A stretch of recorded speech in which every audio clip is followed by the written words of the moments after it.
We're alive.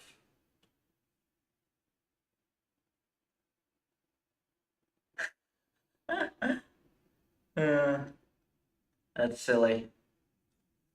That's so silly. Alright, it looks like this ran.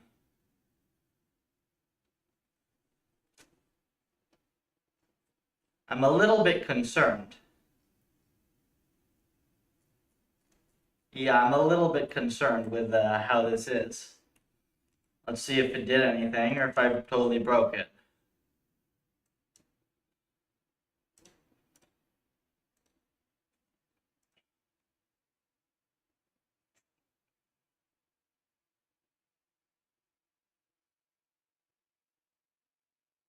Oh,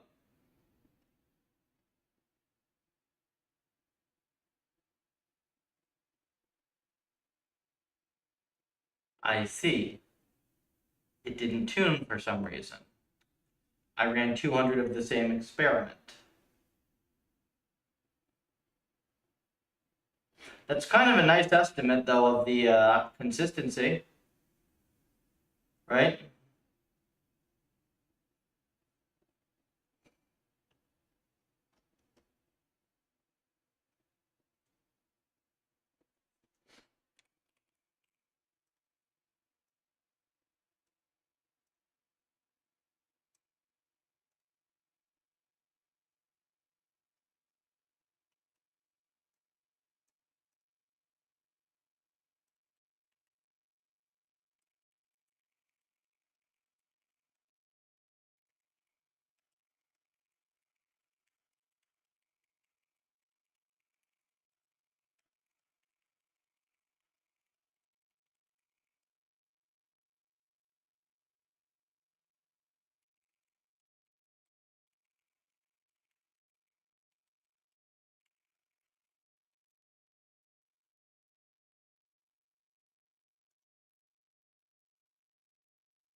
So we gotta figure out why the heck this happened.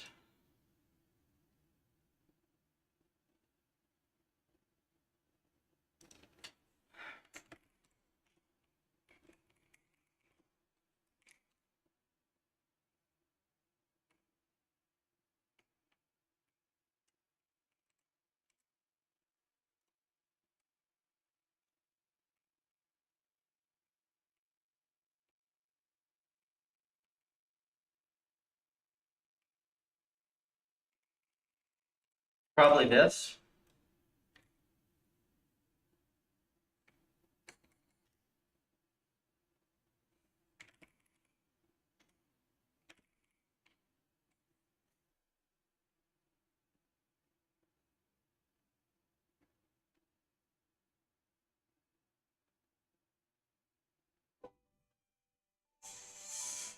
Oops. Hold on.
quick call about the hardware that we're getting. So much stuff to figure out, you know? There's so much stuff to figure out. Alright, what was going on here?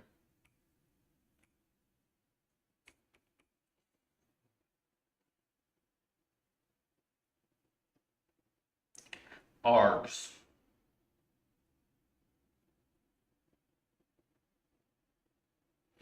And then we pass.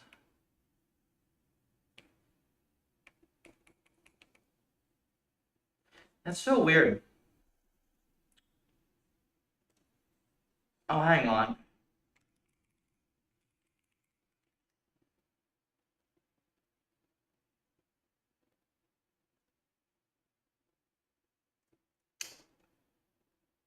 Ah.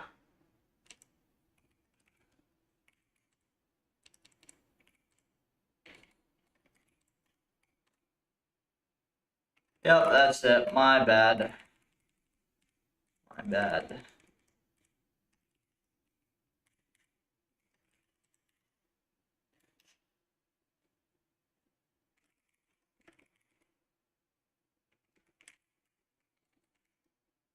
There we go.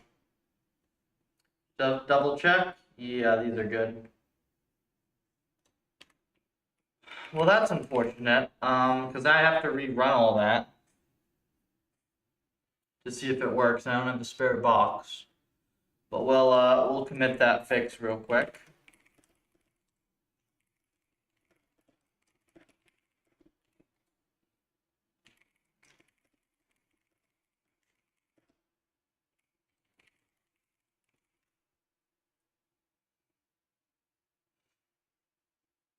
That kind of messes up plans. Let me see if Spencer's around, so I can see if we do his thing today.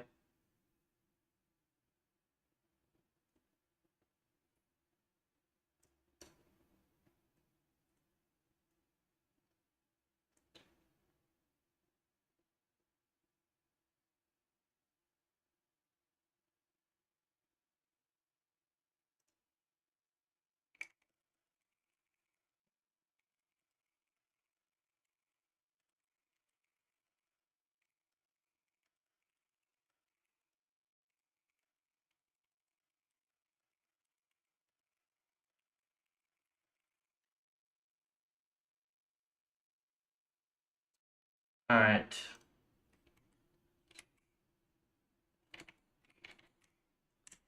Around code live and free to view PR. Spencer's got a really nice environment PR that we're going to review at some point today.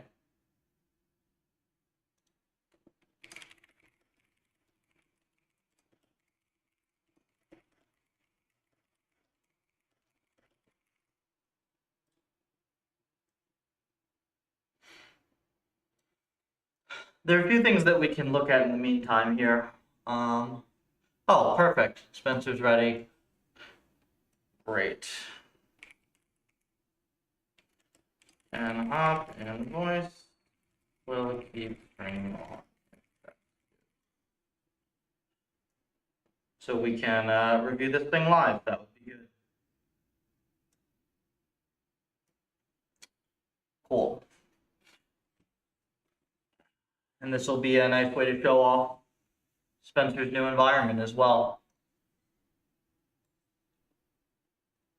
Here we are. Let's see. Desktop. Okay, audio should be good. Let me know if it isn't. Hey, Yo. Spencer, welcome. Okay, just want me to pop up the stream and then let me just turn off your volume. Yeah, I think you can leave the stream muted. You just use it for the share screen. Audio's Yeah, good, yeah. sweet. Because I think this will be good. I like doing the PR reviews live. It sometimes it's all people get it encourages people to like PR their own stuff and like make M's because for folks online, I do code review all environments submitted to PufferLib. So He does read every line. yes, I do actually read every line, and then I read every line of every revision. I will forgive the fact that there are 2,500 lines because this is a substantial project. It's a lot of lines to read. Yeah, Okay. I mean, only just over half of that is actual the env code. The other stuff is, Oh, you went ham on rendering? yeah, I mean, rendering I found like a decent way of making it better. I mean, the actual env is only 1500, 1400. It's not terrible then. Okay. So we've got parameters. These look like they've been swept. This is good.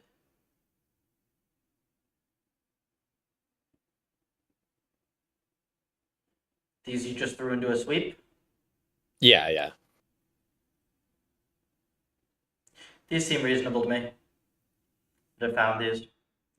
I What didn't about? resweep after I changed my stride, but I just used the same parameters from the previous sweep, and Mhm. it got pretty good results. You should see. I'll show you real quick the neocarb stuff. So this one I screwed up. I accidentally ran the same thing a bunch. Oh, actually, while I do this code review, perfect. Also, I think I got Pong Runes. continuous good to go. I just have one question on it. Awesome. Let's just, yeah, if you're free, we'll just integrate everything today, and we can get you running experiments and stuff. And then after all this, I gotta go out at some point to do the hardware fixes so I can run. Pretty much, we're going to be wanting to run stuff 24/7 on the new the hyperparam sweep algorithms. I have 3 new algorithms for you and everyone to try. Nice. So yeah, we'll see how this goes. But in the meantime, 1.5 billion steps. Do you have a Wanby curve for me, or Neptune curve, or something? Probably Wanby. Yeah. Yeah, let me link it. Give me a sec. Uh-huh. We'll start putting our default stuff on Neptune unless you absolutely hate it when I actually merge it in. I think you'll Yeah, I find mean, it way better. I'll play with it, right? Mhm. I think you'll Like, find it way easier. I think this is the one. We will support both still. The only thing we're dropping support for is Wandby sweeps. You will be able to sweep with Wandby, but not with their sweeps API. All right, I just dropped the run in the dev chat. Perfect. So we get to look at the performance. Okay, so I mean, you're getting to 80% in way, way fewer. You're getting to 80%. This is probably in a few minutes, right? Yeah, I mean, the total run was like an hour and a half or so. Yeah, yeah, yeah. So this is fine. And then rows cleared. It only goes up to 5 rows. So that's just averaged because I randomized I the see. height of the levels from 5 to 8. From okay, so it goes up to 8. Cool. Yeah. So when you do, I found this out with the maze stuff, but when you do domain randomization, averages like this are super misleading. And actually, Hmm. GPU drive guys have this exact same problem because like from here to here can be a huge difference, right? Because it could mean that you're solving the max thing you're solving is 5, or the max thing you're solving is 8, or whatever. It's a long tail distribution. Hmm. Right? It's the same thing with like win percentage, right? 0.99 to 0.999 makes a huge difference. Sure. Yeah. So the good news is even if you leave it this way, I actually explicitly account for that in the new hyperparam stuff. So that's Oh, kind of really? cool. Yeah. Oh, Hmm. Yeah. Though it's a little tricky, I think if you have a different maximum score for each level, that might be a bit hard. So you might have to normalize that. But yeah, there is something to explicitly account for that. It's pretty cool. yeah. I That mean, took a this lot of is work. yeah. I mean, levels completed is really, I think, probably the most important thing. I Yeah. mean, it'd be nice if levels completed was logging based off of the type of level it was Yeah. facing. So this is like a win rate percentage, right? Yeah, that's a solve rate, win rate, Yeah, same thing. I account for this exact type of curve explicitly in the new hyperparam stuff. Oh, cool. So I anticipate your problems and solve them before you know they exist. Sounds like a smart guy. Sounds like this is about all I do. Okay, episode return. Yep, this is fine. Entropy, KL, flip frank, value. Yeah, these are all fine. I don't see anything too bad. Where's perf on this? 900. 900 train? Yeah, train. Solid. Very solid. And what's the network? You're still Network looking. is 3D conv, 2 layers, 256 hidden, 16 channels, Solid. How many params? 500 something thousand, 560 something That like is that. solid perf for that. Good job. Well done. Yeah, you've actually learned how to do stuff very well now. This is good. And I see you've got the twofold redundancy. You've got a reasonable batch size. That's reasonable for this type of M. The horizon's pretty low. Yeah, This is because fine. really the max, or at least for that run, I mean the steps needed to solve that was only 10 to 15. Exactly. So That's at exactly the 32, math that I just did in my head looking yeah. at this. So yeah, you're good. High as hell entropy. Holy. Yeah, that was that thing I showed you in that other thing. It's just that's just what Jeez. sweep came out to be. And honestly, the sweep showed that it could even get potentially better results if I pushed it Okay. further. The entire That's chart was leaning to the right. so when you see something like this is definitely worth investigating because that's really funny. Yeah, I I mean I'll imagine, change the parameter yeah, on the max to like 0.15 or point 2 and see what happens, right? it's probably just that you have a pretty shallow end with like a not huge branching factor. So like you actually want to keep some substantial amount of random exploration always in order to keep solving. That's kind of cool though. Okay, I like this. This is good to know. And then we got lambda. Okay, you've got like textbook parameters right here. So this is really in line with what I'd suggest. This is on YouTube, right? Yes, this is on YouTube as well. Uh, Learning rate 002, yep. Spread, this is fine. Oh, I also found that for Pong, it seems like higher max grad can help as well. Huh. Yeah, I found some funny params with Pong. I mean, we'll do that more in the future, but it means that as good as your thing is now, maybe we get it even better. Sure. I mean, weirdly enough, whenever I went from when I was back up doing stride 2, right? Yep. Um, on this level set, it was now mind you, it is random every time, but I mean, 10,000 random It's is gonna be only the so same. random. It's gonna be the same thing. It got up to like higher 90s, so this one kind of capped out in the high 80s, Mm-hmm. high mid 80s when we went down to stride or went up to stride 3. So it would be interesting to see if there's other hyperparameters that could swing it back up It did or worse on stride 3 or stride 2. 3. What's the But windows? Did I? there is I might there be is a able to find that for possibility. you. There is a possibility that my level gen back when I ran that was a little bit wonky too. So, It's also possible you did something silly with the strides without realizing it. oh yeah, I mean, that's also possible. What's But the window size? of the like obs, Well, I see stride ones. These are both stride 1. so,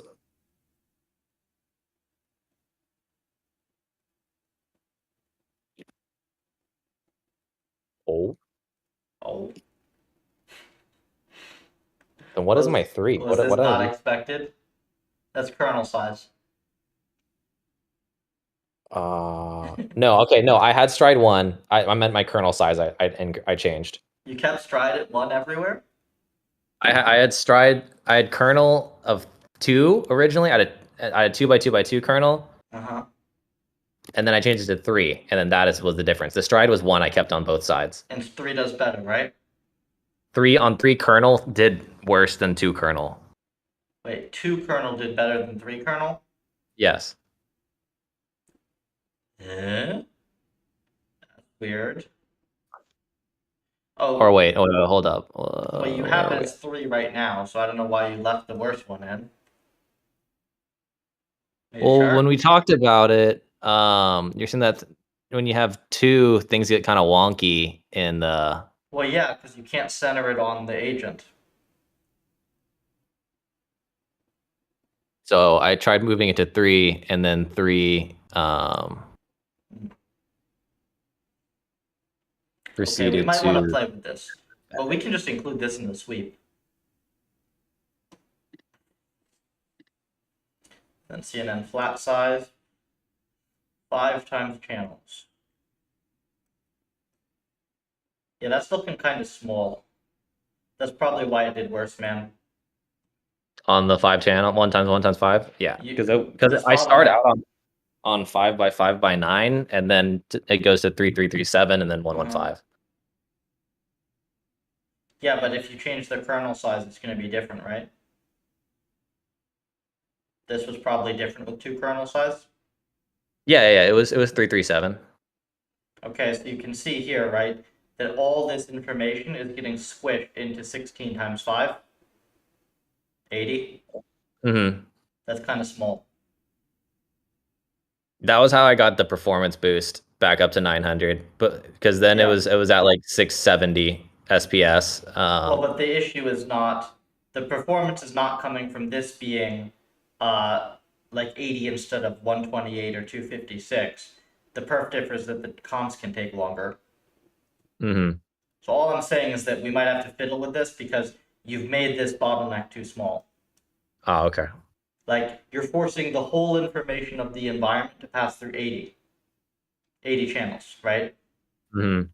So I mean, this is like you essentially you've got, I don't know, you can think of the resolution of the neural net as what you want, but you've got 320 bytes total to convey greater than that of obs, right? Right.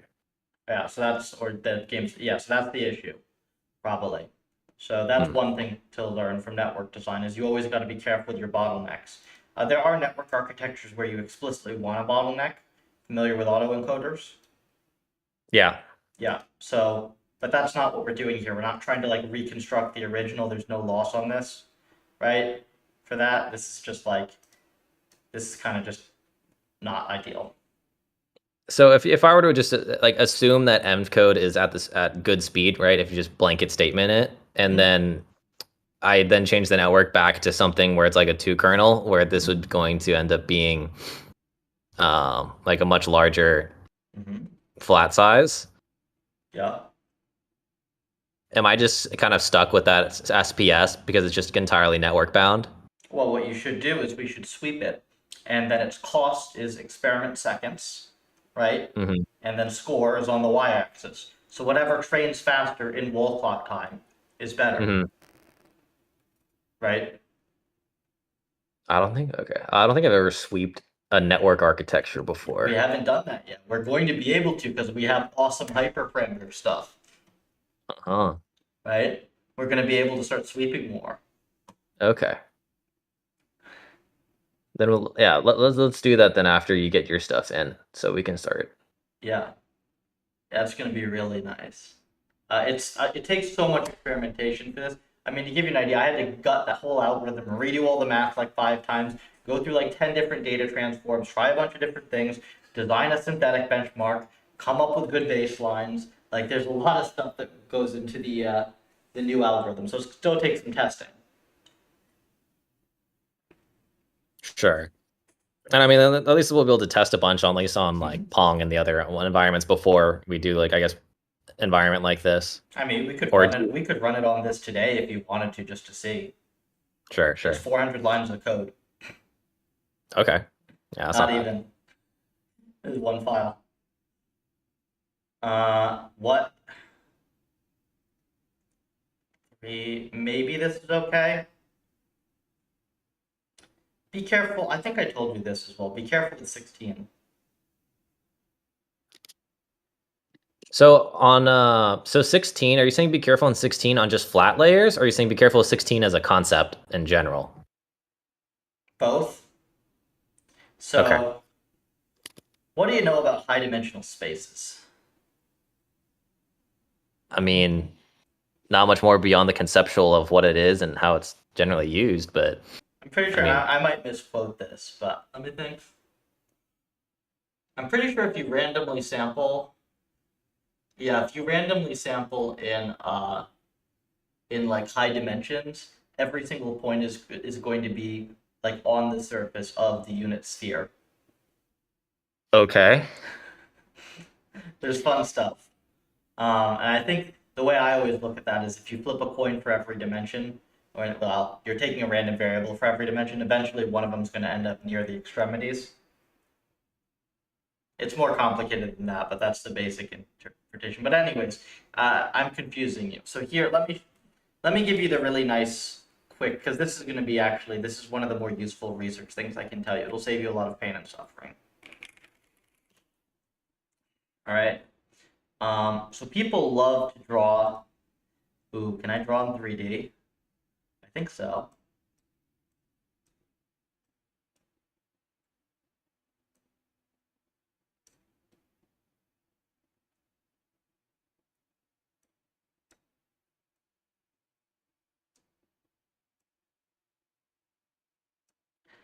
We'll see whether this drawing was a good idea. I'm quite the artist, as you can see. Yeah, you know, Picasso would be jealous of this level of artwork.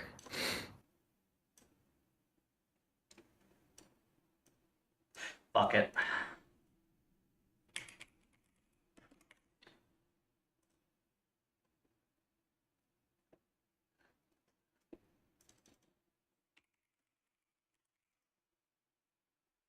Perfect. Yeah, I can just steal somebody else's photo instead of trying to draw one. I wonder if this whole article is bullshit.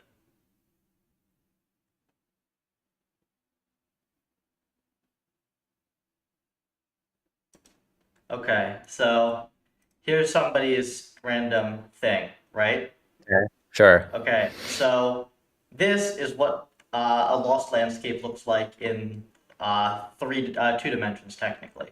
This is X, Y, and then the height is the loss. Okay? Oh, okay. Sure, sure. So you have high loss, you have low loss, and you have different minima, right? Yeah, yep. And then you can get stuck in a local minima, right? Like one of Sure. these could be shallower, and Yeah. then you're stuck. So there was a lot of debate for like years in the 2015 era about like how do we get algorithms that don't do this? Okay? All right. And this problem is completely fucking made up and doesn't matter at all, as it turns Why? out. In high dimensions, these don't exist. Uh, So, and again, the way to visualize it is coin flip. So, in okay. order for you to get stuck in a local minima here, you have to be at, and this is the cheap explanation, not the super math one. You have Fine. to have in every direction. The gradient has to be, well, it has to be facing up in every direction, right? Every direction has to be a curve upwards like that. Okay, sure. So you have no other position Yes. around you that's lower. Sure. Yes. Okay, yeah. Okay. And if you think of each of those as a coin flip, whether it's going to be up or down, it's an independence assumption, which isn't great. But if you think of it that way for simplicity, Okay. okay, Yeah. when you have 1,000 coin flips, one of them is going to come up heads. All right, fine. Okay. I'll So that's the simple version of it. There are some papers on this that get very mathy, but that's the simple version of it that's most like 80% correct. okay. Okay? And I'm saying it's the 80% correct version as if I understand the more complicated version. I actually don't. And it doesn't matter. Usually you wouldn't say Okay. that part out loud, but I'm going to. So, anyways, 16 is too small of a number for that to be true. Okay? Oh, like the coin flips? Yes. 16 is just too Okay. small of a number. So when you get to 16, stuff you can have stuff like magically it works one run and then it doesn't work the next run. Uh-huh. You can just deal with a lot of bullshit. So generally we don't like the number 16 because of that. 32, look, if you have to encode a whole bunch of different things and concatenate them or something like that, then we kind of jam 32. Usually there's not much point in going that small because GPUs are nice and parallel, so usually you can at least afford 64 or 128 anyways. Yeah. So yeah, there you go. There's your whirlwind tour of optimization and how not to get nerd sniped by local optima discussions. Mm-hmm. Okay. I mean, I think I followed all of that. Yes, that is a Um, very useful one because I swear so many academics spent years thinking about this shit in 2015. I guess the one thing I'd follow up with that then is, I mean, you're saying that like a lot of times you can kind of just go to like 64 or 128. What type of problem sets do you see really like benefit from continuing to expand upwards on channels, like in the RL space at least? Like, are you just saying like you can just default to like 128 just cause? I mean, Yeah, you just to reduce that problem? just don't default to like don't ever default to Just don't 16. default, yeah, just don't default low, but Yeah. you can just default higher. Well, the way if you're concatenating multiple things, like the GPU is going to be fast up to 256 or 512, So if you have 512 and you have 4 things, use 128. If you have 8 things, 64. And then you maybe start to think about it if you have 32. But yeah. Are you saying concating as in like the number of things inside of my flat layer I'm concating? Or are you saying like give me how a many second. layers? 1 second. I don't actually know where this paper is. I forget what it was called. There was a very mathy paper from around the 2015 to 2017 era that talked about how in actuality you have saddle points in high dimensions, not local minima. So that's why momentum is needed, but you actually don't care about the minima, you just care about momentum. Yeah. So as to your question, so it's just if you're encoding multiple things, and then you have to concatenate the encodings together, right? So like you right here, you are. I don't think you're doing that. You're just All I'm taking. concatenating is a single flat layer of like of Yeah. agent type parameters. So these are So you're saying if I because these have, are like continuous, right? those are What's in here? no, I don't believe so. I What believe that those are like let's see, what did I have it? I think it's orientation, whether it's holding an object, so they're all discrete.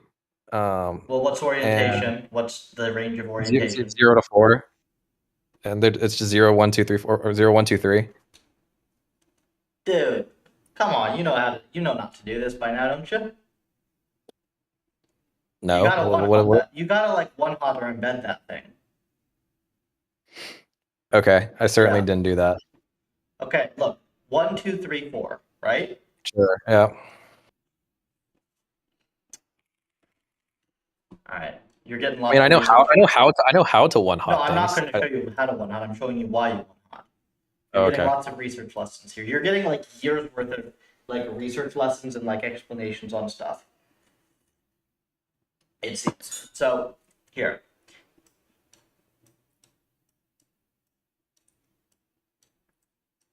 This is the portion of the network that your continuous variable is affected by, right? So you could technically have more inputs that go like this, right? But this is the first layer of your network. Okay? Sure. So you're gonna put 2 into this thing. All right? 2 inputs.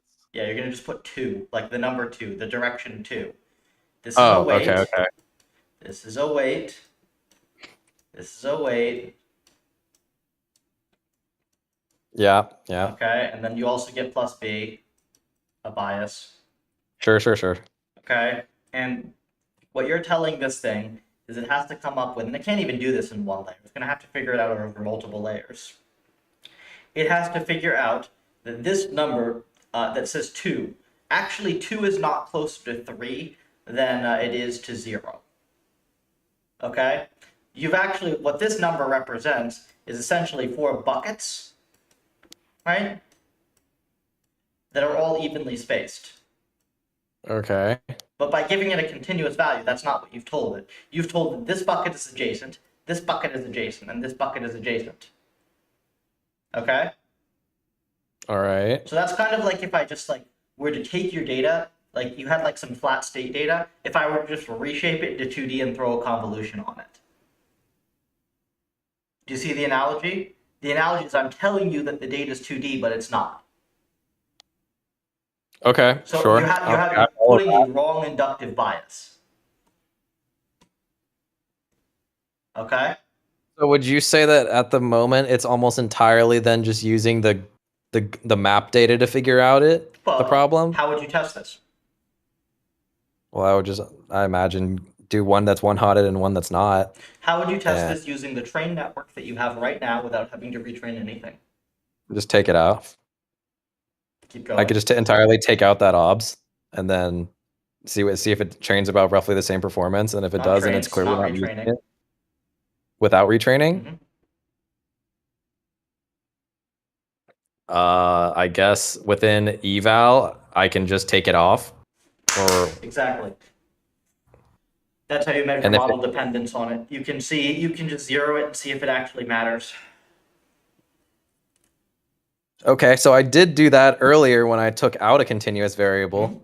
And then it seemed to have entirely worked fine. Okay, cool.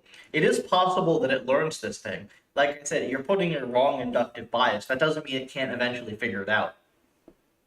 Across enough Mhm. iterations, sure. It's just a heck of a lot easier because look, if you put this in as a 1 hot, right? Mm-hmm. Right? Hang on. Oh, I literally just need 1 neuron for this, I think. Do I need 1 neuron? Well, whatever. You can see it's a multiplicative gating, right? Like your weights you just have to wait to 1 for the one that you care about and 0 for the rest of them. Yeah. It's like way easier. So usually we do that. Embeddings are also nice. Those are nice, but I think that they tend to be slower for our really high perf networks. So we tend to go with 1 hots. Yeah, so you can just 1 hot and concat. A 1 hot and concat will do that. That'll be pretty quick. You don't Yeah. need to do it. If you have something that's 0, 1, you can usually leave it as continuous, by the way, because like it can just fit a bound between 0 and 1 just fine. Yeah. But it's like when you get to, and even like 0, if you have like direction can go positive or negative as like a continuous, that's fine. It's just like when you start to have like, a bunch of numbers where they're supposed to all be Right. unit distance from each other because they're just enums. Uh-huh. All right. So there you go. There's that. So that's two good things out of this so far. It's good. This is good. And ooh, you don't even need a transpose here. Looks like.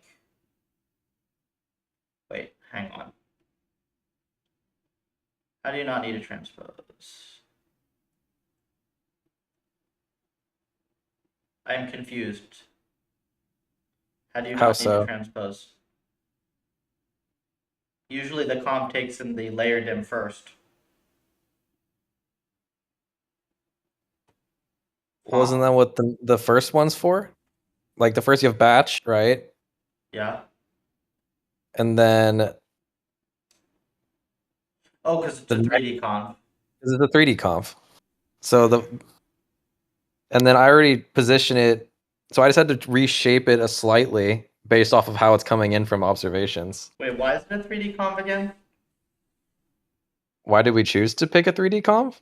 How many states do the blocks have? Just 0 and 1. Why isn't it a 2D conf? Couldn't this be a 2D conf that goes 9, 5, 5, and 9 is the number of input channels? We talked about doing a 3D conf because you wanted to save, like, have it determine relationships of positions of blocks in 3D. Yeah, wait, you're right. Yes, that makes sense. Because otherwise, it'll put all of the input channels on everything. Okay. We'll test a couple different network architectures. Yes, the thing that I said made sense. Good. I was right originally. Yeah, this is fine then. You don't have a 3x3x3. Why does this need a 1?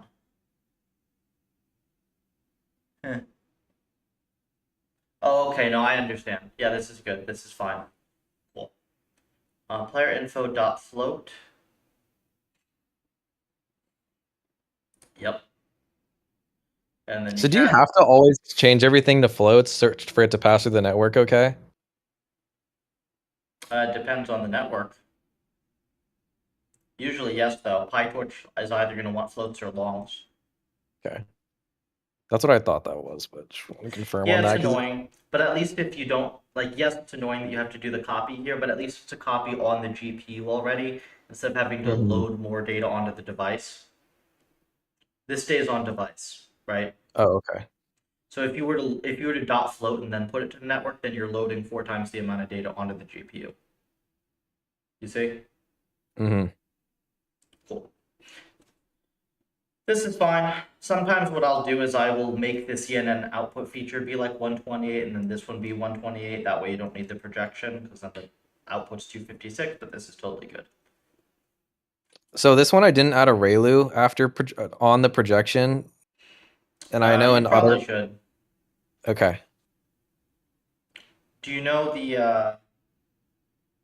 you know why you usually do that? No. Do you know the point of activations? I mean, isn't it just keep within various bounds that are easier to No. Do you know what Or happens if you have a whole bunch of layers with no activations? They explode or go No. to zero? No. No. Okay. Then no. No. Well, you're correct there if you don't normalize them, but that's not the reason. So I'm going to ignore the biases here because the biases don't matter. The math is exactly the same.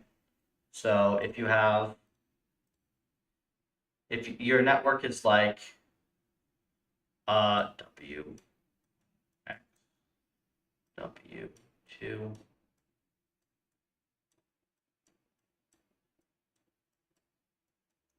right? Okay.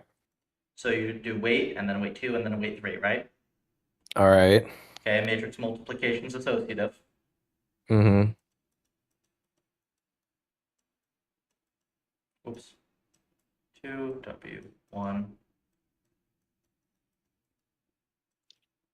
You have a one layer network. This is one matrix. You see? Okay. So if you don't have the ReLUs in between, then your 3-layer net collapses to be a 1-layer net. So you could have just made a 1-layer net. Just one bigger one? It's not even bigger. Or I guess it's the same because it's Exactly. but It's literally the same. Because W3, the output dim is going to be the output dim of Y. And the input dim is the right. input dim of X. Okay. So this matrix is going to end up being the same size. Now, yes, you could technically have a big matrix in the middle, but it can't really be doing anything because it's equivalent to this.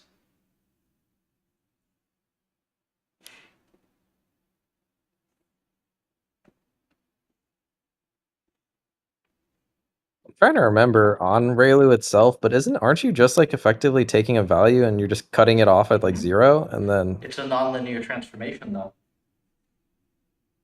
That can't be represented by matrix multiply. So the nonlinearity is, well, it's a nonlinearity. It makes your function nonlinear. okay, so So now you therefore can what learn a nonlinear associative doesn't mapping. apply? Well, you could learn a nonlinear mapping.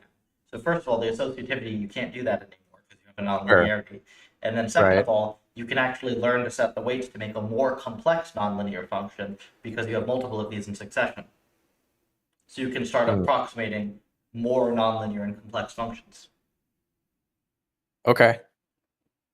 Yeah, so this is the basis of why we use these nonlinearities. Now, why we use specific nonlinearities is more black magic, but yes, that's why they're called nonlinearities, because they break up the linearity by being nonlinear. Sure. Okay. There you go. Then 3 useful things so far. I will add that back. I'm intending to deliver useful information for your effort here. Okay. Let's see. Level, state, node. What? What's this? That's for my breadth first search in order to keep track of states. Okay.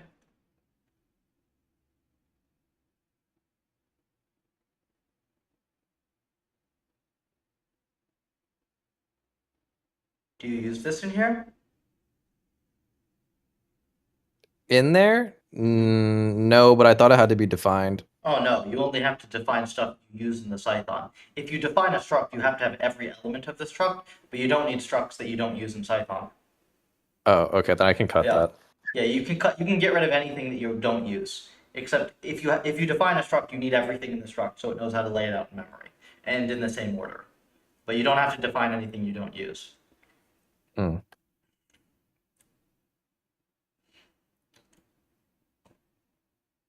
Okay, well that's good to know. Yeah. You got to experience the joy that is making neural nets work in pure C. Sure did. It was full of joy. Hey, I had to write the initial PufferNet library, okay? Yeah. But I had to do one for 3D Conf too. I had to do it all from pretty much. I know, I had to come up with the test harness and everything for the fucking thing. It was a pain, it took a few days. I swear I The did this as well right after running my 50K. I don't know, something like snapped in my head or something. I don't know. I must have broken myself to think that that was a good idea. But hey, it made all our demos work on the web. the tests also work pretty great. I mean, that was a pretty clever idea. I mean, I guess in theory it's not complicated, but It's it not, certainly but it helps a lot. Yeah. I was so annoyed that apparently I had it right the first time, and all he was doing was giving it a way more complicated env that it just couldn't figure out. Is this not a mem copy? It looks like a mem copy. Is it a different data type? The Something? order, Look at the order. D, 0 is just 0. D, Oh, never H, mind. W. Okay, right. This might be a mem copy, and if it is, it'll speed this up substantially. Okay. This Well, I guess this will but this that's will be that's slow. only in C though, so I don't mean it's not gonna. Well, it's just when you run it on the web. I don't Okay. know. Fair I enough. think with one agent it'll be fast regardless. To be fair, but you know these libraries aren't super fast if you're running these in real time. Yeah, running this on the web, I was curious on how you whenever we get to that on this is right now the C file generates a new level every time you That's finish fine. or die in that level. That's fine. Okay, I was wondering if that would just be like slower on No, web or if it it would be able to compiles handle that. WebAssembly. It's not running JavaScript. It's generally the code will be like a fixed factor slower or whatever on web.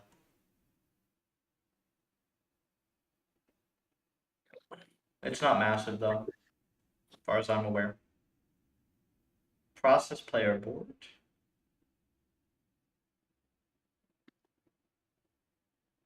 Okay, I think this is still a mem copy.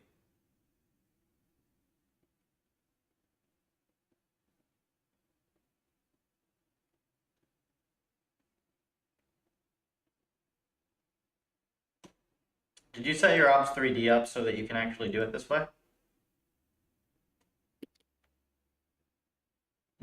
Say that again. You saw the trick I used to make this thing actually work, right? There's a trick that you need to do for this to work. For freeing? Well, you see that you're just freeing a layer, and everything in that layer is freed. You're like, there's not a specific free 3D com function, right? So there's a trick to make that work. I think I made one. No. You probably did if you just copied the existing. Like the conf 2D. So there's logic there, but in the wrapper, it's kind of a fun trick. Did I? So you see how I calc the entire thing here? I calc this conf2D plus the buffer size. Uh-huh. And then get weights. Where's output is the pointer float layer plus 1. Mm-hmm. So when you call free on this conf2D layer, it also frees the buffer because it's made in one malloc. Mm-hmm. So I don't know if you did that for yours. I mean I have puffernet.h in there, so let me just I mean, we'll get down to it. we'll get down to it, but I'm pretty sure I copied pretty close to like make Fine. it work. That's just a nice trick to know for C.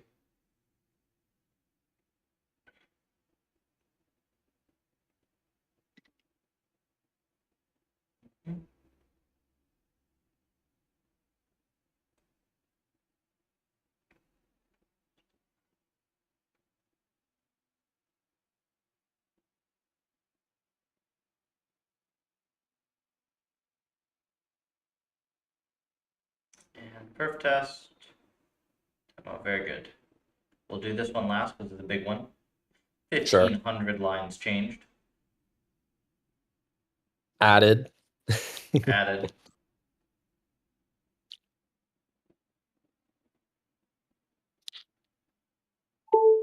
You have high perf pong as a comment up here.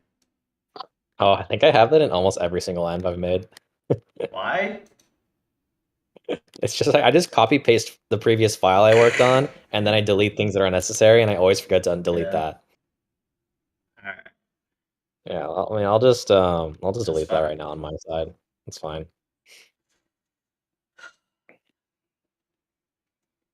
That one's just like a pure laziness. It's whatever. You left this pass in here because if you put a breakpoint right one line before, it doesn't work without the pass. Because I leave this in sometimes by accident, the same reason. Oh, yeah. Okay, I'll take that out. I do the exact same thing and I forget to take the thing out because of the breakpoints. All right. This is all Goodbye. standard. Yeah, I didn't really have to really change anything on the .py file for this one. Okay. And now this is where Midwits will tell you that this is bad code. The 12,000 for loops. Midwits will tell you that this is bad code. This is actually perfectly fine code.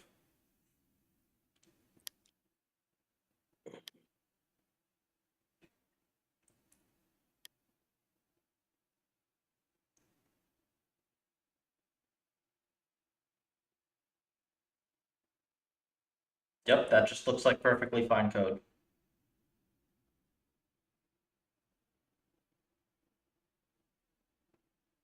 This isn't tiled or anything. Is this tiled? No, it's not tiled. Yeah, okay.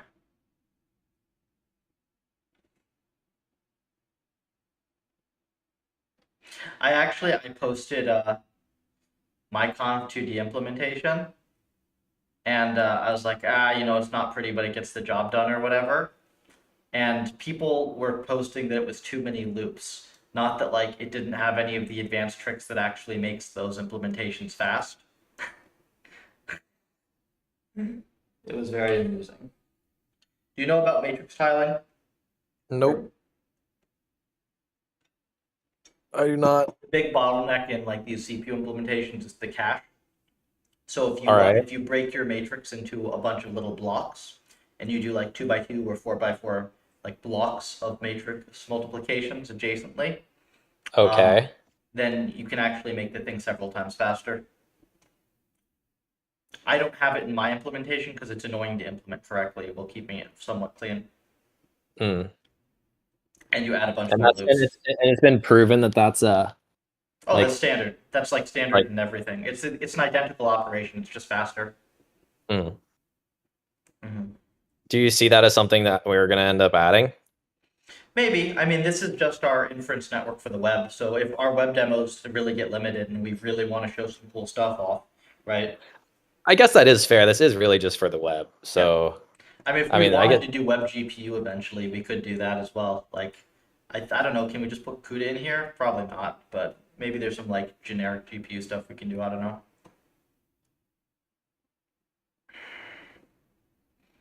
yeah, I mean, I don't think there's gonna be really any of the M's that are gonna be so ridiculous that you This need is that just a performance lightweight boost. little library. It's not bad for however many hundred lines of code it is. It just does everything.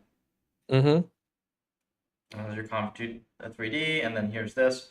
And the Oh, one thing that we should do at some point is convert all of these things in the test file to memory views. But we'll leave that alone for now because I'm still not sure. I looked into replacing Python just briefly, and the one thing I could not get around is the memory views are so nice. So that's the one thing I'd be hard pressed to Oh. replace. Scroll up a sec. Did I do the calc thing on for the buffer? Yes, you did. Okay. I think you probably just copy pasted it, but this is why it worked. This is why it's there. It's because if you do two calcs, then you need to have a free conv3d method, right? But this way you can just free the layer and it works. So that's nice.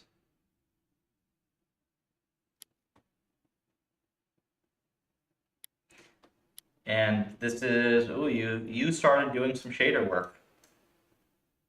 Yeah, I mean, Is It was this part of really, implementation? No, this is C. it was just trial and error, but I mean, that's just this was copied from what was it? PufferLib. Yeah, this would look like it's a pretty standard shader type thing. And this is just generic lighting, right? Yeah, and I have like 2 or 3 of these files because at least I think it said it Uh-huh. recommended to have a different type for GLS 100 and GLS 330. Yeah, so 100 is the one that runs on web. Okay. So do you mean delete the 330 ones or No, 300 ones? you need the 330 one to run on desktop. Okay. Yeah, that's one of the obnoxious things. I think that's a raylib limitation at the moment because you should be able to use WebGL2 to support a higher version. Yeah, this GLS stuff alone would be limiting. I just straight copy pasted this stuff. I honestly didn't even like read Well, it. then I'm not going to review it if you didn't write it. Yeah, it's a shader. 2 megabyte background image. Yeah. Okay. So that made. Do you want me What's to this? compress it? What's this? It's the background for the No, and this that's the one did. model. That's How the is the model Model 7? How is the Model 7 megs? because it looks lit. No, the model? Yeah, like the little dude, the little character. Oh, that model. Okay. Yeah, okay, fine. We might want to look at some sizes of stuff at some point because that's I adding lowered web. him already to like 5% level detail of Huh. what it was. It was gigantic earlier. Model files should not be this large. That's weird. The reason being that this is about a third of the whole size of PufferLib going into the download. But I'm I will allow it for now because your thing is cool. Why are there... And there's another one here?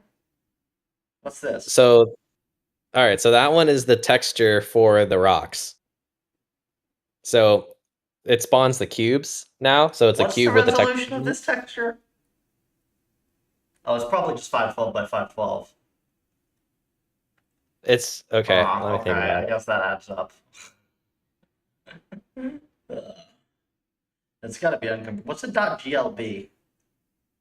It's the object format to that I export from Blender. Blender. Okay. If you That's can find... compatible with it has to be compatible with Raylib. Yeah. So GLB is the one that I use because it's good to do animations with. Is it the And most so uncompressed format imaginable?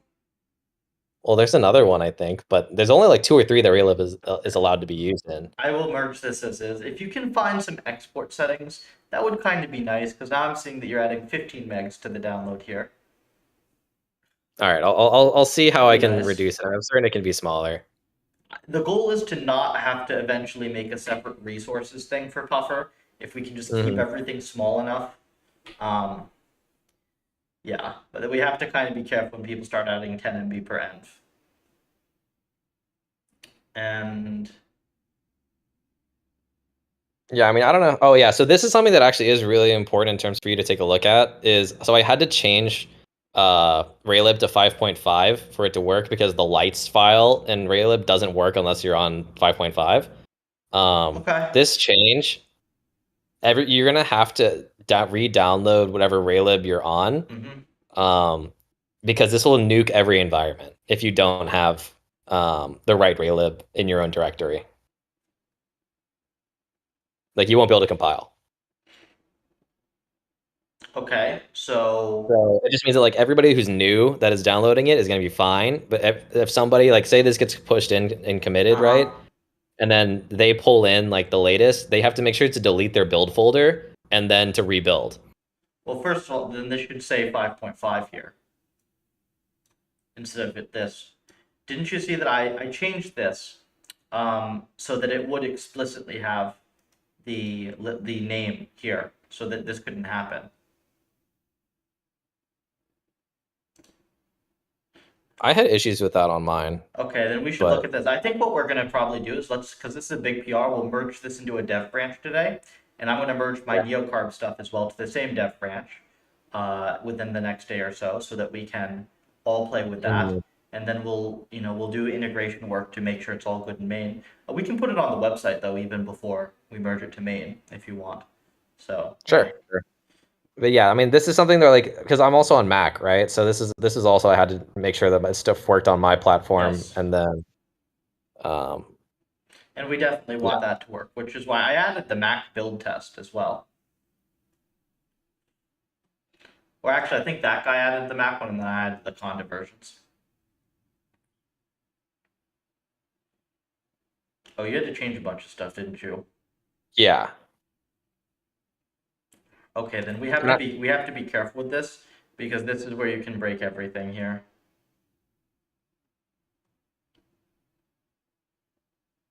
Why are you downloading RL lights? Because it's not a part of the standard library. It's in like the examples. Is it big? No, it's like, but I have to add it to the include of Raylib's folder for any of the lights files to compile. Oh, I was gonna say we should just stick it in the source, right? Instead of adding like an extra spot for the download to screw up, Mm. just stick it in the source or the assets or whatever. Okay. Then okay, so all this stuff you want to be careful with, and also I have this downgraded 1B as well. This is probably just a Okay. random, right? I think that's just random. I mean, I think that's just what I have on my computer, I'm guessing. Motion. Yeah, okay, so Is trash okay, pickup so not an M? no, it is. It's so you deleted it and then added it back. It's fine. So the thing I'm worried about here is that I spent like fucking 2 days trying to figure out all this shit, and I think you just Mhm. rolled it back to a previous version. Because this is what we had before, and this does not work. With what? With Conda or something? Yeah. Or okay.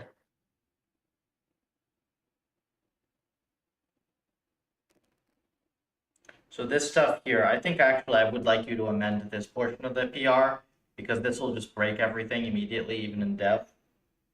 Find namespace, plus find packages. Okay, so which one do you want me to go off of? Because I wasn't certain whether to go off of 2.0 or ablations. Because they're No, it's different. in 2. This is in 2.0. This is in 2.0. Okay, so I just assumed that ablations was probably one of the more recent ones. Oh, I see. No, so what happened there is I made this ablations branch to work on my neocarb stuff, right? And then Uh-huh. I had to do this maintenance upgrade, right? And I didn't like resync my ablations branch. So that's why this happened. Okay, so as if I can keep the rough syntax of 2.0 of how that setup.py is and just make sure that it works on the 5.5, then it's fine. Yeah, which you should just be able to copy this as is, the file that's in there, and just change the 5.0 to 5.5 and be done. I do know it had a Mac error on 2.0. Well, then we'll have to fix the one Mac error, right? Yeah. It was passing the online test. Yeah, it was I think I did it locally because I was when I went to go do the Pong work, I then, went back to the 2.0 branch, pulled the Yep. most recent 2.0, and then branched to a new Pong. It didn't work because it didn't have what was it? It did not have. Well, the rest of this looks good. I We're don't done, know. right? Yeah, besides the big one. Yeah, besides the whole code. Okay. I'm trying to think if I want to look at the diff or if I should look at the source for this. What do you think? I mean, I feel like it's generally pretty clear, but Well, I'm just trying to think. So there's I 1,500 don't. lines, but I don't want to re-review 1,000 lines. Okay, I might need both of these open. We'll see.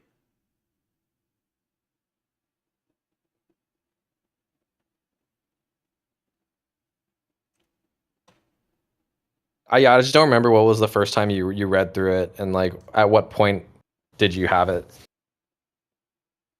Is there a reason these are macros? Um, Beyond just like functions. They could just be inline functions if you want them to be like fast, right? Yeah, but the mask like I/8 and like that whole line gets really ugly when you do it a bunch of times. Wait, it's set bit of masked I, right? Yeah, so I just call that. You call like you call this, right? Yeah. So you could do. Isn't this just a function? Like this is just void set bit of char Yeah, I star mean, map. in theory, it's just a function, but I just defined it up top. Okay. I generally avoid macros unless they cannot be avoided. I would Yeah, I say. mean, that can be a function. Yeah. I also do we need this? I forget if we need. I think we do need this thing. To my understanding, you Oh, need we it don't in need order it in to. the dot H though. I don't think. We only need it. I think we need this in the dot C maybe. Right? Because this doesn't need to. You don't care about this when you're running the end from Python. Oh wait, maybe you do. Yeah, you do. Shit. Well, for rollout, I think you Yeah, you do. do exactly. Yeah, you do. Okay, damn it.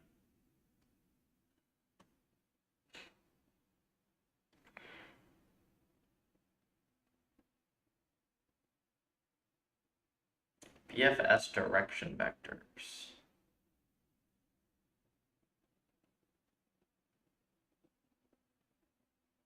Oh, okay, I see. Sure. Originally, there was another layer, and you wanted me to split it out into X and Z. Yeah, no, this is. It's better this way. This is fine. Shimmy wrap constants. This is something. Yeah, it's a part of the wrapping logic, and so Oh, the shim. Okay. it was just easier for me to, for those conditions, handle how like what happens to its orientation whenever you go left right. Um, and it wasn't like an easy like just Mhm. modulo thing.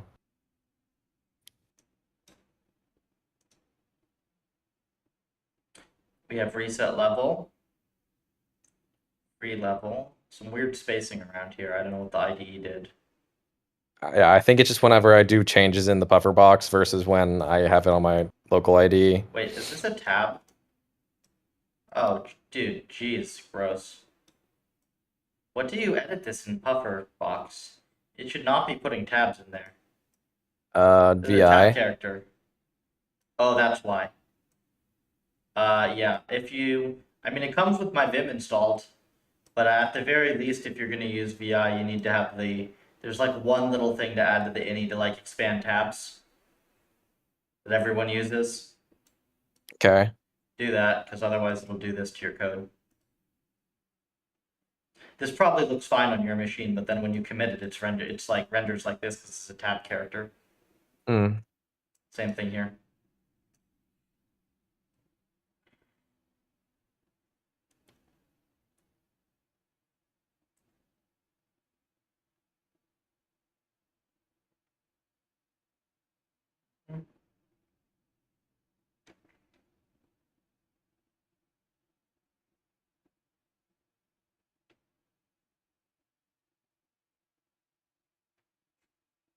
See, in the next version of this code, if I were to redo this log buffer code, because it gets copied everywhere, I'd probably do it without needing the free method. I'd just like add this size to the initial calloc, Mm-hmm. and then you wouldn't And need then you're it. just gonna free buffer. The Yeah. only thing with it is that you do have to be careful because if you write over the bounds of one section into the next, you won't get memory warnings with fsanitize. Mm. Then maybe it's best leaving it separated. Yeah, it's just you save, you don't need a free method, right? It's all.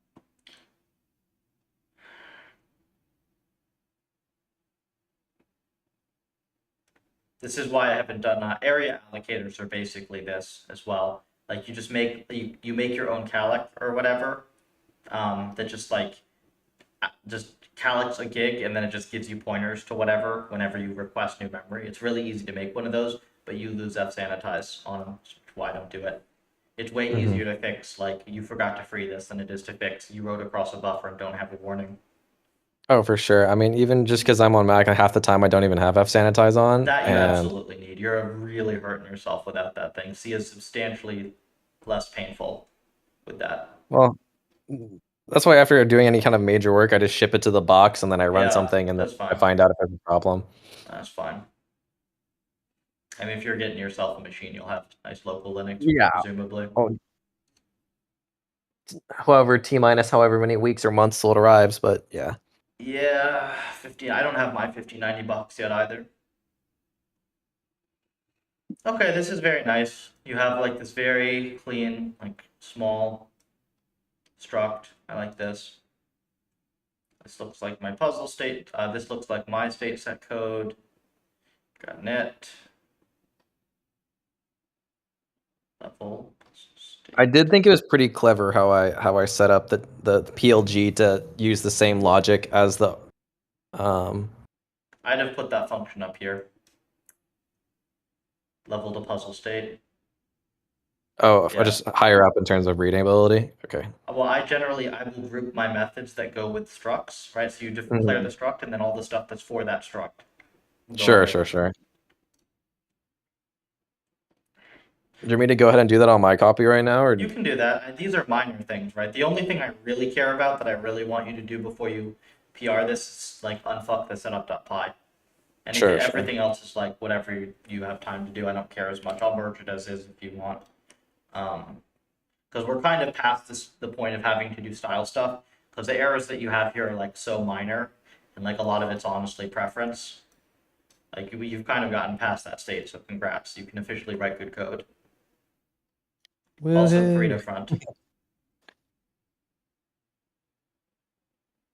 32. I think that this is going to match the original, so I think this is going to be, I did not break the old code, which is nice. So we'll be able to PR this today as well. So we'll make a dev branch that will contain your thing and neocarts and everything else. Sounds good. And probably be able to toss Pong in there as well. Yes, because I would like you to, if you want to run some quick experiments on that, that would be awesome. That's like a good bite-sized science project to do. Okay, so we got set puzzle.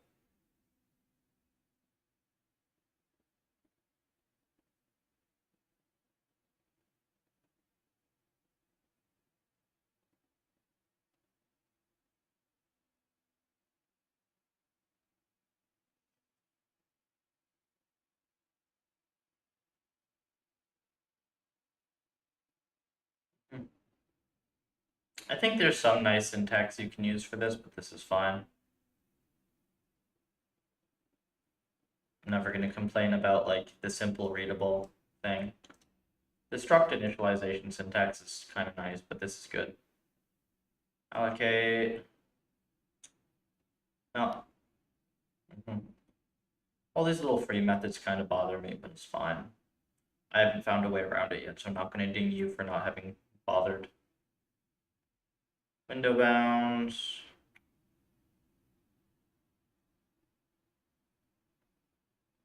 That's for adjusting the observations so that when you're at the edge of the map, it pushes your window further to maximize what you can see. Oh, that's a funny way of doing it. Huh. So you made it so that if you go to you made it like a fixed screen game or whatever almost, where like if you go up to the edge of the map, it like scrolls back, so you like you basically end up in the corner, and then you can see the whole screen away from the corner. Correct. That's actually a really nice. I have not thought about that before. I don't know if that'll screw you up, to be honest, though, because you don't know where the character is anymore.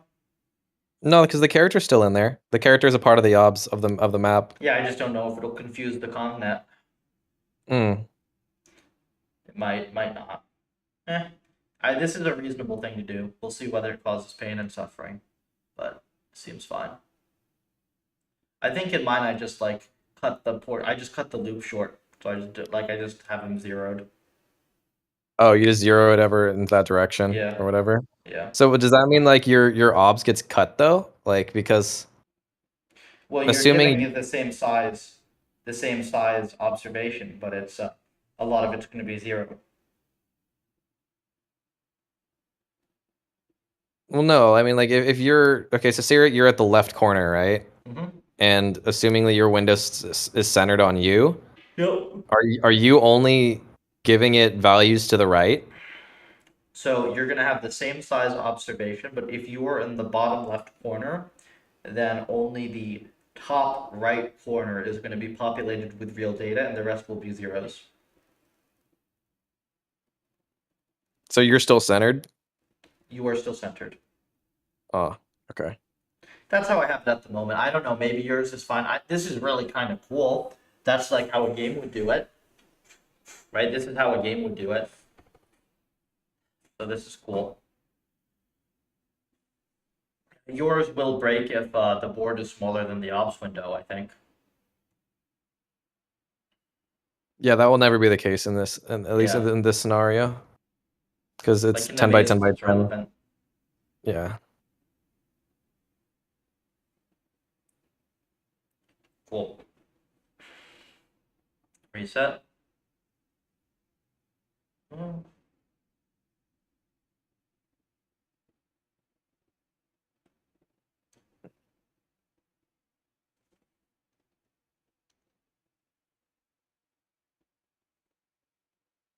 Yeah, whenever I see these two-line functions, I always wonder, like, is there a way to get rid of these? And then if the solution involves doing something worse than the original, then I just don't. It's usually what I think about. Well, the reason why I like it for like illegal move and death is because then it's very easy for you to change what the reward is. Does it get called multiple places? Yeah, because there's Yeah. tons of places where moves are illegal, Okay. and there's like a couple conditions where you can die. Yeah, no, that's fine then.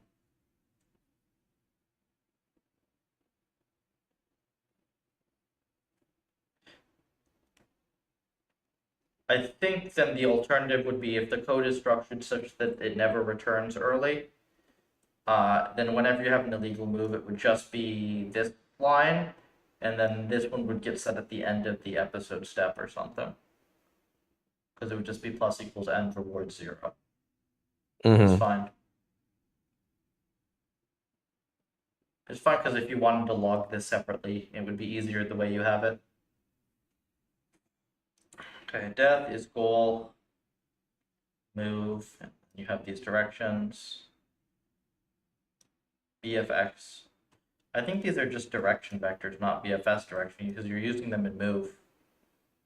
Yeah, I mean, because I basically rewrote the entire movement system when I did the Yeah, level no worries. generation. And so I just copied it, and then I refactored what my old movement system was so that both the level generation and the RL and use the same logic system. Yeah, your code passes the bar anyways, right? These are tiny little things. These are like nitpicks. I don't see anything. I don't see anything crazy major that's like, dude, you can't do that on the like C code side anymore. I see like RL like AI errors still. That's going to take longer because that's like the research background, right? But I think Sure. you've gotten stuff good on the M side, which is, hey, I mean, you should be proud of that. That's a few months ago. You didn't do any of this type of dev. Yeah, I mean, I think I See started back in progress. like September or something like that. I don't know. I Something. think it's like six months now. 1 second. Must ban the stupid bot. Get out of here. Okay.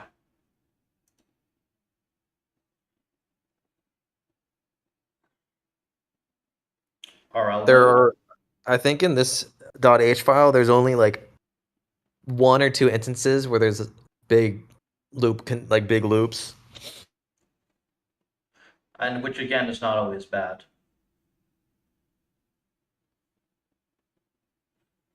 The only thing that is bad is when you have obviously unnecessarily nested logic that's more confusing than it should be, right? So people say, oh, like it's always bad to have a bunch of loops. No, there are reasons where you'd want to do it. The conv is a perfect example.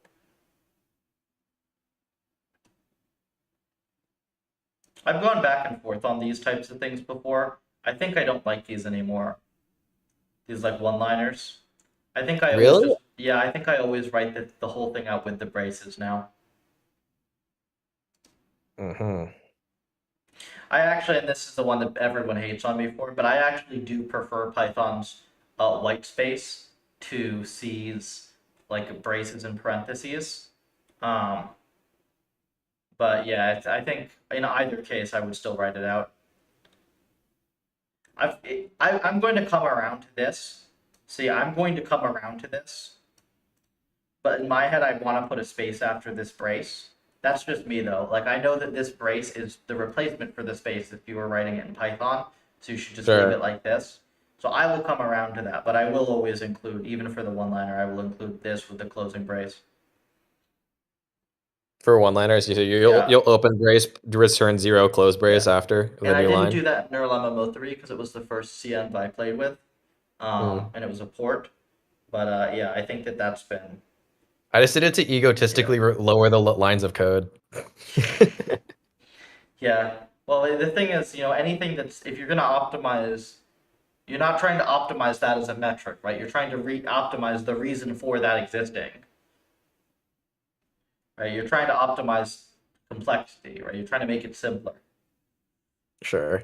I do think that the breaking conditions out into like readable things is like helped a lot. Breaking Because like where? before, like in climb, like those 4 conditions that have to pass in order for like can climb to happen, is Oh like yeah, this is really fun. ugly. It's like super ugly when you have like all of them together. Yeah, no, this is totally fine. They could be bulls, I think. I thought bulls weren't chill because Scython and like it gets really weird. So I just do They're everything. weird. They're weird in Python. They're chill in C. You do have to Uh, include bool.h, but they're chill. oh, okay. Well, The I mean one thing that's everything's weird about C is that C uses error codes. C like idiomatically uses error codes from returns. So like it will return like 1 if there's an error.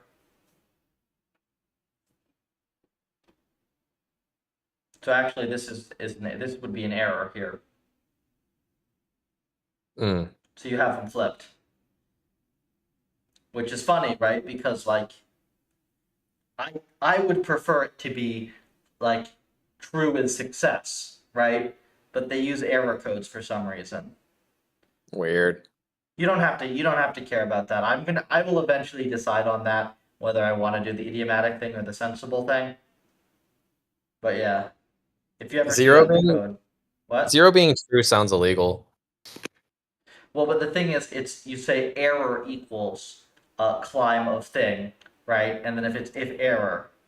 Mm-hmm.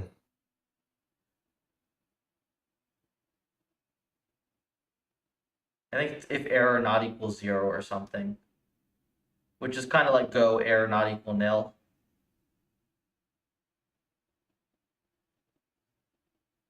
Which everyone hates on, but I think is perfectly fine.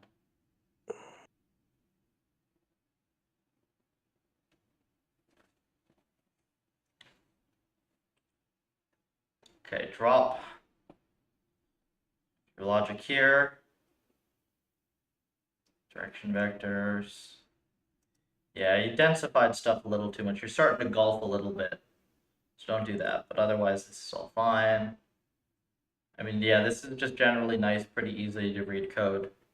I don't like the macros. This could just be a function, but it's fine otherwise.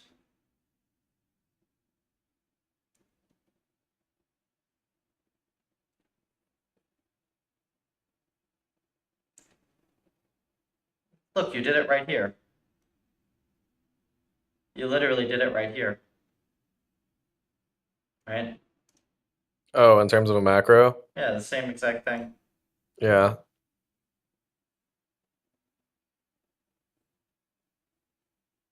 BFS is block stable. Jeez, okay.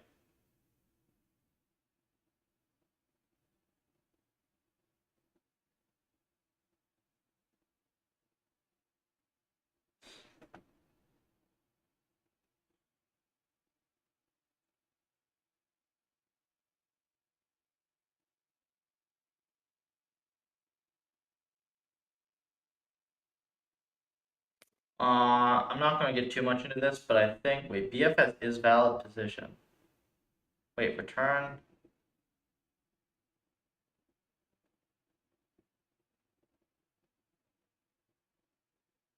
So it's This stable is if not any of those. return. But this is not a BFS, right? This is not calling.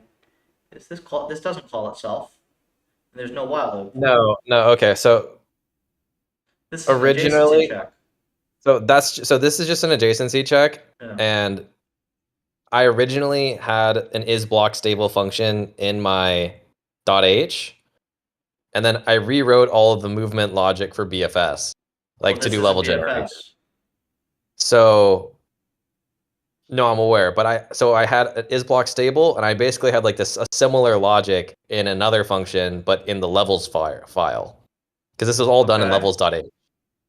So I had to rename it because they were both named the same thing, but they had different inputs. Okay. Yes, he doesn't let you do So that, probably for good reason. so having BFS there is just an old naming. It can just be isBlock stable. BFS and like is valid Okay. position can just be is valid position. It has nothing to do But with BFS. if you change something, you can't just call this block stable. You do actually have to do BFS, right? For isBlock stable? Wait, don't you? I thought that you have to like recursively compute.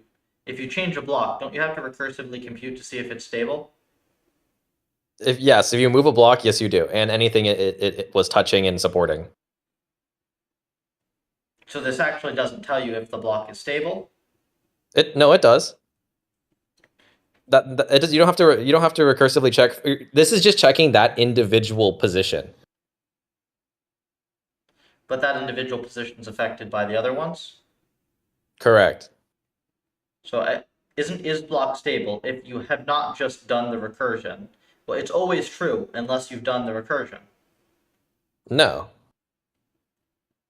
This is used inside of the recursion. Oh, okay. So that's the piece that was missing. Cool. So yeah, this is an internal thing. Cool. This is a helper function. Okay.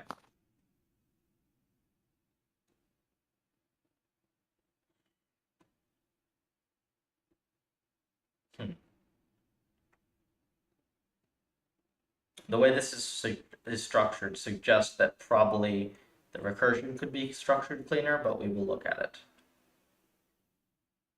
See, like this will fall. This isn't recursive.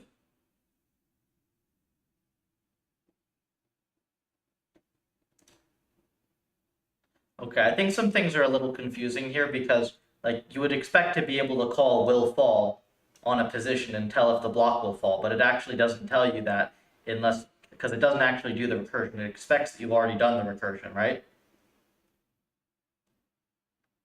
This is just another helper function that's required alongside. So willfall just calls BFS block stable and adds more conditionals.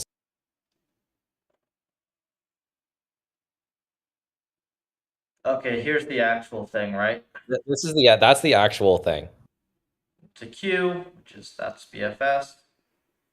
Q rear. You eat the Q. You add the to the end, and then you eat the Q from the start, right? Yeah. Yeah, that's BFS. Good. It's fun because you can eat the Q from the end, and then it's recursion. I mean, then it's depth first search.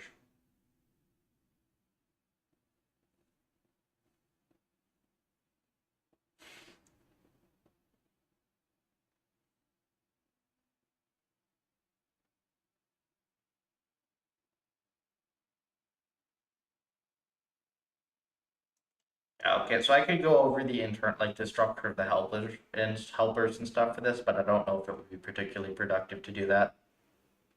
So I think we'll just say, yep, there's a big annoying recursive. There's a big annoying, well, not recursive, but substitute for recursive method, right? Yeah, because I think you mentioned me one time you didn't like doing recursion, so this is No, just like this is better. this is Well, you wouldn't an be able to iterative. do breadth first search with it either.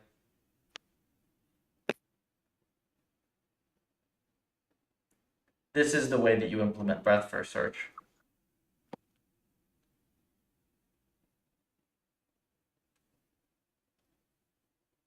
And within this, you have to remember there's like it's basically like two within it's like two iterative within itself. Because it's also handling when a block is falling, how far should it fall? Hmm. Okay. I mean, I could go over the details if you want. I don't think it would be too productive because it's mostly Nah, going to be nitpicking your helper structure. I mean, this is acceptable. And it works. Yeah, well, it runs, so does a burning bus. Yeah, you should. The amount of code I've seen that works, but it's like terribly. This is fine though. Push.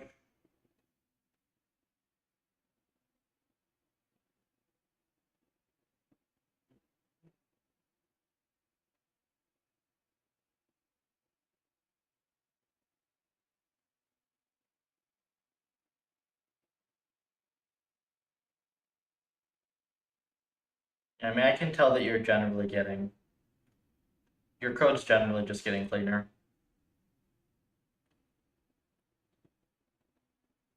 Like you're caching variables more coherently and stuff like that.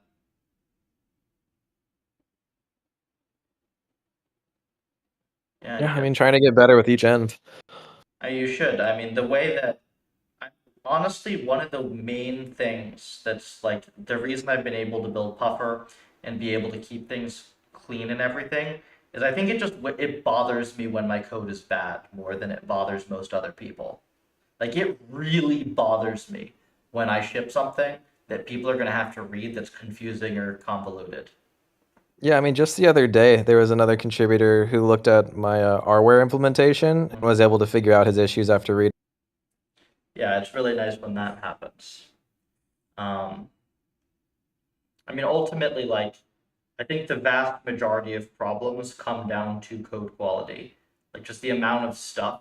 I mean, hey, the whole Pareto optimality, like that whole carbs implementation, the amount of stuff that was wrong I found in that, I don't think anybody would have been able to figure out with the original code the way it was. It was so convoluted. I rewrote it, and then the core of it ended up being like 50 lines of math, right? And that's it. Yeah, it's not terribly bad. Hmm. But like, in order to think clearly, you have to put in a lot of work, right? The code has to be clear for you to be able to think clearly. And this is all good. This is way less nested crazy logic. This is good. I know people meme about like, oh yeah, code quality doesn't matter. Haha, I shipped it, it works and it makes money. Haha. But it's like, okay, but how about all the stuff that you weren't able to do that you didn't know that would have been easy to do because your code sucked, right?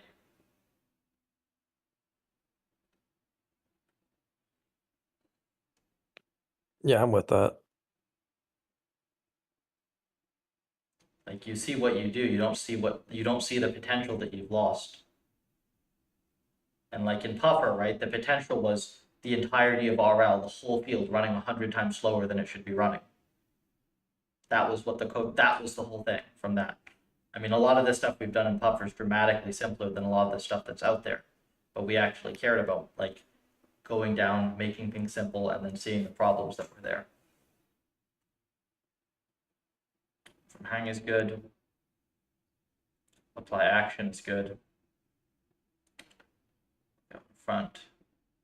Yeah, apply actions, the function that drives everything.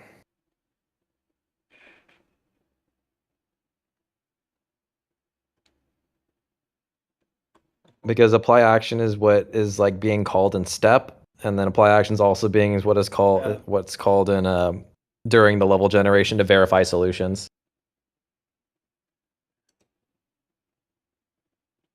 I mean, there are some things that are a matter of taste as well that you'll just pick up over time.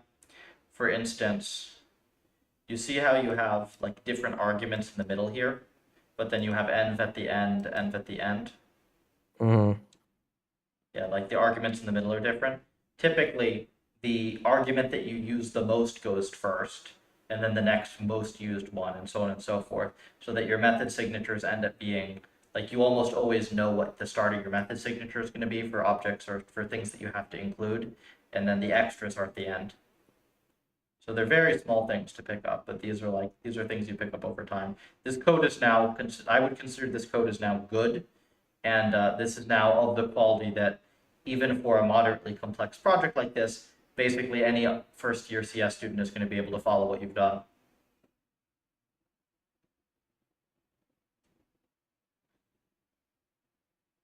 which is what you should aim for. Yep.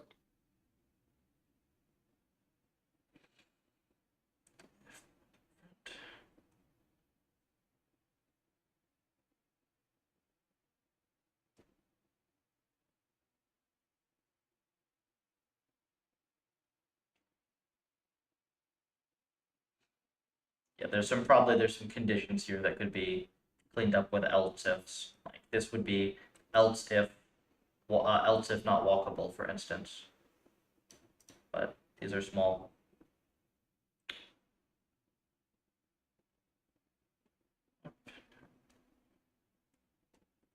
Shimmy.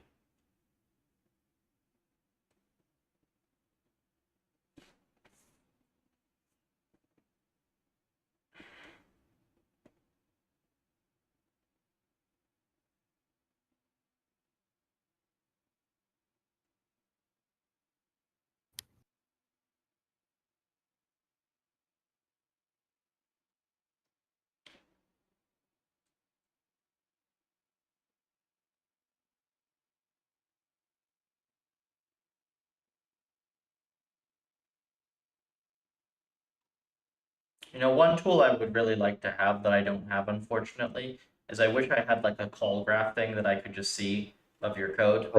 Oh, like how many things are being called by other things, and Yeah. like how deep would you go? Mhm. Yeah. That I really should actually get one of those, because that would be like, that's one of the clearest ways of just seeing, right? I mean, you kind of do this mentally in your head when you're Sure. doing this stuff, but yeah, that like something like that would be good, because that'll catch things that I'm missing, I'm sure.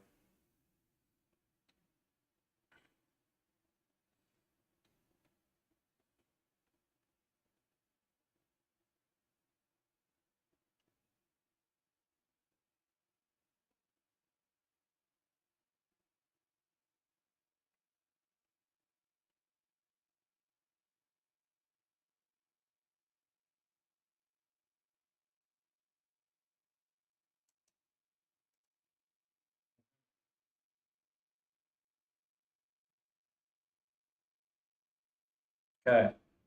Now we're at the BFS stuff. Yeah. So this is a new thing. Visited. Yeah, Okay, because I'm each terrified. place, yeah, in each place I had to basically store the state of which it's currently at, apply every action to it, determine if an action is illegal or illegal, and then store that next state while also maintaining if the visited node has already been seen in the hash. Okay, I'm terrified. Let's see.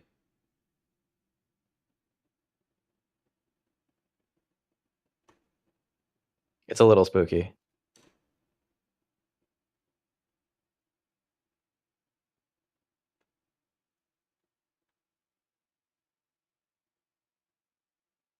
Okay, can you please just explain to me why a breadth first search involves hashing at all?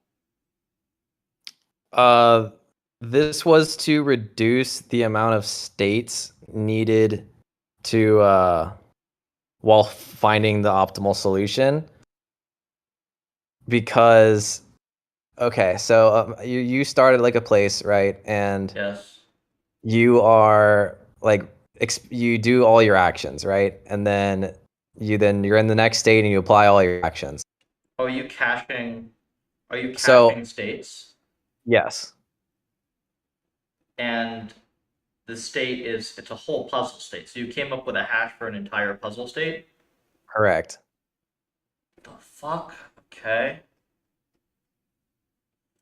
I Because will entertain this. I will in the entertain this game, because this could be smart. in the game, what you can do is you can basically set up yourself to go in circles indefinitely. Like you can just go forward and back, right? So Yeah, I don't want to blocks. store like another state where I'm in the same block position. Okay, but then your position orientation state, which Yeah, I don't know what your state is. I guess like if you're climbing or whatever. yeah. Robot states based on climbing or being or standing, and then block grabbed is self-explanatory. Okay, But so there are a lot of these. there's a ton. There's like millions. No, I think you're many more than millions. Well, oh yeah. Have you actually seen how much the caching speeds stuff up? Have I measured it? Yes. No. Okay. This is the first legitimate error. But I know I don't want to revisit the same state. In BFS, when you Yeah. say revisit the same state, is this cache being used for across BFS calls or within BFS calls?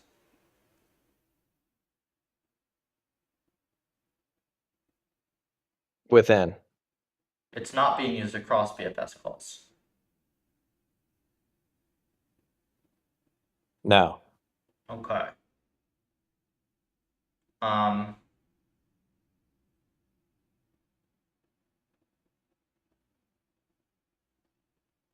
so I understand why you have a hash function. I don't understand why you have a buffer of hashes.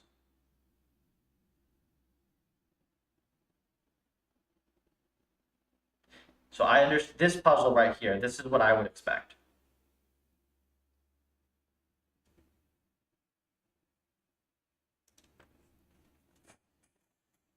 I would expect you to just need this and like either need this or have a hash function. I guess technically you could have both a hash function and this. I definitely don't understand why you have a buffer of hashes. Are you just caching the hashes so that you don't have to recompute them? I am caching. Let me take a look at it again. Okay, because like here, first thing that you could do with breadth first search would be that every time you get a new state to compare, right, you, instead of knowing if it's visited or, hold on, knowing if it's,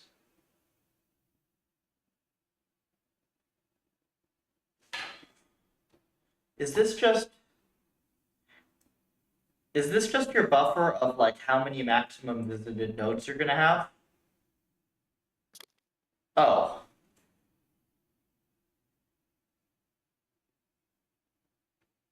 That's the maximum size that I just created for how many possible nodes you can visit that are going to be okay, reasonably so you stored. made it static. Cool. So you do a breadth first search. And that's getting populated with the hashes. With visited Or, and with the state. and the state, correct. Because, well, first of all, the hash isn't guaranteed to work. We can ignore that, right? It's not guaranteed. Is the reason But that you have both because the hash is, there can be collisions, it's or is not there a different guaranteed. reason? Yeah, it's in the case of collisions, you have to compare if this all the attributes of the state. If you end up running into a hash, it's the same hash as another one. It's a backfall or whatever, like a back check to make sure that they actually are independent. Oh, and you actually have that. Yeah. Okay. That is defensible. It's probably overbuilt, but it's defensible.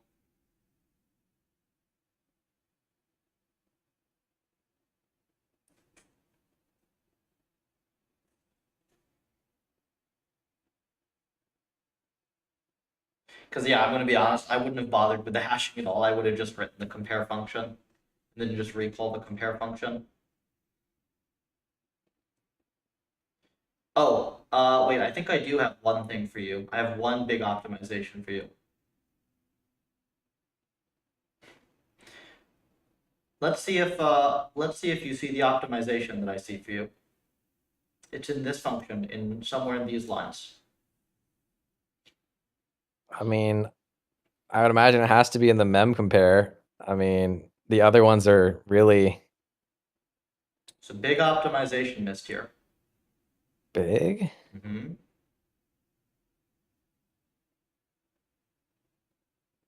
Big If the optimization. is it if the memory size is the same? No. Though actually, if they're not the same, then I think you always allocate the same amount of memory, don't you? Because if you're To not, then block, this is yeah. buffer Yeah. overflow. No, I do. I add block bytes as the same. It's the fixed size for every blocks.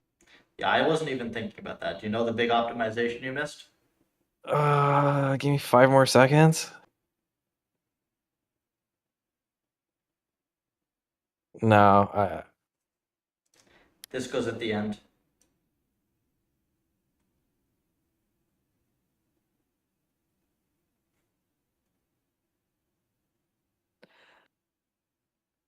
This goes after this.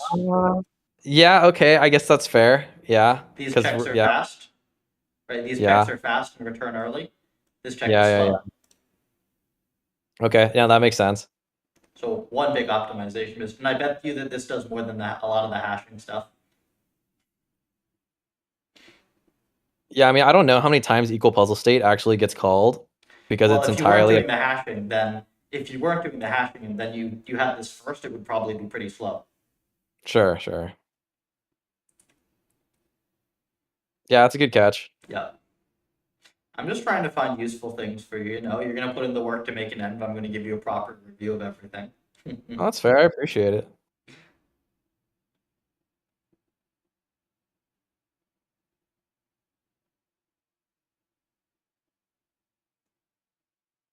Yeah. So this short circuits, right? Yeah. So the first one Yeah. short circuits if it's not Exactly.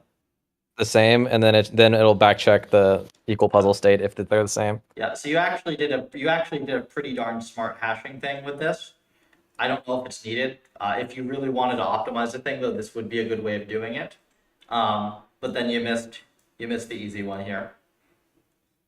So I did the hard What one. happens. Yeah, you did the hard one and missed the easy one, which is usually how it goes. A lot of my work is about not doing the hard things and just getting the easy things right. That's usually where I win on stuff. Is visited. Uh-huh. Uh-huh. Mark visited. This is gonna hash, probably. Mm-hmm. Mm-hmm. Malik?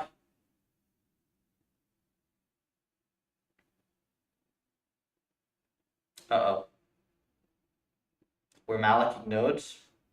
I was under the impression that if you malloc something and then you're instantly changing the parameters, like what's inside of it, it's a better operation than callicing. Because you're Oh, no. I didn't. This is not about Malik versus Calic. This is about allocating at all inside of runtime stuff. Why can we not? yeah, because you have to make a new node to store it into the table. The table has memory associated with it. So this But I is have visited. You could malloc this whole table and then just leave it. would I just do that directly under the line of it? Or like where would I call that? Just in a init Either somewhere? here, yeah. I mean, if you want this to be static, then yeah, you do it here. I would have probably just done it in init because And then just yeah, have that be a part of the struct of tower climb or what? yeah, you would do it in init, and the reason that you would do it in init, come to think of it, is because this doesn't need to be malloc because this gets statically allocated, but because this pointer is going to have stuff in it, like this puzzle state has a buffer in it that needs to be allocated. Yeah. Yeah, you would need to allocate like the puzzle states and stuff inside of it. So yeah, this would just go inside of like the init or whatever. So this would be done once on init, and then you just clear it and reuse it, and then you never have to malloc. That actually would give you a big speed boost. Dynamic mallocing very slow and bad. Okay. Also, There's this one is more. where you get legitimate memory leaks, right? The architecture of Puffer, you basically never get memory leaks except like you made the stuff at the start and forgot to free it. This is where you get like legitimate memory leaks, is doing this. I think I've done this one time total in all the M's that I wrote, and it was because in Neural MMO the maps were too big to put on the stack. I think that was the only place I've had to do this. So would I also malloc the so visited nodes have states and level information, right? Mhm. Or I think just states information. I don't remember. Would I Malloc also be everything. mallocing the blocks inside of the init as well for each of the spots inside the table? Yeah.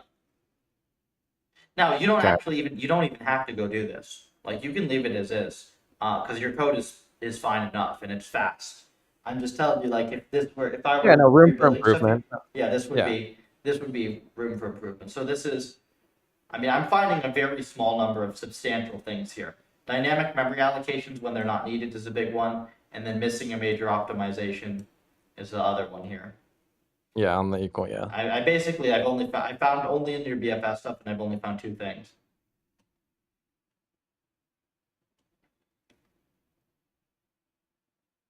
And the rest of this is fine. Yeah, this is a nice syntax. I like this. More calc. What? Your copy function calyx.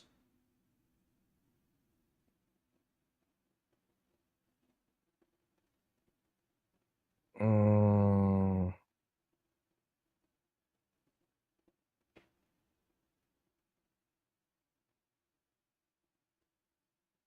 Oh, because it makes you a new puzzle state. yeah. Yeah. Well, I don't think it has to. I think it could be malloc. Well, I don't care about malloc versus calc.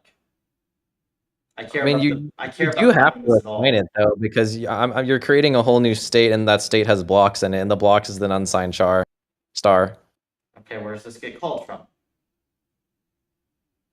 That gets called inside of. Where's copy puzzle state get called? Da, da, da, da. I had to do this because Okay, right originally here. I was Get neighbors. trying to pass it by value. I was trying to do the asterisk, and then apparently it didn't make a deep copy because asterisks don't handle Because it's a reference. yeah. Okay. So that's why I had to make that in order to create the No. new puzzle state here. More. Okay, so you copy the puzzle state. Because now I'm gonna throw that into apply action, and it's gonna then apply all the moves to the copy and not mess with the current.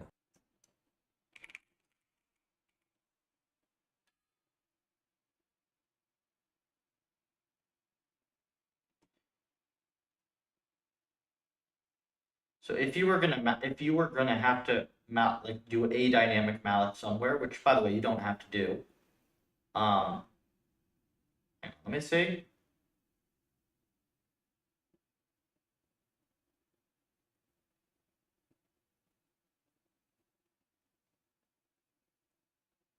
You could do it up here or something. You just need a buffer node is all you need, right? You basically just need an extra node that you can use as a temp, like a copy spot, right? Or But do I you put these need. into a queue? I put those into a small. Well, no, they're not into a queue. Are you talking about which portion are you talking about? Are you talking about the neighbors, or are you talking about like each state in the BFS? Well, I mean, the thing is now you've created yourself a nested problem. This is how you confuse yourself by complicating things. So, first of all, this would be source and dest. Okay? You give it source and dest, and then you don't have to calc here because you've given it a source and dest. So now it's whatever calls this is responsibility to do that, right? Mm-hmm. Okay. So now I guess we're in BFS, but there was another layer. We're in neighbors. Okay, so neighbors needs to provide you a buffer node for this. So this thing gets called in a giant loop repeatedly. So we probably don't want to have this thing allocated up here either, because this is only a loop over 6 things. So then this has to give us a buffer node of some sort, probably. And then get neighbors. Wouldn't you need 6 buffer nodes Do you need 6? for each neighbor? Let's see. Why do we get neighbors? Count. What are you returning? Out neighbors? So Oh, yes, well, this is just, the thing is that then this shouldn't, you don't actually need these at all, do you? Because you go through these, get neighbors. Yeah, because I'm passing out neighbors in by reference.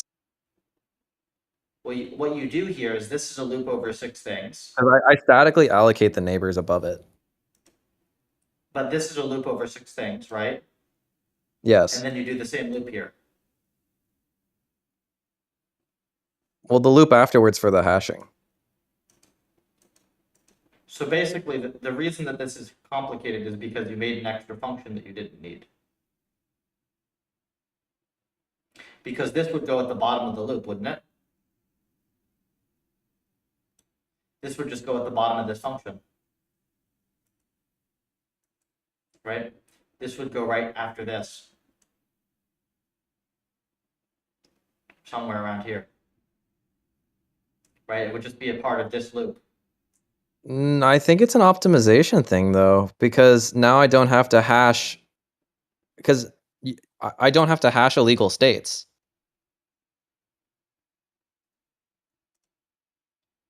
Where does it decide if the state's illegal? In apply action, it says if not success, move was invalid, then I free the memory. So in get neighbors. Yeah, so if you put this loop, yeah, so if you do whatever you were going to do over here, this stuff, does this have to get called on everything regardless if it's legal or not? What is this?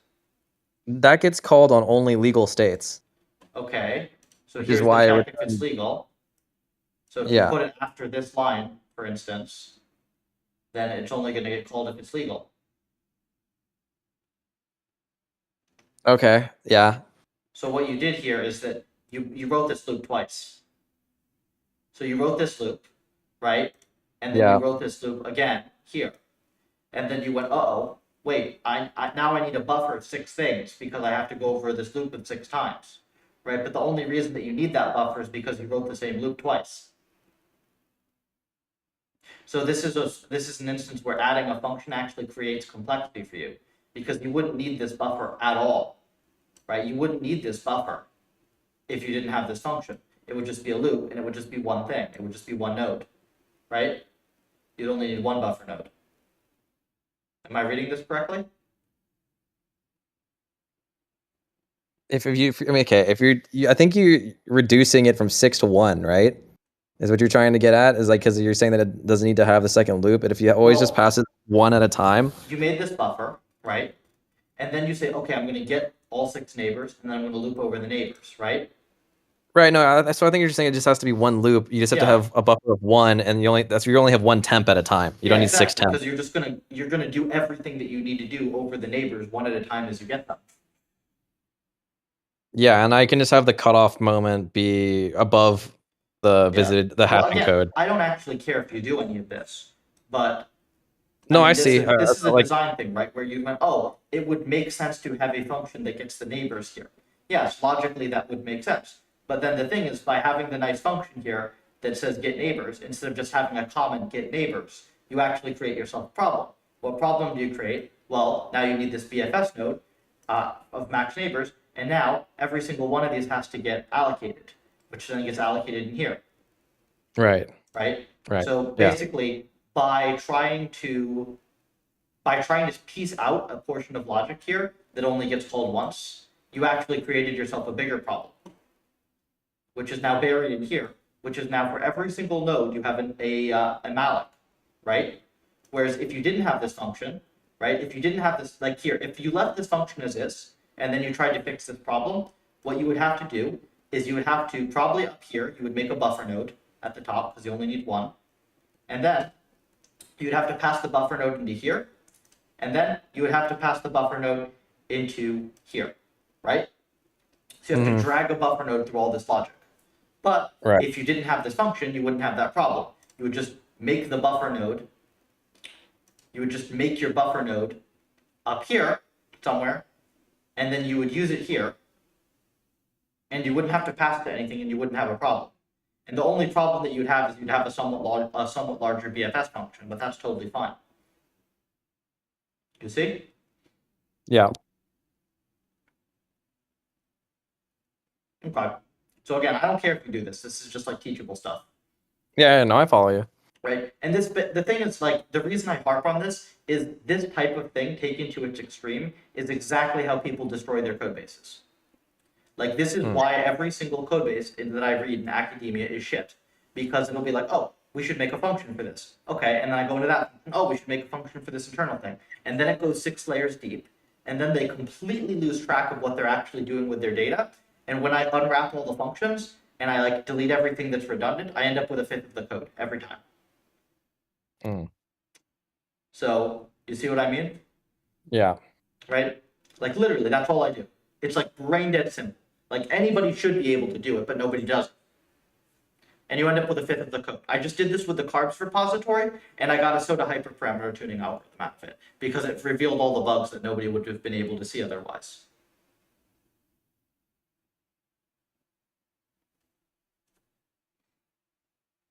Okay.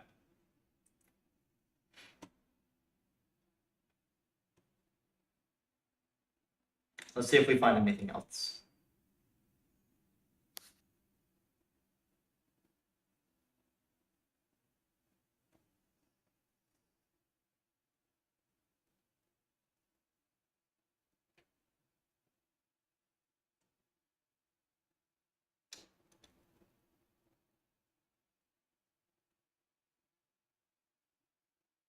Yeah, so this is like crazy dynamic memory allocation. That probably this memory shouldn't be allocated in the first place, so probably this shouldn't exist because there shouldn't be anything to clean up. It should just be a loop over a visited node at most. That would be called in the free of the whole environment. Verify level.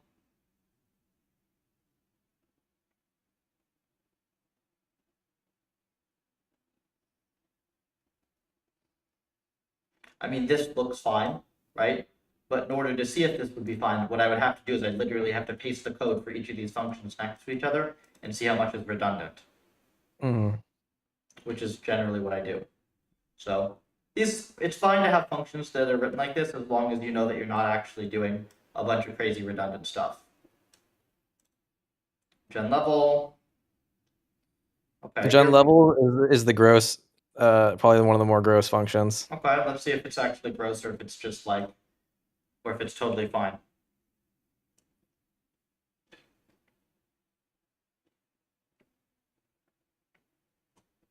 Constants.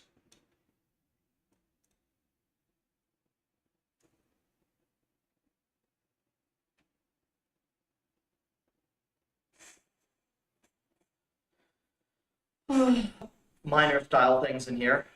Nothing big. Delete these 2 spaces, and then these 2 spaces. Yeah, I remember that one. Well, I you got the see, order it makes right. it easier to read, right? Yeah. I did scale times, whatever, variable times or constant times variable this time, but it's just the spacing.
Okay, so the only thing here is that this one literally should go.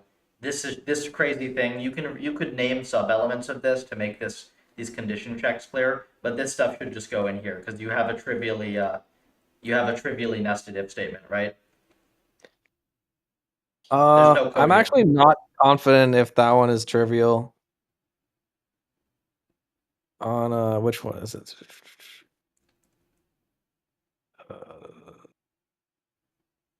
Uh-huh. This going here. Well, you have to check your ands and ors, obviously. Which is why this condition would be probably factored out as 1. And then you would leave, and then it would be pretty clear because it would be 4 things. Yeah, okay. Sorry, I thought you were looking at the one above because I know the one above can't be cleaned up further. No, the other this one is fine. This one, so I would make this a variable condition, whatever this is supposed to be. Yeah. Then- The one below, you're right. That one can be turned into a variable condition, and then probably the one and then below can be a it's- variable condition. Well, it's the fact that you have this is a trivial nesting, right? There's no Yeah. code here. Yeah. So this is one if statement. Yep. No, that one can be compressed. So only one of those. I've only found one of those this review though. And it wasn't a spot where you're doing a bunch of stuff, so whatever. Level, strand, yeah.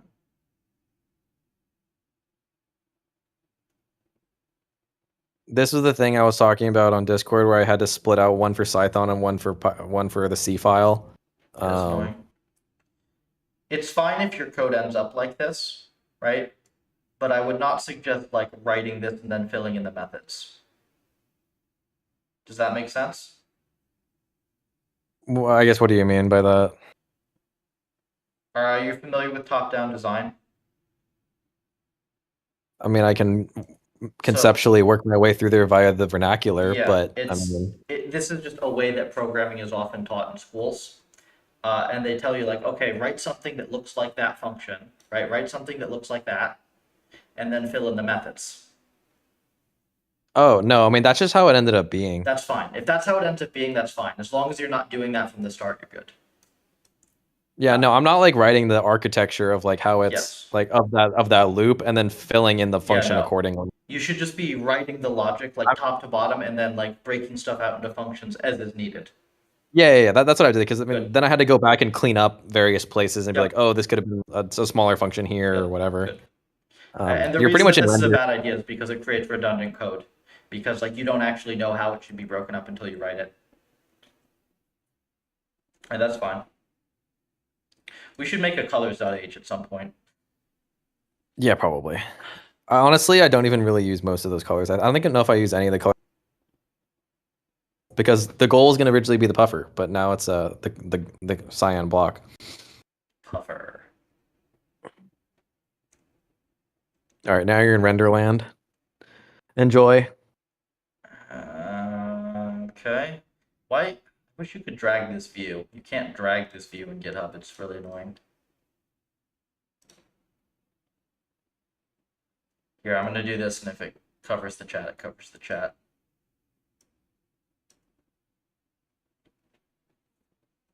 You know what I can do is I can keep the chat open on the other window. The chat's still pretty far away from my screen, so you Well, can it's just expand I it. can't. a little It's further. just that I like for me to see the chat. Oh, your version of chat. Oh, okay. We're good.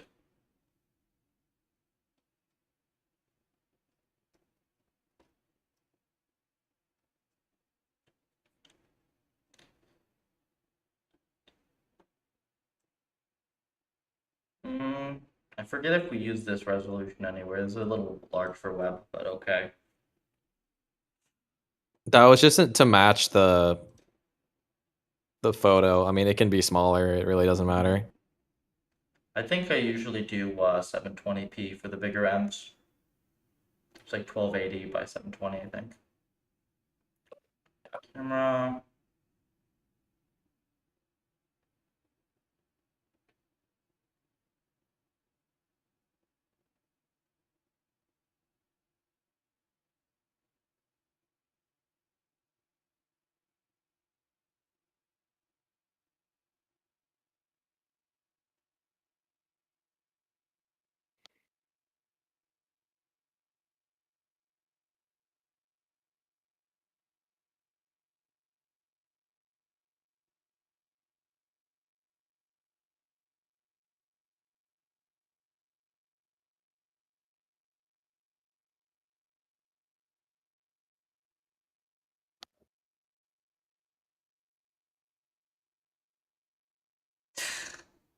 Yep. this thing. I forget if I had an F string. Oh, actually, I think that Raylib has a string format functions I use Oh, it in does. LMMO. Yeah, there's like a text format or whatever.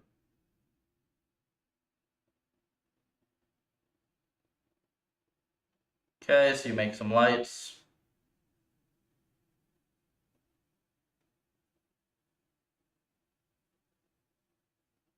Yeah, I didn't know if I should have broken out the lights into like a light function, but since I only No. did 4, I figured I would just leave it there. Well, what would the light function do?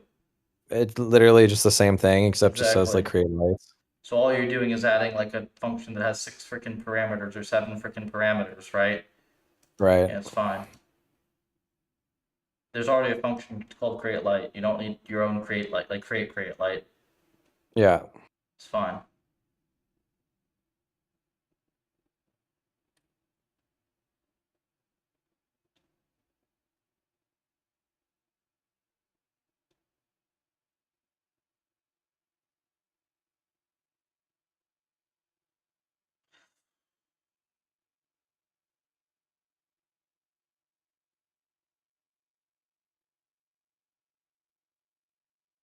I don't know. A lot of like programming experience is also learning what things should bother you and what things shouldn't bother you. I recently decided to give up on trying to turn Python code to look like C, to look more like C, because I realized I'm fighting the actual design of the language.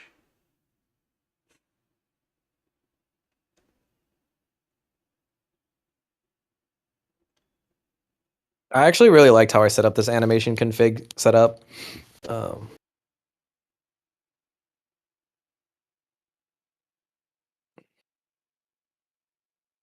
What is this thing? I actually don't recognize this syntax at all. Is this an enum? What is this? It's like kind of like an enum. Yeah. Static const enum config.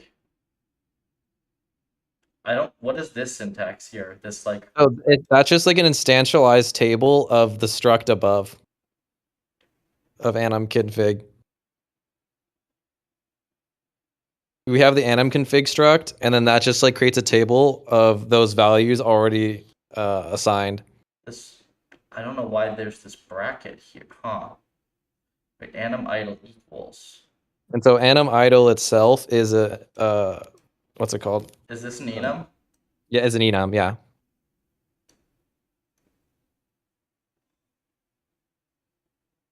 Oh man, So, that's weird. Yeah, the thing you're doing is fine there. That's some weird C syntax, but whatever. but it ends up working like very cleanly because it makes it so that all of the animations and like how they get rendered and how they're processed, like what frame they need to start at and where they transition to, is all Yeah, handled in one place. So if you ever need to add animations, it's super easy to track yeah, that's where fine. you put things.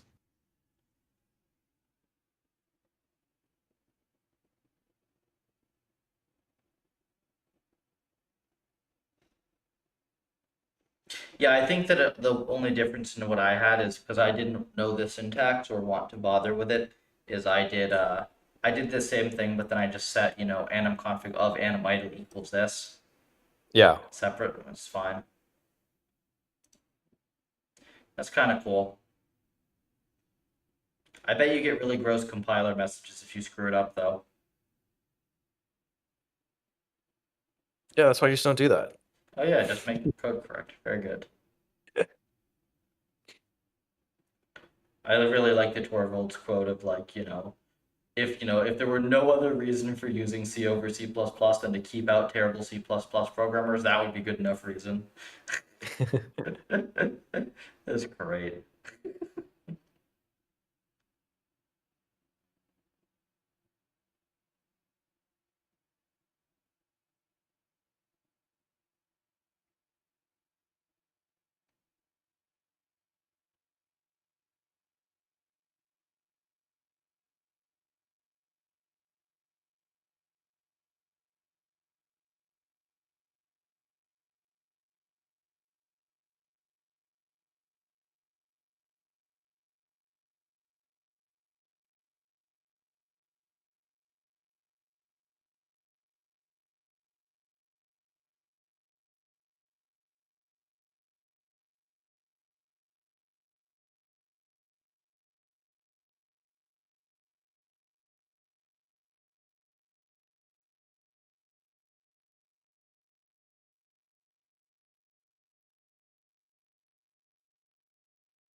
So this is an actual animation file, right?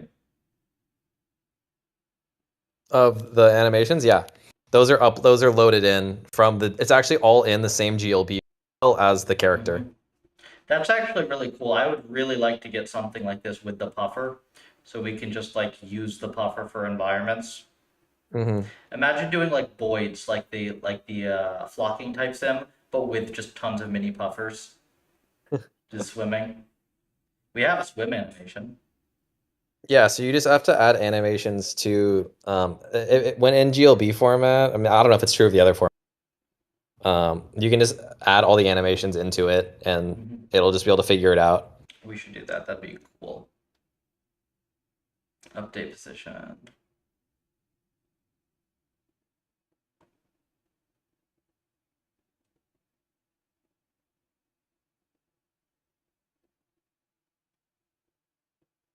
Uh-huh. Progress. Yep. Just have a lerp. I think I did it manually, but same thing.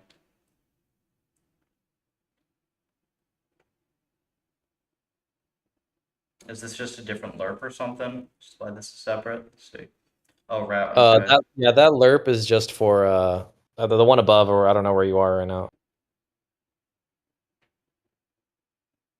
The lerp was just for that specific animation, I believe. Okay. I think it's just for hanging. Take camera.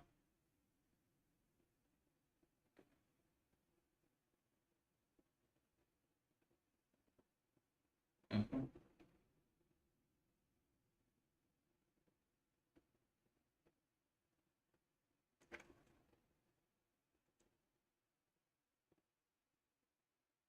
This stuff you could Ooh. argue could all just be inside of render, but I split it out.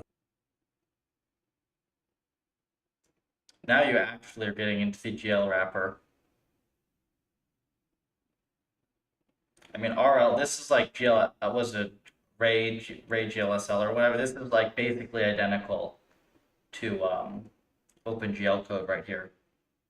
It's really annoying, I'll tell you that. Yeah. Because you have to do this and then this, otherwise you're screwed. It's Yeah, like otherwise Malloc, everything it's just like Malloc and free if you didn't get warnings. Oh, and there's no warnings at all. Your Yeah. whole thing just renders like shit. Uh-huh. And you have no idea why. Yep. I think I spent like a full day on just like making sure that the animations were Yeah. like rotating correctly. It was really So annoying. this type of thing, if you're gonna do this, this is like an actually good argument for like a with, right? What's a with?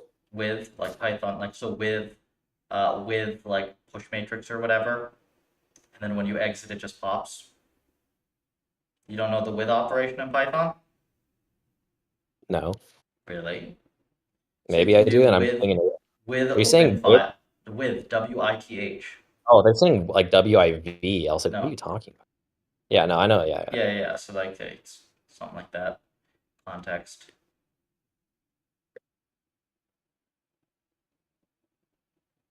Shader mode. Begin shader mode.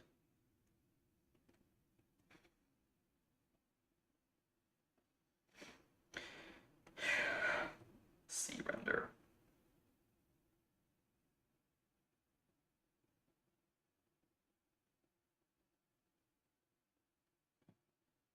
Yeah, there's like 3 edge cases I had to handle, and then the rest is Cool. Okay. I've given you some small things. The only big thing is to not break our setup file, and then we can PR this. And I'm gonna make a new dev branch. I think I gotta get rid of the old dev branch, just delete it or whatever. And then we'll do something off of that. Okay, so yeah, let's talk about order of operations here. So you're gonna make a new dev branch, and then I'm gonna take the 2.0 setup file, right? Hmm. And then modify it to have 5.5 and the rlights file that I need, Yep.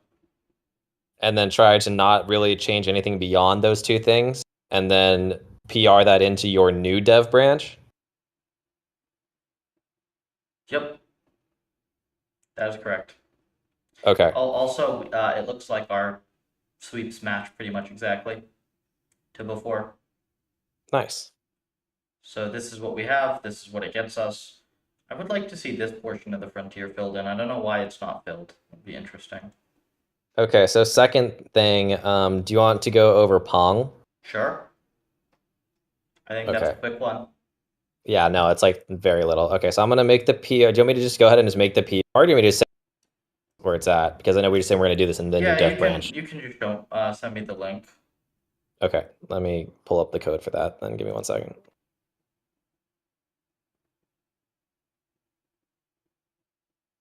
The one question I had on it was, do you, with continuous, because it's being based off of normal distribution, and my actions for Pong I set as negative or based off of -1 to 1, do you clip actions to -1 to 1 after you receive from the network? Yeah. So Because that's what I did, and it you was able to should. get comparable performance to discrete. So yeah, you should do that, but that's one of the things we should investigate because I did that in the robotic stuff and that totally broke everything. So I clipped in the policy, but then if I clipped in the environment, it would break it, which was weird. Oh no, Okay, or the yeah, for other way this one, around. No, no, it was. I think no. I think it's no, I clipped in the environment, but if I clipped in the policy, it broke it. That's what it was. It's weird. So we should experiment with where action should actually be clipped. But yes, that's fine for now.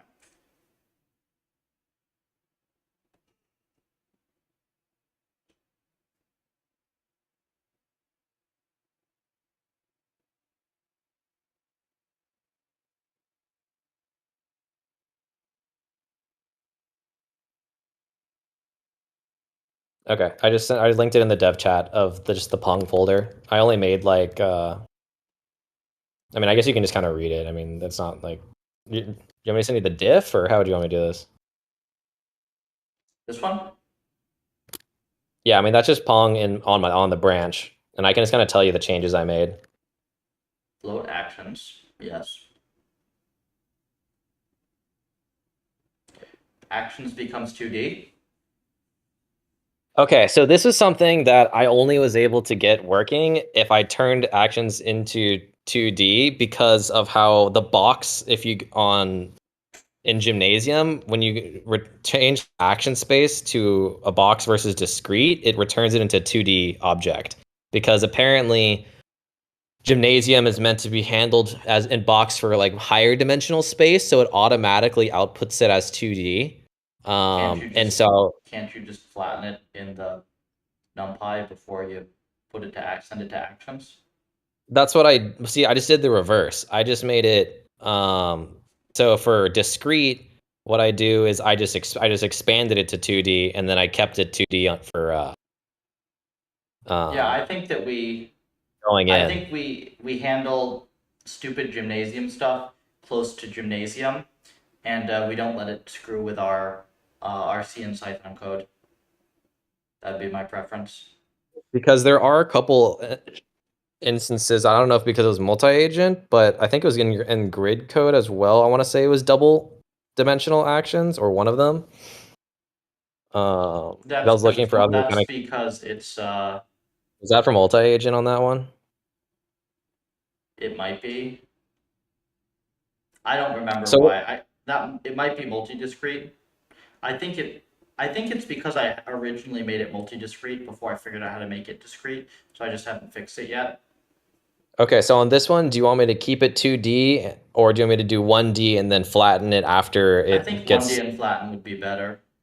Because it's the same thing either way, right? Let's like either I do 2D and I Yeah, increase the dimension of the discrete I don't one, think or we I do. should I don't think we should have redundant array dimensions in C. We can Okay, avoid so it. I just need to then add a. What was it? I just need to Just flatten the flatten, yeah. dimension on a. Okay, that's fine. Okay, and then continuous equals true. It should be false by default. Oh, okay, that was just for testing, but Yeah, yeah, okay, so make okay. the default false. Yeah. Lowest one. Yep, that's good. Continuous.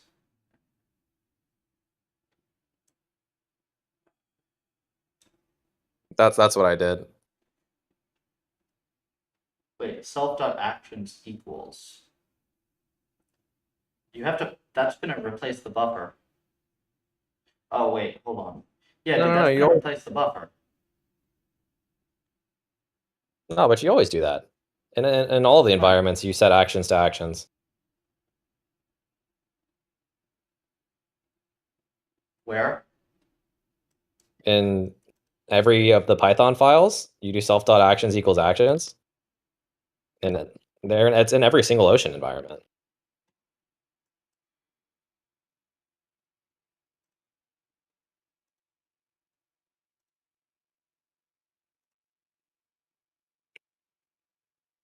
Where? In step, self.actions equals actions. I It's the first. populate. No, there's a colon here.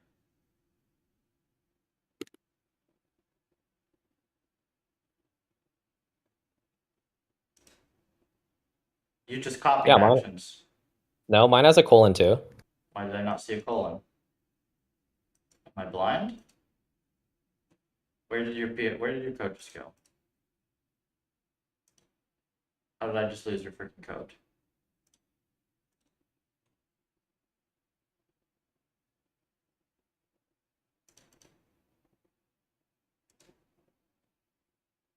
Yeah, mine has actions and then it clips it and then the other one reshapes it. Unless, are you looking at a different branch?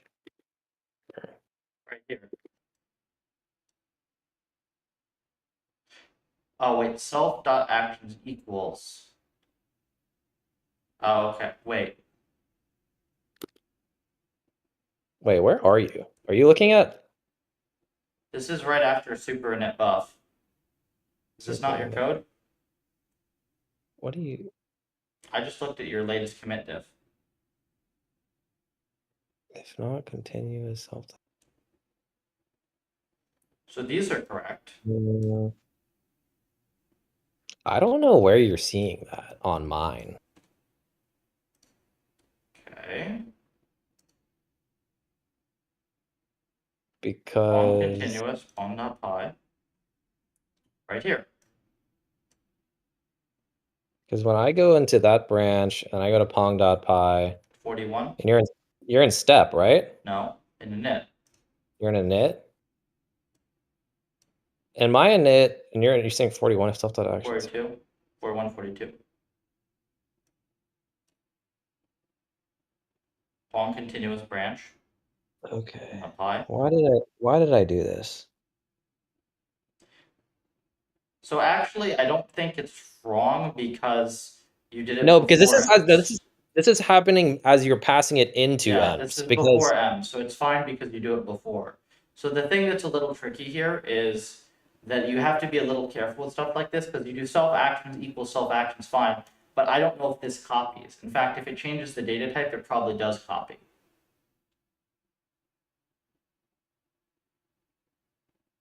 So actually, hold on. Yeah, this can break, this will break. So because buff here can get passed in, right? isn't buff supposed to be passed in? Because self.actions, Yeah. doesn't that set in super init? Yes, this gets set. Well, this can get set from vectorization because this gives you a slice of data. So I think this can break it because here, this you pass it, you pass this in.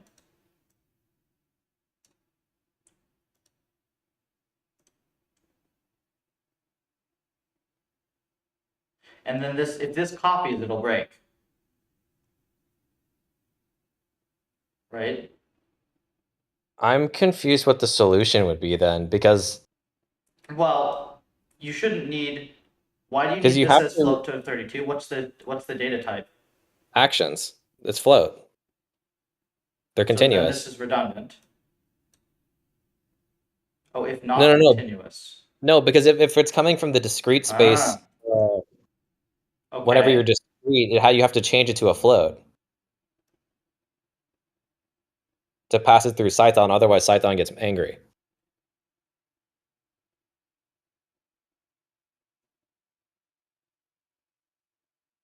That Well, was you my know what? solution. I think it's fine, and the reason that it's fine is that this buffer specifically, we pass actions anyways here. So then you set it. Yes, this is actually fine. That's tricky. We got to be careful with this stuff. I might find a better way of doing this in the future, but I think that you're actually fine here, and the reason is that self actions, you're going to overwrite it, so vectorization is no longer going to have access to this buffer, but it will still have, it'll still pass the actions here, and they get set here, so it's fine. Okay, good. And that's it? Was there any, that was the only change, it's like a few lines? The Scython was changed, but I mean, I think it was just a couple lines. I mean, it was just like mostly just changing it to float. Like, I don't think I actually really changed anything material. Yeah. Okay, cool. The whole thing is like 27 line changes or something like that. Like, it's Oh, like, I think I missed something then, because I didn't review 27 lines. Probably this one. yeah, Yes. because there's two. Yeah. I mean, Window, and then you added this continuous. Did you do this Yeah. with the wheel? yes, I did. Oh, dude, I don't do wanted. that. What? You don't like the wheel as action? How are you else going to continue it? I guess, I guess actually that's kind of clever. I think we leave the discrete build up on the website because that's going to confuse the hell out of people. But fine, we'll leave. That's actually kind of clever. Yeah. Get wheel move. That's actually really clever. Dude, Okay, on. fine. That's really clever. I will not receive this hate for this. That's actually, I wouldn't have thought of that. I was just like, wait, what? Oh. Okay, you get credit for that. That's actually very clever. And yeah, this is fine. Cool. Good.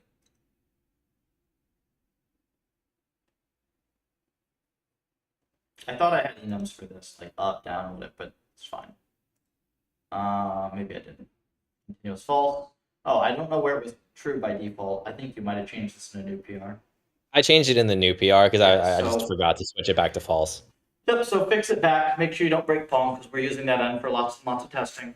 And other than that, you can PR that, and we'll have two different things. I will make a new dev branch for that as well. Okay. And Yeah, this whole sweep just ran fine as well, nice and quick. You can see. So as part of the experimentation, do you want me to run experiments on Pong continuous using the new thing, or are you going to do? Oh, you can totally do that. That'd probably be a perfectly good thing because I'll merge it into dev so you can play with it.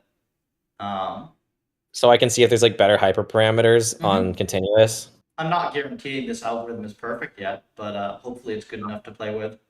I don't know. I think I heard a guarantee in there somewhere. It should be good enough to play with. Yeah, because like you get these. This is what we got out of. I ran this whole 200 experiment sweep while we were talking. Yeah. So you can see here's the cost of all the experiments.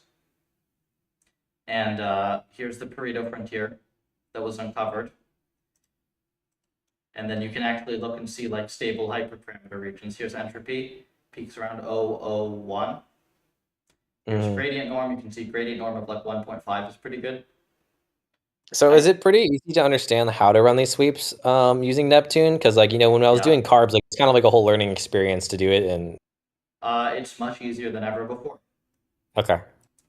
The only thing is that all of that complexity now is in the config files. So Okay. all the specifications. You see how you specify a distribution for each parameter? Yes. Okay. Min, mean, max, and scale. And then there's also an auto scale. And then you also have to specify a few other things up top. What does auto scale do? It does some math for you and tries to figure out a good scale. All right, fair enough. I've only tried it on total time steps so far. But ideally, the hope is that we're going to get this to work on everything. So your total, like you're going to have auto scale on everything. And it's just going to be like... Did you automatically figure out batch size shit so that it's not like gonna go to like a random batch size between things? And okay. Yep, that's the uniform POW too. Yeah, that was a little bit of an annoying thing at one point. But I'm saying like the ratios. Change the sweep. Yeah. No, like the batch to many batch ratio, so it guarantees that you're not doing like I just set the max of this to be 32K, and then the min of this is 32K. Okay. So that just does But it for you. no, but I'm saying like ratios, right? So you know how we talked about like there being like a good mini batch to batch ratio of being like 1/4 or Mhm. like worst case like 1/8. Yeah, it just gets like right now. It does everything based on wall clock versus cost. So Okay, so I'll probably figure out over exactly, time, like, it's okay, just it's a smarter algorithm, okay, and also it doesn't. It's no longer allowed to sample things like utterly crazy. Um, so for instance, this mini batch size that starts off at 8192, and then this yeah. batch size that starts off at 32K, it cannot immediately sample 260 and then 24. It can't just like sample the high end and the low end immediately. It's like this Let me. probabilistic thing that starts at the mean and expands over time. Okay, It's a I'm cool gonna link. algorithm. I will show you it and it's almost done. I will show you it soon. In fact, So, there's even like a very strong baseline in here, which should be a very strong baseline. Pareto genetic. So this is how much code it takes for a Pareto genetic algorithm. Obviously, there's some additional functions in here, and there are a whole bunch of versions of it as well. mm, But this thing literally, it starts off by sampling the mean point, and then it Okay. builds a Pareto frontier around that mean point. So it runs like a genetic algorithm, a very basic genetic search, and it like discovers new Pareto points, and then it searches outward from the whole set of existing Pareto points. Oh, that's pretty sick. Yeah. And then there's this bias term that actually makes it work. I just went ahead and linked on the disk the Pong continuous run if you want to take a peek at that.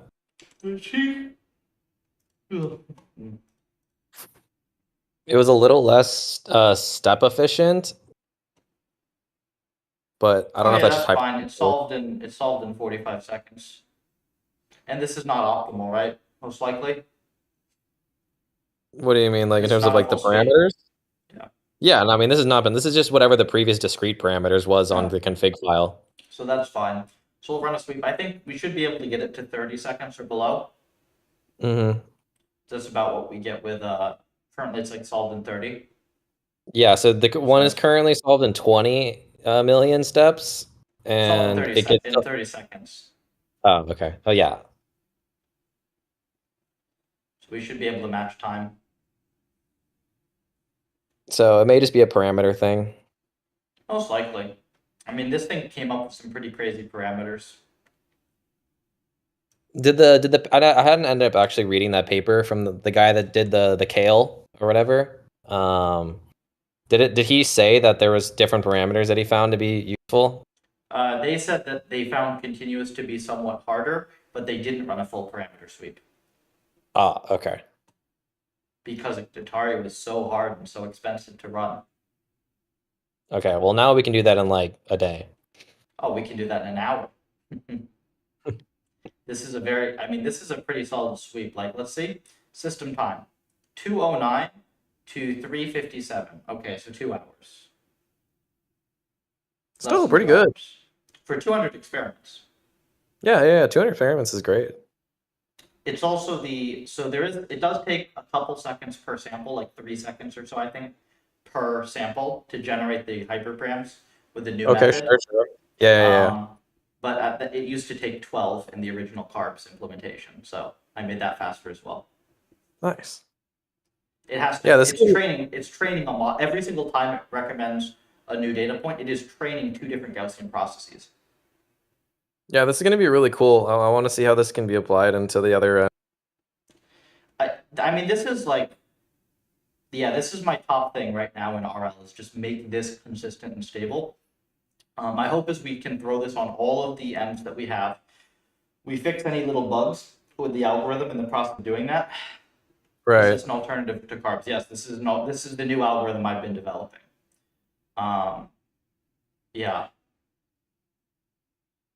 And if we can make this like stable and consistent, then we're going to be set up perfectly for all sorts of additional research. And frankly, this is one of the big missing pieces right now in RL. So this could be, I mean, this could be huge for the field in general.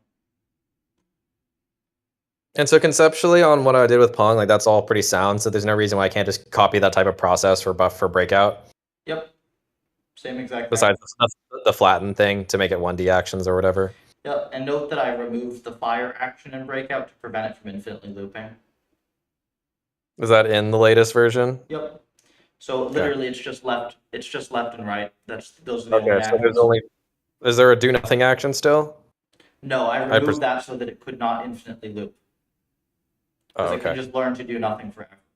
That's what happened, like, when you really start running an algorithm that just discovers everything, it just discovered that, and then it's like, oh, okay, you run your sweep, and then 20 experiments in, it just infinitely loops. Okay, so yeah, so just 2. Oh yeah, that's easy stuff. Yeah.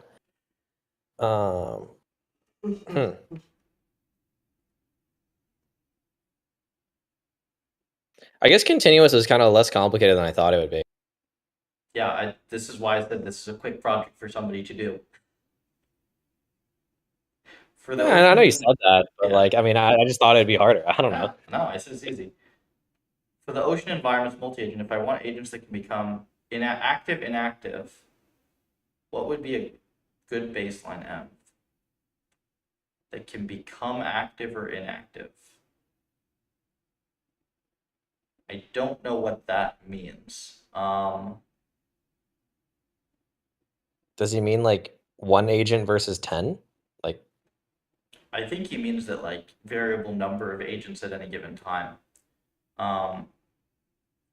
You can do that. There's a masking feature in PufferLib. So there is a masking feature in PufferLib that lets you do that. Variable number of agents is the source of all pain and suffering in multi-agent learning. Just going to tell you right now. So you can do it. PufferLib has a thing that allows you to hack it and make it work pretty cleanly, but this is the source of all pain and suffering. So much so that we removed this from Neural MMO3 when I did Neural MMO3. Like we had variable in 2.0, I removed it in 3.0 because I didn't want to deal with it and because it made everything faster and easier and you don't lose any complexity. Training it is a pain? Nope, it's that you have to mask and filter the observations at every step so you're only getting the ones from live agents. Which, again, we've implemented it. It works in PufferLib. But if you're going to have, here, let's say if you're going to do this, make sure that you always have at least half the agents alive at any given time. Because otherwise you just lose a ton of perf. That's my suggestion. So however many the max number of agent, make sure at least half of them are alive at any given time. Do I do that in Rware? Because I think you can have any number of agents in it. And... Yeah, but not variable like over the course of an episode. It's like agents can die. Is usually the thing that yeah, agents can spawn or die. This is the source of all pain and suffering. Do not do it. Pain and suffering. All the agents are always alive in Rware, so that's not a problem. And suffering. Oh shoot. I just popped in here because I realized you guys on stream and I realized I do this in Impulse Wars. I didn't even think about the implications of like some agents dying or whatever. Yes, pain and suffering. It's implemented. Also, we're on stream, but yeah, there's the masking thing will let you deal with that. I suggest you use it. Is that in Neural, or where did you have that masking? The masking is not environment specific. You just use it on anything. But like you have to return a mask parameter. Like there's a mask option in vectorization. You can just set the mask as part of the buffer, and it just tells you which agents are alive. And then clean PufferLib will only train on data from agents that are alive. Oh, see, I thought because truncation and terminals are like a buffer per agent, I thought if I said, oh, okay, 1 agent dies, set the terminal for that agent only to be 1, then that would basically do that. It's tricky because historically, I think that some environments have set terminal or truncation once when an agent dies, and then they don't continue to set it. And then other environments have, shit. No, you can't do that because if you just set the terminal or the truncation, it's like the agent could respawn or the end could reset. So you need a mask on top of it. It's annoying as hell. Okay. Yeah. I mean, okay, so if what I'm understanding is correct, it doesn't sound that bad. So Yeah. basically, Well, it's the bad thing is whenever the perf loss. Because oh, yeah. But wait, you're using in your environment, don't you have when do you have a variable number of agents? They die and the thing resets, doesn't it? well, so if you have two agents, yeah, but if you have more than two, Oh, okay. say if you had like say three or four drones, like players total, Mhm. but then you had more than one agent, yeah, you could have one agent dead and one alive. So let's say that you wanted to do like a really big arena version of your environment, right? Hmm. I would just respawn dead agents instantly somewhere else on the map, and just score a point against them or something. Hmm. That's I how I would do mean, it.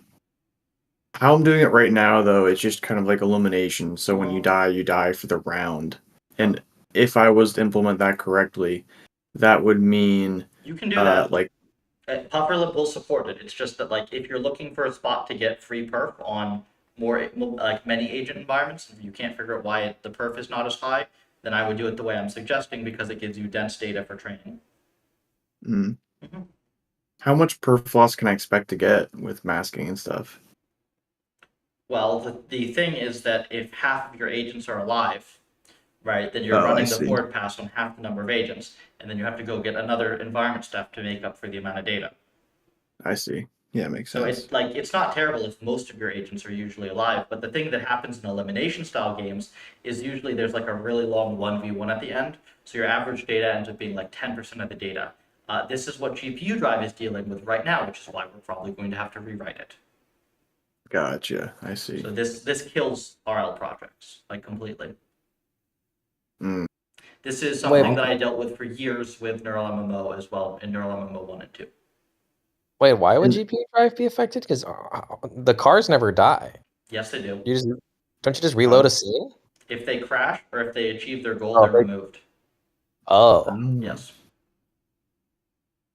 So the part you struggled with yours with was just handling all the edge cases, or was masking with sufficient performance, or what was the struggle?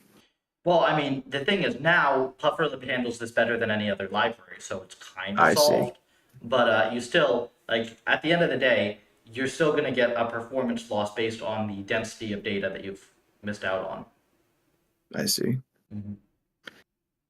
And yeah, it was already asked, but I didn't hear anything clear. So like, I've kind of seen masks in the code, but yeah, like, is there anywhere I can look that they're actually being used as like a reference in Might do it PufferLib in at the all, or no? old Neural MMO 2 code, maybe. But I mean, you just set the masks. It's like, it's just masks is just an array, and you just set it, you just set any agents that are dead to false, and that's it. Oh, okay, okay, That's And literally all you do.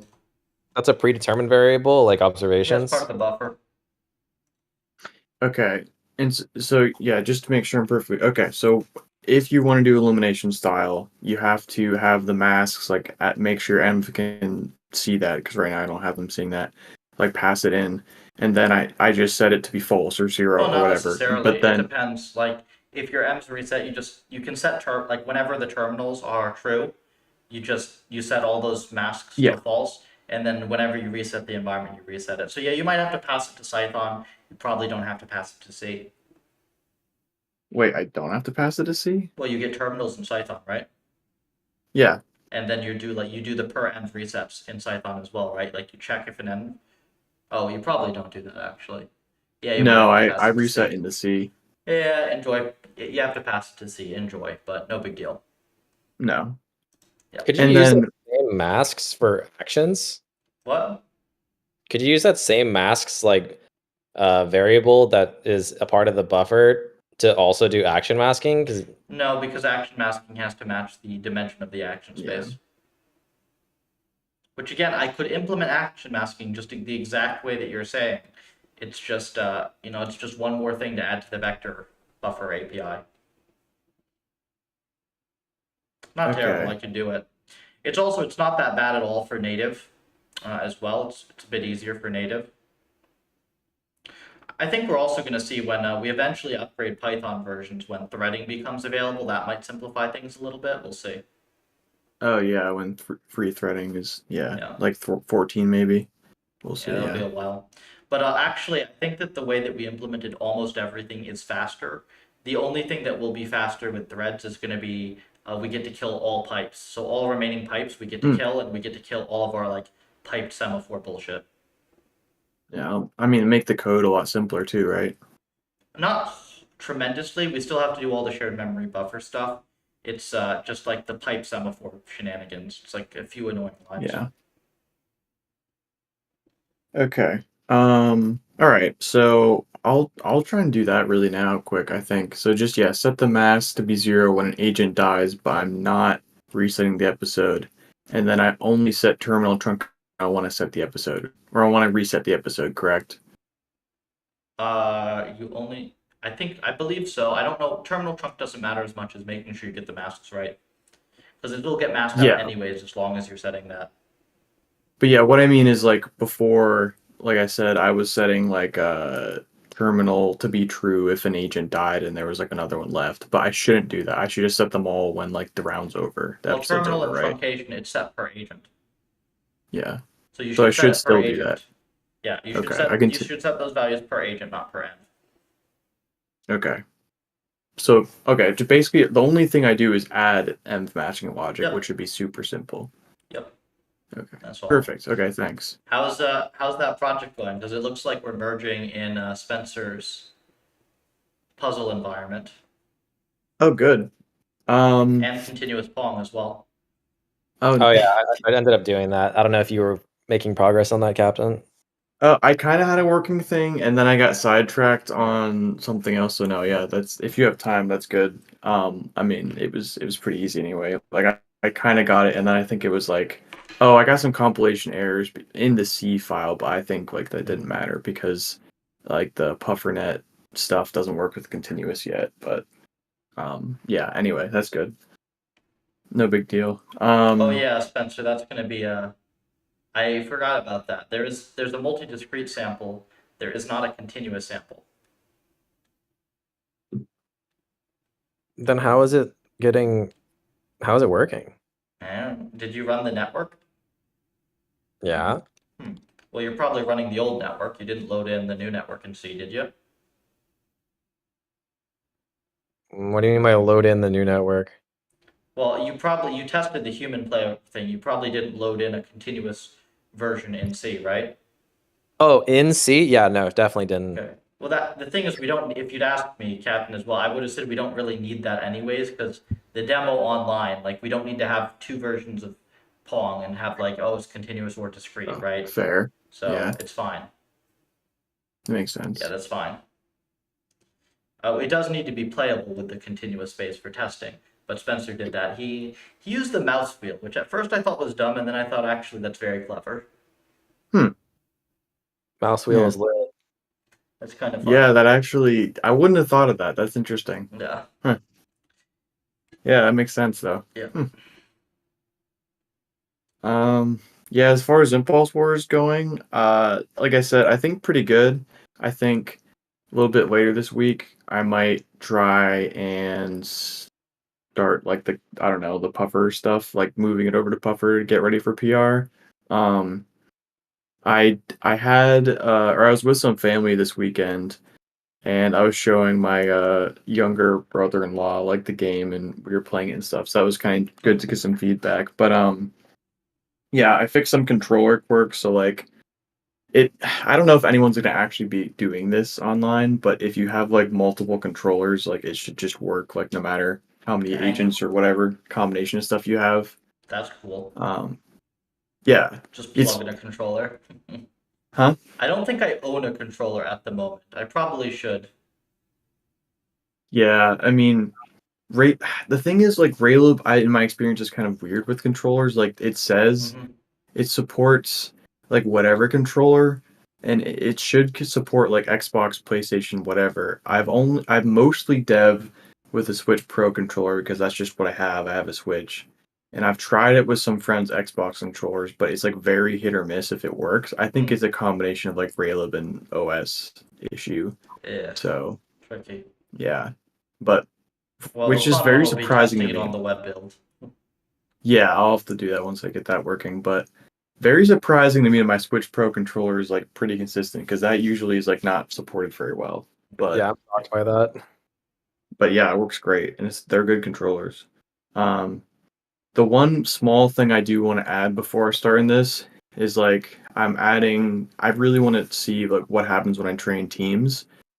And also I should be able to do multi-agent if they're on the same team because that's like we have a Yeah. lot of like cooperative multi-agent M's, Oh right? yeah, Like that's fine. You Rware can do and that. The crazy stuff only happens with competitive because you need elo.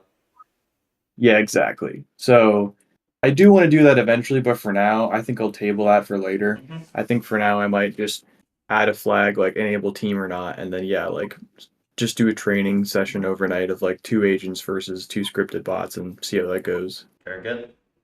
So your But yeah, curriculum thing seemingly worked with the like 1 billion on basic opponent, and then you just uploaded the weights and then did the against the scripted bot. yeah, it's night and day. And I mean, when you think about it, it really makes sense because the Mhm. way I program my scripted bot, it essentially when it starts, like you start with the basic weapon. So its main thing is like it goes and gets like a weapon, the closest one, and then as soon as it has like just a weapon, it will hunt down like the closest drone and just keep shooting at it until it needs to get another weapon. So it's very aggressive. And if you have a fresh policy, a fresh model that literally knows nothing, I Just imagine what's happening is it's pretty tough for it to learn how the game works when there's an aggressive opponent just like killing you Yeah, it's really just not fast. getting any reward. It's the same thing. Like yeah. Yeah, you're not gonna learn how to play League or Dota or any game if you're playing against a GM. You're just gonna get crushed. yeah, exactly. Which this might as well the skill gap is pretty Yeah. similar because it literally knows nothing about anything at the start and the scripted bot is Sure. just destroying it. So yeah, like I've been training it's probably overkill, but I've been training for like 1 billion steps against a sitting duck and that gets it around like 80% win rate. Yeah. And then I'll train for like how I don't know 5 or so billion steps against the scripted bots, and it does pretty well. So I I'm did. curious about your transition point, right? So like Mhm. you get it to like whatever 80% or so um on the sitting duck, and then Mhm. the second you transfer over, does your like I don't know how what your main metric is, like win rate or whatever survival rate or opponents killed or however you It's win measure rate, yeah. win rate, does it just tank immediately? So Like how does that actually end up learning from there? let me see. Let me pull up a graph. I'm pretty sure it tanks like the first or two. Like it recovers in like less than a dozen epochs. I think it's like almost immediate. It dips like the first 1 or 2 like training epochs because it's like totally new, but it Sure. almost instantly bounces back. It's kind of amazing. That's really shocking. I would have thought it would be like just I don't know, a lot of failure, but and then eventually figuring out like, oh, I gotta run away. Here I. Oh, actually, yeah. It's like yeah. Let me post this in the Twitch. I'll post the run so you can. Well, we're in Discord. I'll post it in Discord. I'll post it in But the general development. development, okay. Yeah, because I was trying to read some other papers on the subject a little bit, and like it seems like it's not very clear like what is like the best way to like transition across like I guess what you call like an intermediate checkpoint on learning. Yeah. Yeah. I don't know. I just tried this and it worked well, so I haven't really If it works, it experimented too works. much. Yeah. Um. So drone zero, like basically on the graph, the blue one should be like the agent, the RL agent, and so you Okay. can if you zoom in like super close in the beginning, you can see the win rate like. Not, I mean, this is looks like barely. it's not even affected by it at all. I mean, Yeah, basically it's not affected, which is kind of crazy. that is wild. Yeah. Huh. I guess I just lucked out. Like my EMB is just kind of well suited for this basic curriculum learning, I guess. Because yeah, this isn't like research driven or anything. This is just kind of like, huh, I wonder if this works, and I did, and then I just went with it. Yeah, I mean, why not, right? Yeah. I mean, have you tried just training on like the easy levels and then just I don't know, after it kind of seems to plateau, trying to just train on the hard levels? No, I haven't done that thing that you showed me the other day how to do. Okay. I haven't tried that yet. I was trying to get the PR ready in, Gotcha. Yeah, that makes sense. and then I was gonna mess with that kind of stuff afterwards. I have a hypothesis. I haven't really tested. Well, no, I think I have tested actually.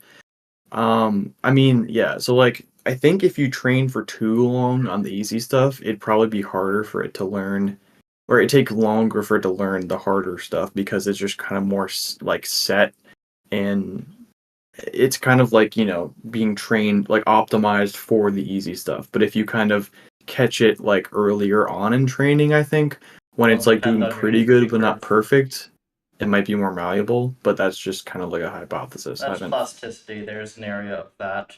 Yeah. Cheapest, quickest look at that would be look at the entropy curve. Hmm. Not a great, And not a great method, but it'll tell you something. and what I'm looking for on in the- the entropy curve? It going down a lot.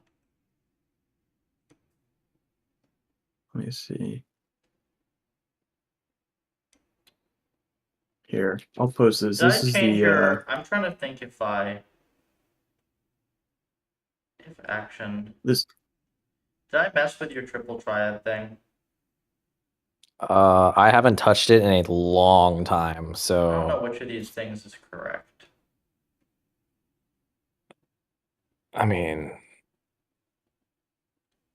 It's probably correct on 2.0. I would guess the 2.0. I mean, I'll put it this way: I have not even touched it since. I think it still has like It still has some question. crazy pointers. Yeah. So yeah, it's probably fine. Whatever your changes there. Plus 2,100 minus 1,000. Nice. Make sure that all the files are changed are reasonable.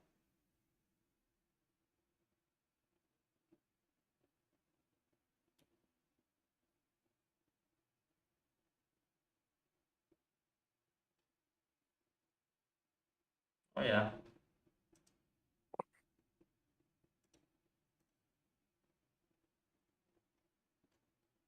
Captain, do you think you're gonna keep on like messing with Impulse Force for a while, or do you have any thoughts on like what your next project is? Or are you just gonna want to do a whole bunch of like research on Impulse further? Uh, I don't know. I mean, I would like to get into Puffer, so Puffer. it could, yeah, we can just play in the web and all that stuff. But yeah, I don't know. I do think I want to do a little bit more with it, but I don't know. Yeah, This is a chonky PR. Holy. the tower climb one. No, the hyperparam stuff. Oh, it's ready to PR. It's in dev now. Oh, nice. Yeah. So what we're doing is we're gonna add. He's making a new dev, and then I'm PRing into the new dev. Which did you call it anything else, or do you just rewrite the existing dev? I think I just have new dev. If this is working, we'll see. Okay. Is there a But yeah, reason we can't keep the same dev branch between like releases? Because that just make it kind of easier. Like, It is. It's yeah. named dev. Oh, perfect. Okay, I yeah, just that's what I had to meant. delete the old one because it was like I didn't want to have to sync that. Oh, okay. I see. Yeah, it makes sense. That's literally but it. yeah. So we're gonna add the pawn continuous, the tower climb into the new dev because I made some changes on the setup file that could nuke things. So he wanted me to fix that.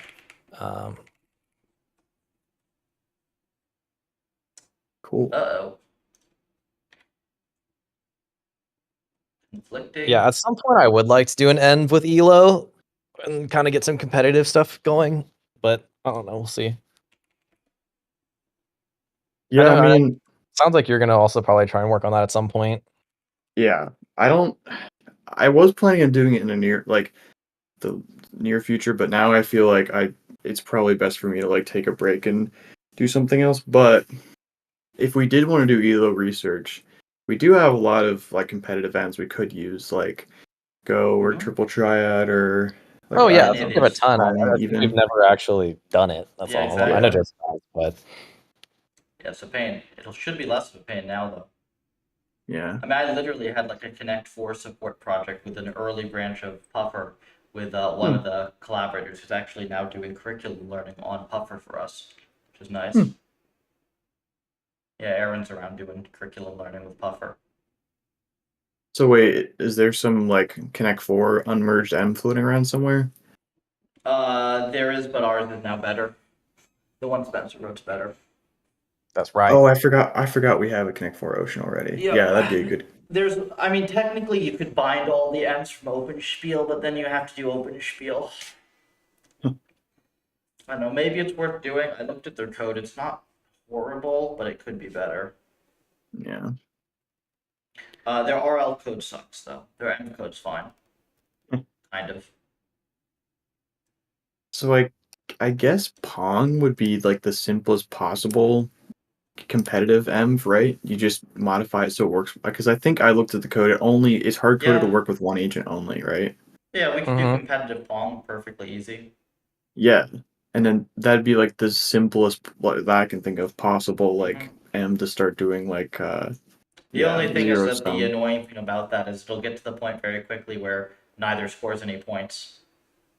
Yeah, Fixed game length is yeah, kind of nice for that. Like Connect 4 is kind of good for that.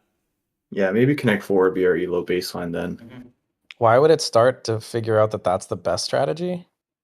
They'll volley it with each other, and neither will ever drop a point. Ah, Yeah, like you ever play air hockey with someone pretty decent? It becomes like it can become a long game of like just waiting for someone to mess up, Yeah. sure. versus just like you just when someone's like really bad, you just like score pretty easily, or you're really bad, you just get scored on like a lot. But Right. if you're both good, it's just, yeah, almost kind of stalemating. Yeah. Man, I haven't seen an air hockey table in forever. That's funny. Yeah, I don't know why that came to me, but yeah, I haven't played one either for a long time. Freaking slam the things and pop it out of the. Just go flying Uh-huh. at you. Yeah, that's always fun to do. I'm trying to think what I messed up here. Something screwy. I don't know if this was a good merge.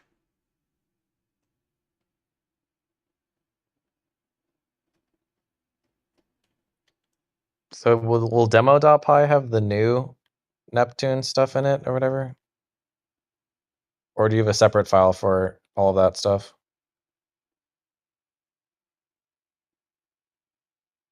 No, it's in demo, but hang on. I think I broke something. Oh, I think it just can't be in the main file.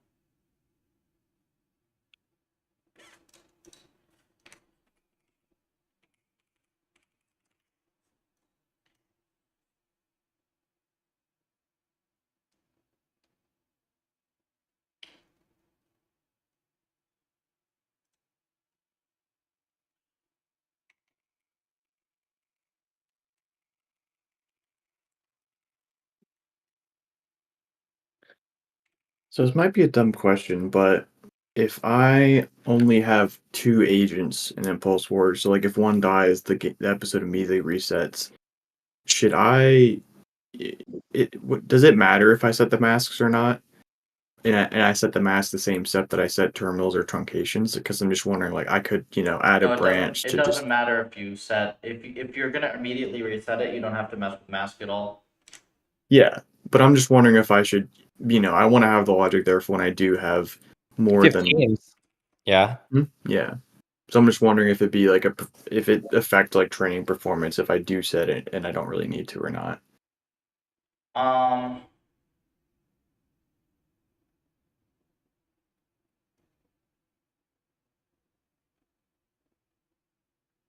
I think technically you might miss one obs, but it shouldn't. It shouldn't matter. There's like this really obnoxious quirk that makes it hard to handle trajectory bounds in all these various libraries. Okay, this seems to be running. So I think I just fix this one little bug, and then we have this demo file runnable with 3 new algorithms. 3 new sweeping algorithms. Yeah, I'll show you real quick. Let me push this.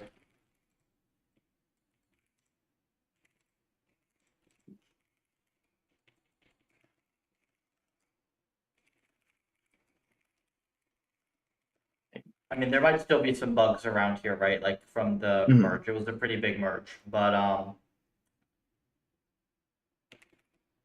so in PufferLib sweep, this whole file is 538 lines, but some of this is devoted to old carbs. So 476 lines. This is a pretty short file. It has space definitions. So you can define a parameter space. There are lots of different types of these. They have a normalized function, they have an unnormalized function. So when you give it a parameter of a certain type, it knows how to convert this into a normalized space, which is better for hyperparameter sweeps. We have a few different spaces. There's logit, there's log, there's power of 2, and there's linear. 4 spaces at the moment. There is a simple way to construct one of these configs based on a like a sweep config, which is just the .ini file. So we'll build it for you. There is a hyperparameters thing that will take that sweep config, get all of the minimum and maximum bounds, the search centers, and have sampling functions associated with that. So there's a hyperparameter manager that like just does all that for you. There's a function to see which points are Pareto optimal. And then there are 3 different methods. There is a random search method, which is better than most random search methods that you'll find because it uses the normalized spaces from the hyperparameters. This is a huge step up from most random methods. There is Pareto genetic, which is a genetic algorithm that attempts to discover Pareto optimal points, as well as to slowly push out and cover the whole cost region, the whole like cost curve.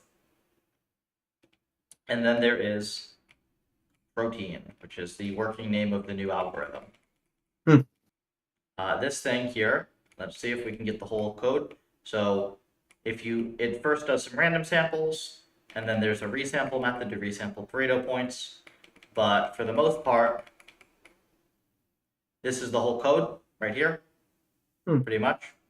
If we go down and skip the preamble where it's just normalizing the data, I think we'll get all the code really in one graph. Missing maybe a few lines, but I think it's like 60-ish lines of code, whatever fits on a screen, a little bit more. It's got a bunch of space transforms. It's got a couple different Gaussian processes, and then it has a scoring function, which is down here. The scoring function attempts to improve over the nearest Pareto point, and it attempts to cover the cost curve. And it's very similar to the Pareto genetic algorithm, except instead of randomly guessing which direction to improve, it uses Gaussian processes. And this makes it dramatically better. And that is it. That is the code in this file. So this whole file that contains everything is less than 1/5 of the length of the original carbs. And I think it performs way better. We have to run final tests. And it's a heck of a lot easier to understand as well. So this is a new algorithm. Nice. Yeah, that is so much easier to read and this so took a much while. smaller. This took a while. This was some hard work. Yeah. No, I saw you streaming on it a lot. That's cool, man. Yeah. And so now we have our test from this. This is Pong with the new algorithm here. And here's total time steps. We have all these nice stats. Here's the cost of each experiment. And here's the Pareto front that's been discovered.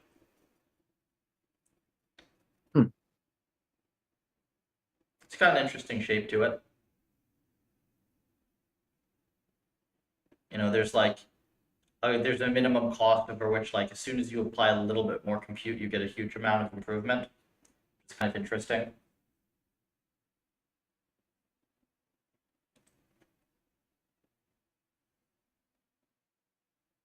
And then you get all sorts of different parameters associated. And there's some nice tricks with this as well. Now, for this thing to work optimally, you do need to know the minimum and maximum score of your environment. That's the one thing that you do need at the moment. Yeah, okay. That makes sense. And that's purely for us we use that to normalize the scores that you give us and put them into a space that makes it easier for us to analyze which parameters are likely to be better than others. And score is just like the objective or whatever, Yep, right? Like whatever the that's thing is yeah. that you're trying to optimize with carbs. Or with Yeah, yeah, that protein in makes this sense. case. Yeah. Well, at least for So- impulse wars, it won't be hard. Cool. So what would you do for something like Rware, where the objective is the shortest time to complete the objective? Like Would 0 you is better. 0 is the best, and then what, like infinity or something? Like Well, what are you gonna? I haven't actually tested it for this, but there is an optimized direction parameter. So it could be like 0 to yeah, I guess it would be infinity, and that might break it. So we might have to cap it or something and clip it. But Sure. yeah. I mean, if you just did max in or max float, like it also probably work. There's a log space on this thing, so you actually use those values to transform scores into a log space. Hmm. So yeah, the thing that this solves, there's a really good reason for this. So the thing that this solves is, for most environments, you care more about improvements at the upper end than at the lower end, especially if something like score, right, where the max score is going to be 1, but then like 0.9 versus 0.99 is a huge difference versus 0.999, because that's the completion rate. So it actually exponentially spaces your rewards there. And I like did some work to find some like really nice settings. There are a whole bunch of transformations like this, right? It's very, very dependent on data normalization. Basically, if you get any of these transforms wrong, the whole thing breaks. But if you get everything right, you get like god tier hyperparam sweeps.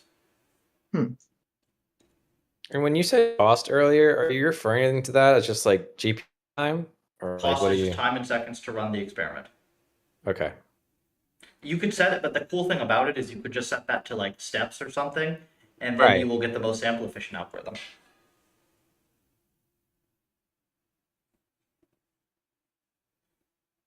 We don't do that though because sample efficiency is dumb. Yeah, I doesn't. Who cares about sample efficiency? Oh, okay. If you're doing like in our case, yeah, who cares about sample So you efficiency? know what I It would do can't if you matter, have I a guess, slow but environment? I would just like slow the environment. I would just simulate the environment being slower, right? And I'd include that in the cost. So I'd what? still I don't use wall clock understand. as cost, but I would add the extra time for the sample set, right? Oh, okay.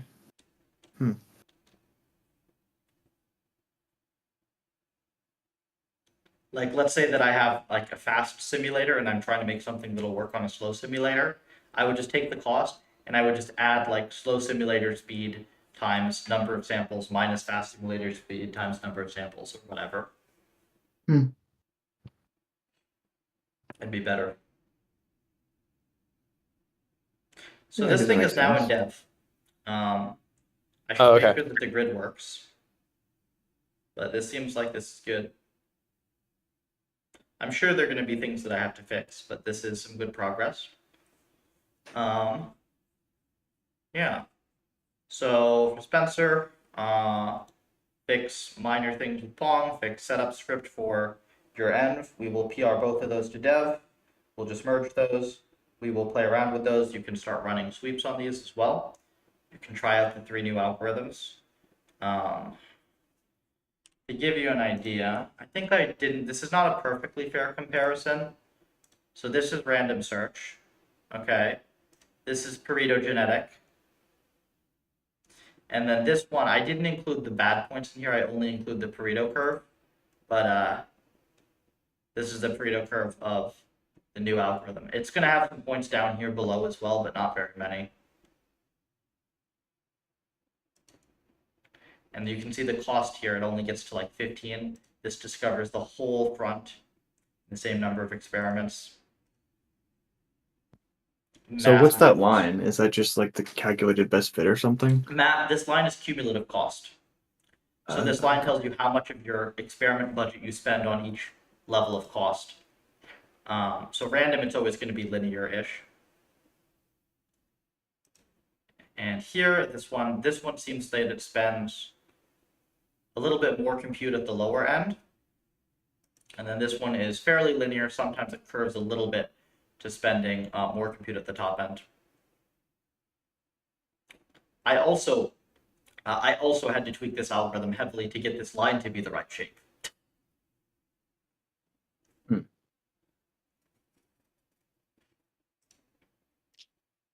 So I'm assuming the genetic algorithm is just there to kind of test against protein or whatever. Well, it's a good baseline. So we have random as a baseline. Yeah. This is a stronger random baseline than most random implementations. And then this is also baseline. This one's nice though because it runs instantly. This one takes like 3 seconds per sample because it has to fit models. So this is intended to be a strong random algorithm. So should be a strong baseline for an algorithm that does not fit a model.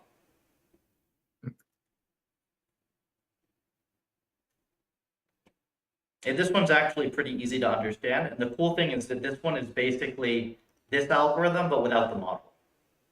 So this is this algorithm, except instead of trying to predict which sample is going to be best at any time step, it only knows how to predict randomly. So what this thing does is it starts off, say, around here or whatever, it just using the mean of all the parameter shapes, and then it like randomly searches around this one for another point, and then it keeps doing that until it finds another Pareto optimal point, and then it samples from both of those points, it'll pick one of them, and then expand out from there. And then it keeps doing that, filling in the Pareto front, and it uses each Pareto spot as a new search center option. And then there's also a bias term that increases the speed with which it covers outward to the cost frontier, which is basically the same exact thing that I do for the full algorithm, except that I have 2 different models that are used to improve those predictions. So it's pretty cool. Yeah, it is cool. Took a lot of work.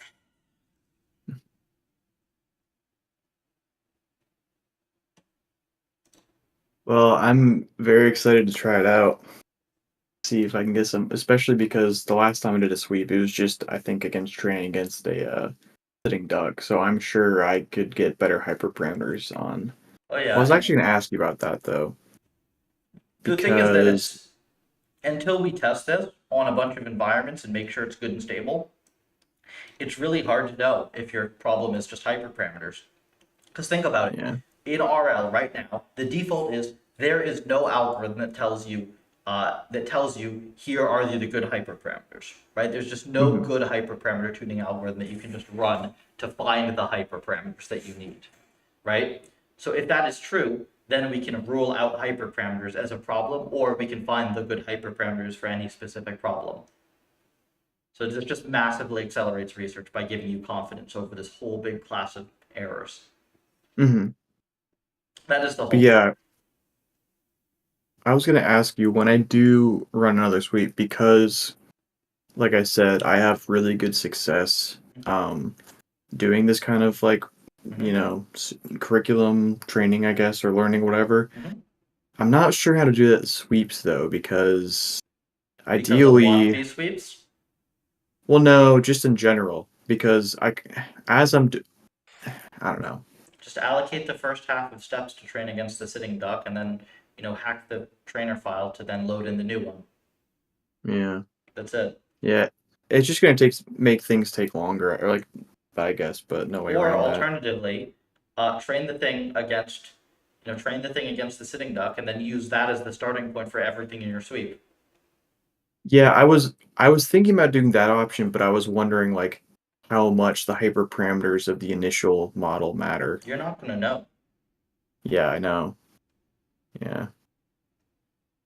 Hey, look, I'll- we've made sweeps a lot faster now, though, so you should be able to try more stuff out.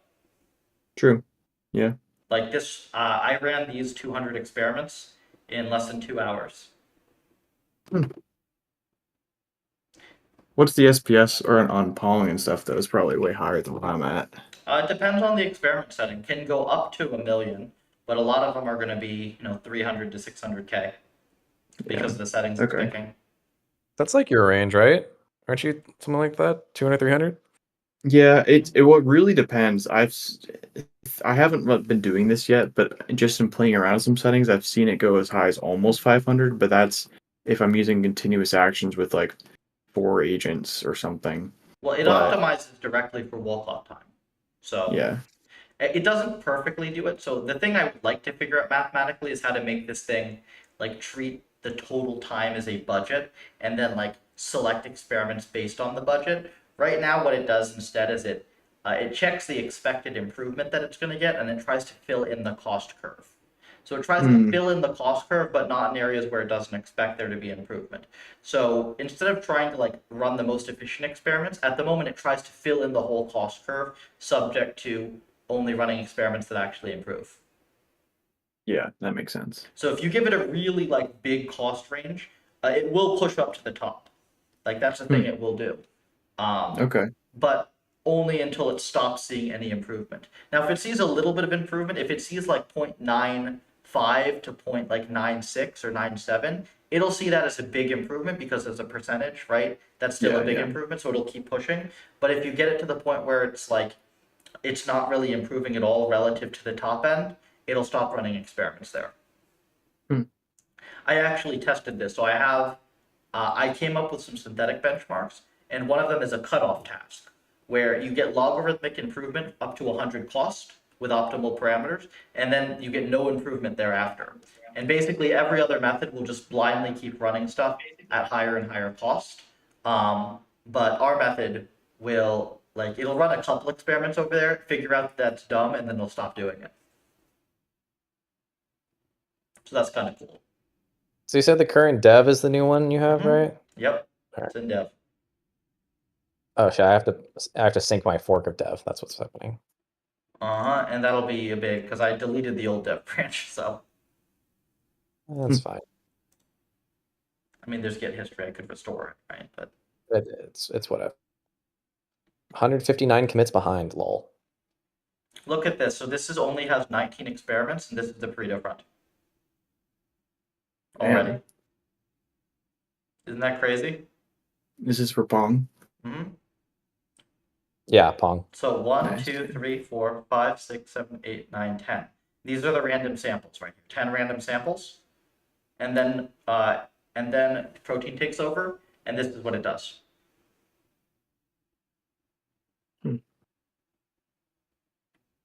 It's pretty sick that it just jumps right to figuring out a solved. Yep.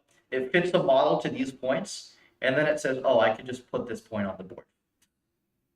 That's pretty cool. Yeah. It doesn't even have like this point or anything. Like if I were to plot this so you can see how crazy this is. So if I just do 1, 2, oops. 9, 10, 11. All right. Where's the Pareto front? Yeah, so this is what it does.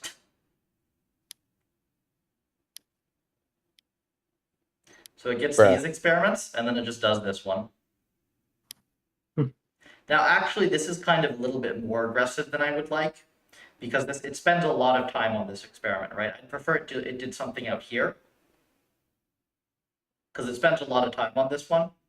But the problem with that is the cost model is not very well fit at the moment, because it only has 10 points. So it doesn't think that it's going to be this expensive, is what's happening here. It almost certainly, it thinks that this experiment is way cheaper than it is. It thinks that this experiment is here, but it messes up the prediction. Understandable. Yeah, it's not allowed to run experiments that it thinks are too expensive compared to what it's already seen. It's a pretty sophisticated algorithm. I like it. And it's actually nice because like it doesn't get anything for this right here. Again, if it thinks that it's going to do well, you can only score it off of what it thinks it's going to get. Because after it runs this point, it'll get it added to the training set. But the reason it runs this is it thinks it's going to do higher than this Pareto point over here. Yeah. It's just wrong, is all. But the thing is, once you run a few of these, it's instructed not to cluster points densely together. So it will actually actively fill this up, and then by doing that, it will get a good model, and it'll stop running stuff where it can't improve.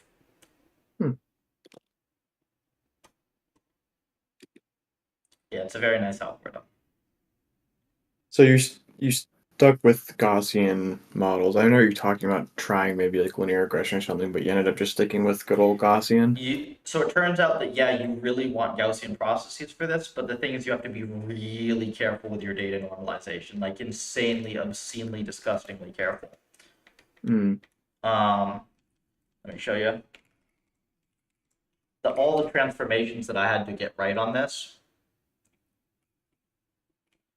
Okay, so here's the scores. So first of all, you get the min and max score that are passed in. You linearize this thing with min and max score, and then you do this exponential transform with this negative log distance with this carefully tuned epsilon parameter.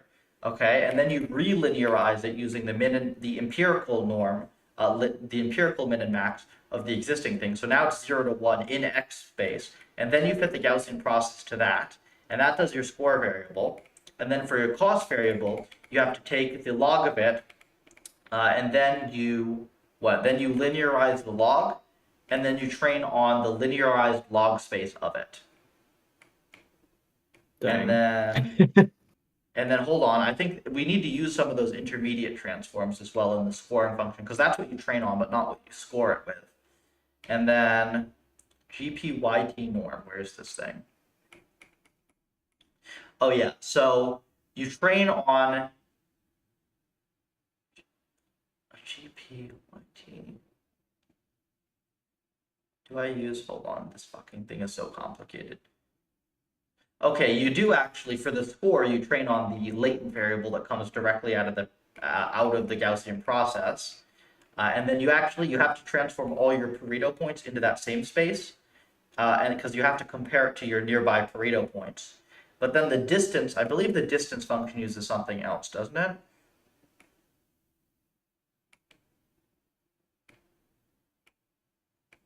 Oh no, we simplified it. So it is in, oh no, wait, it's in log C norm. Yeah, so there is an extra transform, because you have to take log of the costs, and then you have to normalize that. So there's a separate normalization on the log cost for that. So it's just a bunch of obscene stuff to do. And if you screw up any of these, it doesn't work. So how much did carb screw up previously? How much did it screw up? Yeah. To give you an idea, so in carbs, if you have a perfect model, then carbs will randomly sample. So carbs converges to random sampling. Really? Yes. What? Man, that's I mean, I guess that kind of makes sense given what I've seen of it, but It I tries really to build didn't a expect model. that. So it tries to build a model of this Pareto front, but it doesn't actually fill in data. So it can just be wrong, but basically as soon as it thinks that it has like a perfect fit there, it just stops doing stuff. Oh, yeah, that's stupid. So ours does not actually model the Pareto front at all. We deleted that Gaussian process. Instead, what we do is we explicitly fill in the Pareto front with experiments.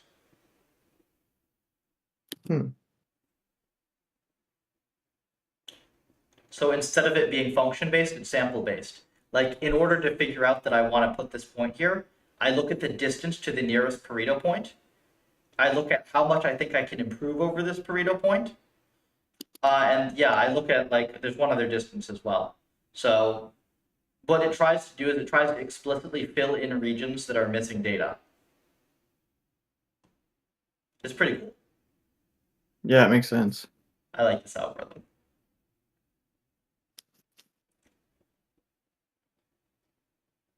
So we're going to run this on stuff for the next couple of months, depending on how good it is. You know, I'll put together a nice blog post, maybe a paper, but I hate papers. I don't know. I'd like to put together some silly trailer, like some announcement trailer for it. That'd be fun. The Yeah, I mean, protein shake. I I was wondering why I protein. should email my protein because they give out sponsorships like candy, and see if I can get them to give me like a sponsorship link. That would honestly be hilarious. That'd be hilarious. You know, Puffer protein sponsored by my protein.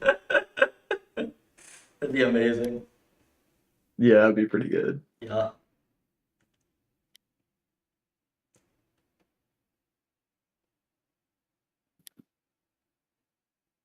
Get all the researchers buying protein.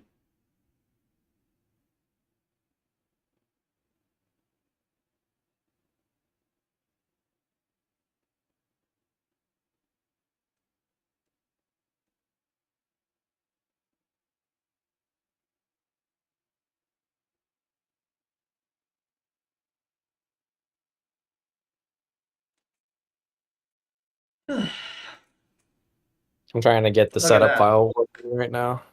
Just filled it in. Very nice.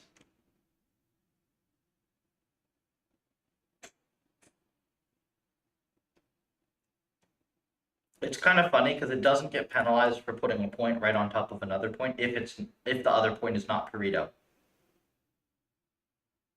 So it only gets penalized for putting a point too close to an existing Pareto point.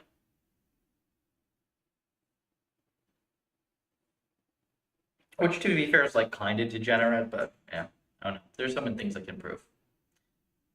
I still think it's pretty damn cool that we can run 25 experiments and basically have Pong done. I mean, if you look at the time here, right, it hasn't found a fast solution yet. Oh wait, no, this is the wrong. This is sys running time. Hold on.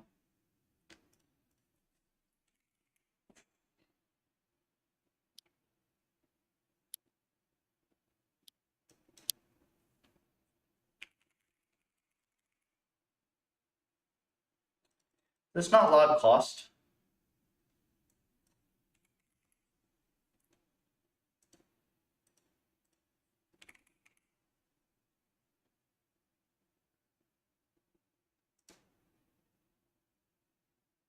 Cost.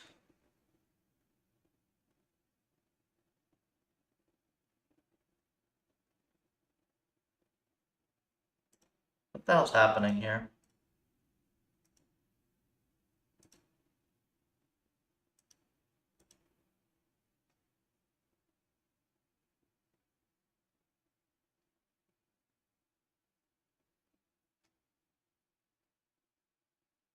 There it is. So 45 seconds for 19 and what is it? 69 seconds for 20.7 score.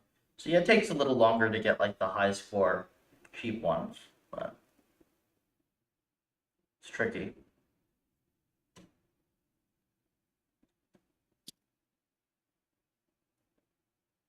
Did you ever modify your build script to be using the same format as your setup.py? Nope. Yeah, I probably broke that. That probably needs fixing. Okay. Because what it does is it includes a particular Raylib one. Mm-hmm.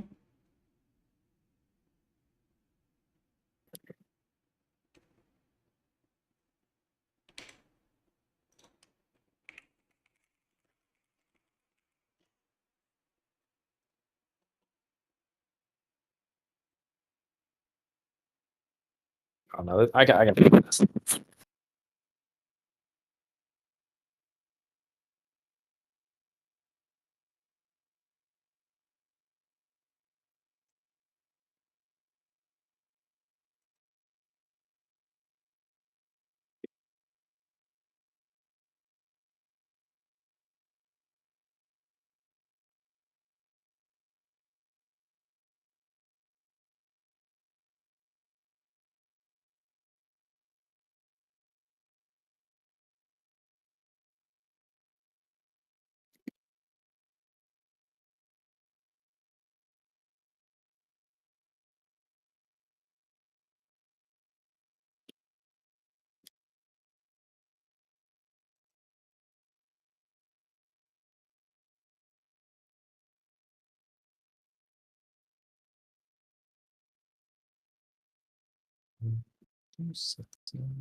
Okay, so I think you said earlier, Joseph, or yeah, at an earlier time, you said we'll figure out what to do with the CMake of Impulse Wars when you just take a look at it. Yeah. You want to take a look at Okay. it?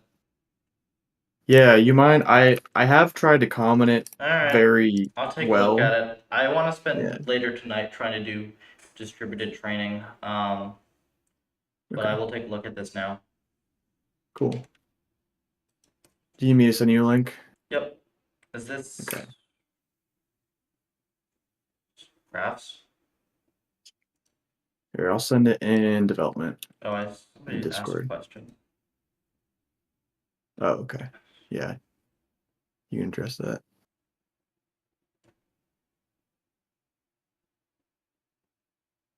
Oh, yeah.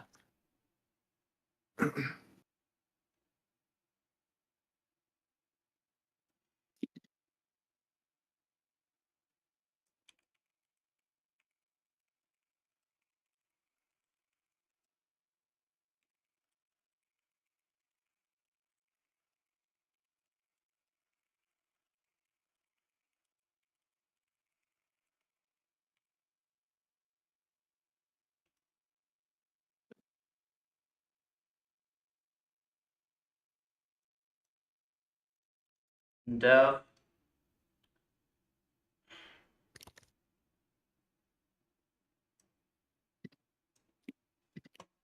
All right, so if I delete I all my understand that you've made CMake as painless as possible, but like everything is screaming at me to keep extra build dependencies out. Let me see. Fetch content. hmm I don't know what that does. So that basically, you can see it down below. It makes it really, really easy to handle dependencies if they have a CMake file. You basically just tell CMake, like, hey, download this and build it, and it just does. So you don't have to do all the weird, like, I don't know, like download raylib, strip files, blah, blah, blah, like, and point to, like, a very specific, like, raylib archive directory. Like, that's what CMake is for. You just tell it, like, hey, go get raylib and build it for whatever operating system I'm building for, just handles it. And there are some, things you have to take into account, but, like, they're all commented for the most part.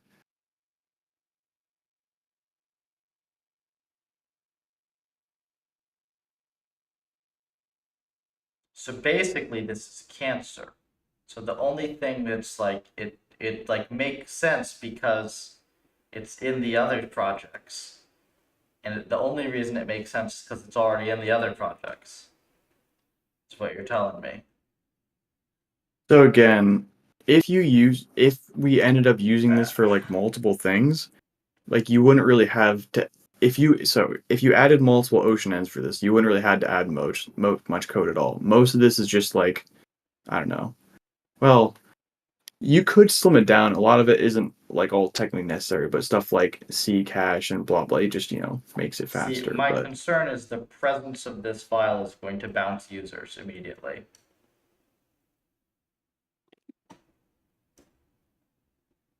I mean, if you just stick it to impulse wars, I don't think so.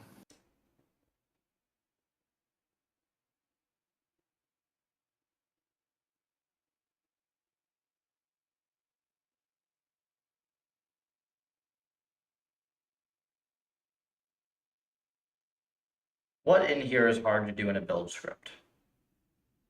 So again, this is all possible in a build script, but there's a lot of edge cases and things just CMake just handles for you, and it also does incremental building. Like I noticed when I'm building a Python module with Puffer's setup script, it does like the full build every time, which takes like 30 seconds on my desktop, It and takes this you takes 30 like seconds less to than build all 2. the M's or just Impulse Wars? Uh, when I was just building Pong, when I It had to like builds all of rebuild. them the first time that you build. When you pip install PufferLib, yeah, it builds all the M's the first time, but then it caches everything that hasn't changed. Yeah, but I was running into weird stuff. I'm trying to remember. Like I changed something in the Scython. I had to like delete the Scython files because like something else was thinking. It was Okay, just so they don't. If you change stuff in the settings file but not in the Scython, it will not recompile. yeah, that doesn't make sense to me. So what's nice about this, like CMake and stuff, like it only builds what is necessary. So like if I change the headers, like the C headers, it'll like basically like, rebuild everything. But if I just change a Python file, it'll only rebuild the Python file, so on and so forth.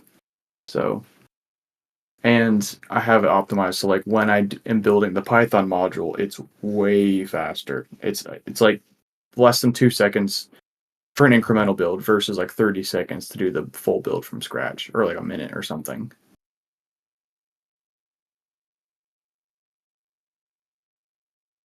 And yeah, I do use the auto PXD. Some of the auto PXD stuff is annoying. Like, if I have time, I don't know if I'll ever really do it, but like it'd be nice to maybe like push some upstream fixes to auto PXD. But like, I don't know how Yeah, much work that would be I've been because trying there's to some. figure out the Python intermediary layer because it's kind of gross. The thing Yeah. that I cannot get around at the moment is memory views are a really nice feature.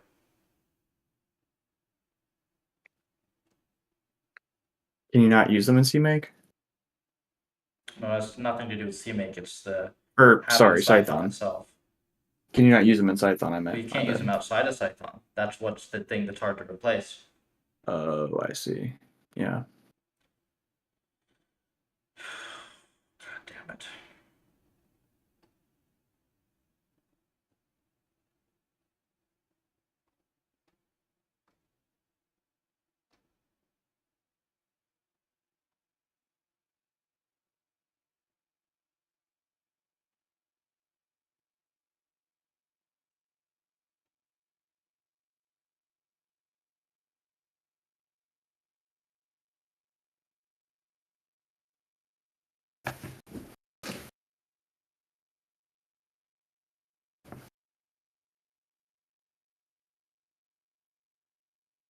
So yeah, I enable like all the warnings and then just like disable like very specific warnings that are And how does benign this that work are like with Python as well? Because yeah. so there's a setup.py, right? No, I don't. So I have a pi project.toml and that's it. You got rid of the setup.py. Yep, I have no setup.py because I hate that crap. That is nice. So all the pi project.toml is basically like, hey, use scikit build core, which then uses CMake for all the logic. And scikit build core is built for CMake. Yeah, that's its main thing it works with. Fucking hell.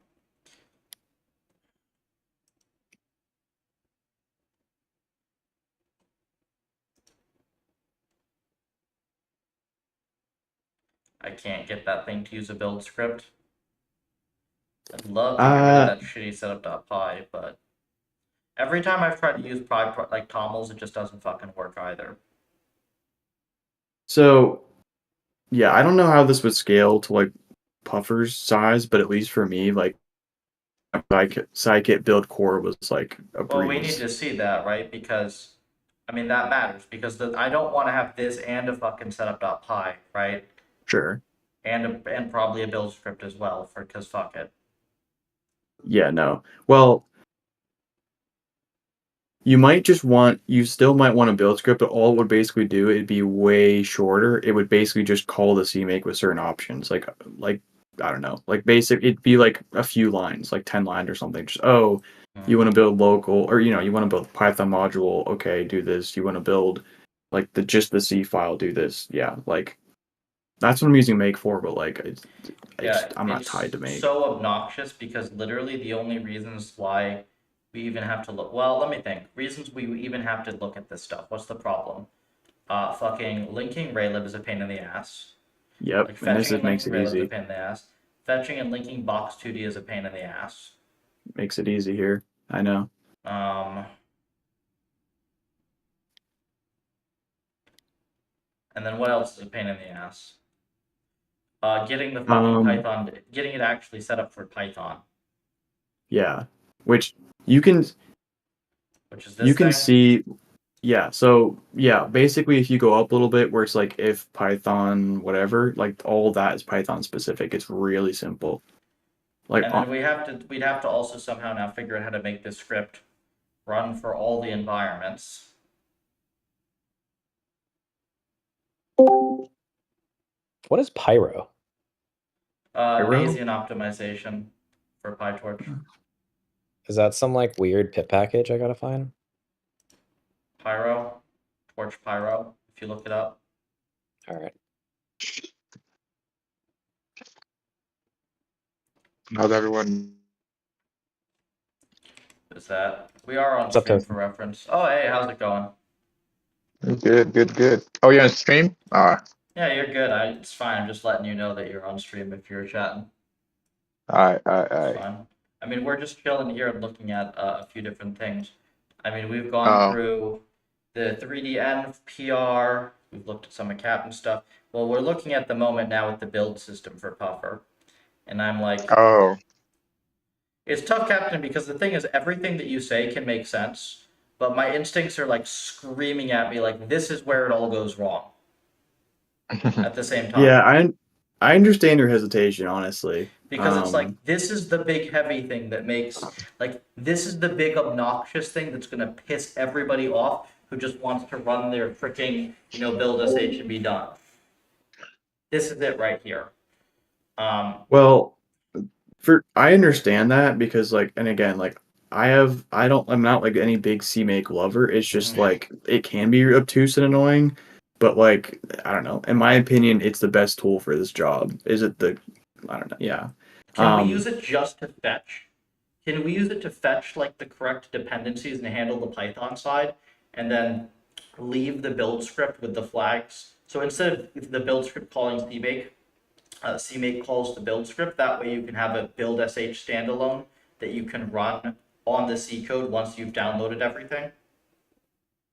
Wait, so Does that make sense? kind of. So So this thing again, builds in Python, right?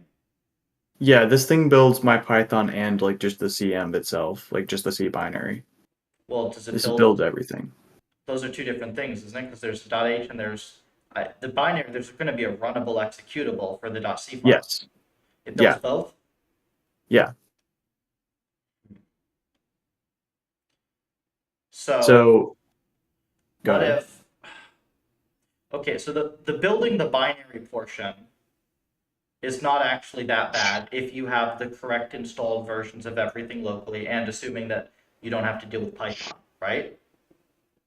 I mean, you still have the problem of linking Raylib and whatever other dependencies you are, Well, you're but doing yeah, that. that's easier.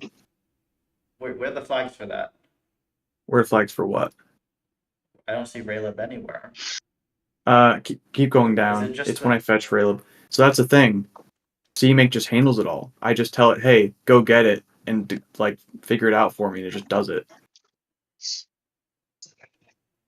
So Raylib has CMake files, and so Raylib just kind of configures itself once you fetch it and like stuff because it fucking CMake? supports CMake. That's the beauty of it.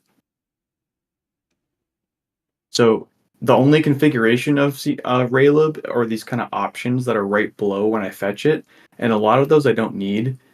Like I just turn the audio off because I'm like, oh, like this might speed up building, but like it really doesn't. So I could easily remove that. But like the other stuff, I just building it statically, and all that is like, hey, don't build it shared, build it position independent. I just set those two options, and it just works. Works on Mac, Okay. works on Linux. I don't hate the Python build running through CMake if it removes the setup.py. I hate the C build running through CMake. Why is that? Because at the moment, it's literally a build sh script. You literally just run a little shell script, and you have your pure C build in C. That's it. I mean, so you could have both, but like I just feel like that'd be I don't know. You could Well, I'm certainly wondering if there have a way. in What my flags mind does this that include? Like, what flags does this thing automatically include? Like, how much shit is there? what you mean like optimization flags or what? Well, this thing is going to get some flags from the CMake of Box2D and of Raylib, right? Yeah. There's like LGL, LP, L like LRaylib, obviously. Like, there are going to be some flags. Yeah. How much stuff is there? Because if I just put the Oh, flag a set lot. D, is there actually a lot? Uh, so do you want me to share my screen? I can show you the generated stuff, or you can do it yourself. Either way, what do you Sure. prefer? Want me to share my screen? Well, if you just, yeah, let me see, because I don't, yeah, I'll have to see set all this shit up. Yeah, because CMake does that on the fly. Like it's generating stuff. So yeah, let me just share it Lovely. and I can show you. Screens. All right, let me know when you're seeing it. Hold on, fucking CMake, I swear. What? Why can't I? Am I stupid? Why can't I watch this? There it is. Okay. Okay, it should be build.ninja. So this, again, you're never supposed to read this, but this is like the generated stuff. Let me see. Link shared. So yeah, it's adding a lot of flags. Let me see, like, okay, Raylib's everywhere. I So mean, I how know do you? I've I don't understand how you look at this and not go, oh, this is total shit and it's going to totally break and cause me pain and suffering. Well, that's the thing. You never look at this directly, usually. You just edit the CMake file, and then the CMake generates based on, like, I don't know, your environment, your compiler, yada, yada, yada. Like, this is all you deal with. You don't deal with that. It generates thousands of lines of compiler commands and directives, but, like, you never deal with that. You just do this. Like, you just say, like, hey, I want Raylib, and I want share libraries off. I want it position independent, and then again, like this is optional. You could remove this and not change anything. Thing is, And you then always end up having to deal with the thing eventually. yeah, and I've dealt with some stuff, but like this builds with like really old versions and really new versions of GCC and Clang. It builds on Mac OS and it builds on like multiple Linux distros at this point. Like yeah, I've dealt with some stuff already and I've commented out like yeah, like this thing I had to like set fpic everywhere like like there I've found some things, but they honestly haven't been like too bad to figure out. One weird thing I did find, probably the weirdest thing was like if you fetch box 2D first, I remember it not building. And I didn't figure out why, but like if I just fetched Raylib first, it's fine. I think like Raylib like overrides something or whatever, but like I just fetch Raylib first and configure it and then fetch box 2D and configure and then it just works fine. So I think Raylib just needs to be first for whatever reason, but Oh, man. um that was the only thing. Like a lot of the stuff, like this stuff right here, is just optimizations. I'm just enabling like, you know, I'm just and I calm that, but like a lot of the stuff here is just like to make this code as fast as possible, basically. And then all this What are stuff, these set commands? yeah. So This is um, setting a build flag? yes. So this is setting a build flag for Box 2D and for Raylib specifically because they have options in their CMake file that you can like enable or disable, and that's how you deal with them.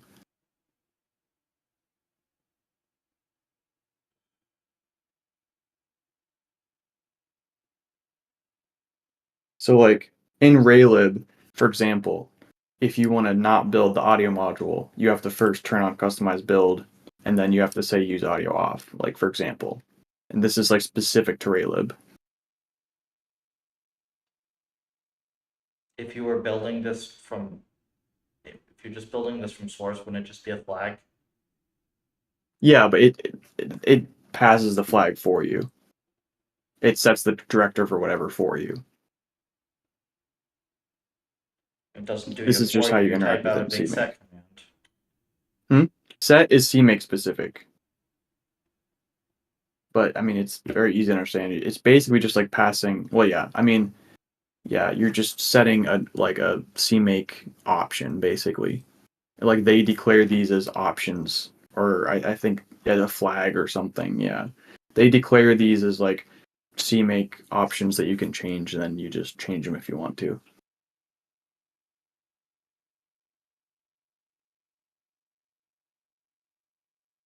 But here, I'll show you how I'm building both like the C binary and the Python.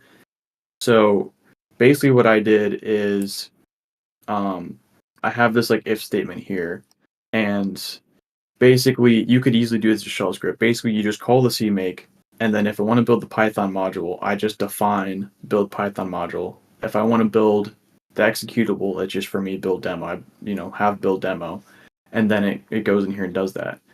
And then I just have a function configure target that basically, because this is like logic that needs to happen for everything, it just includes the correct directories, links, Raylib, and box2d. Like they're already configured, so I'm just telling CMake, hey, like link this with my target, and target is just like whatever you're building.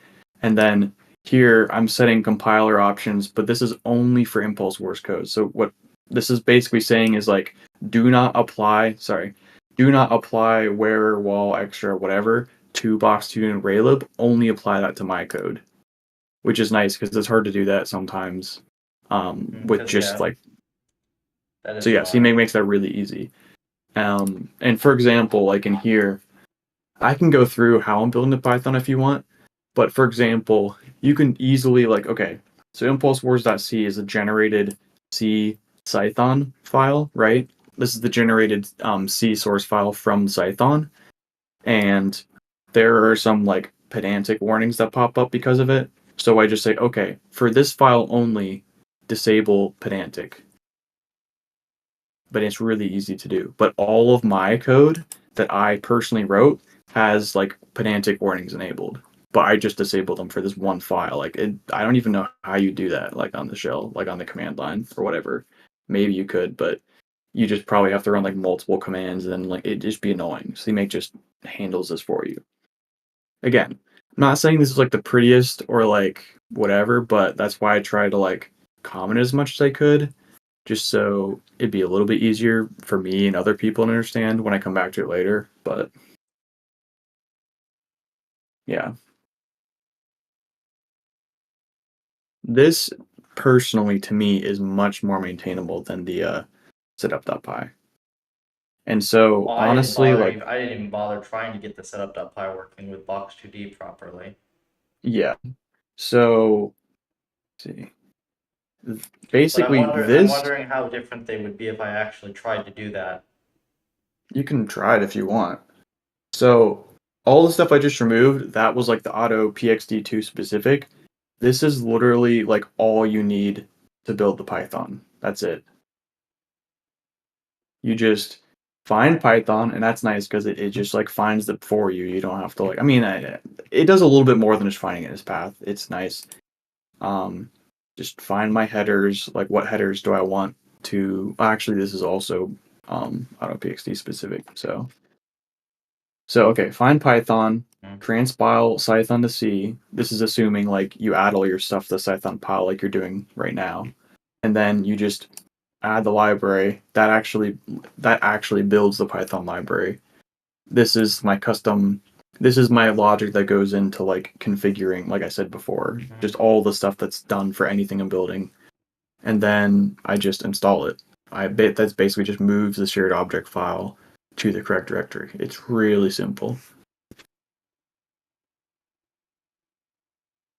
And that's basically like all the setup.py logic right here.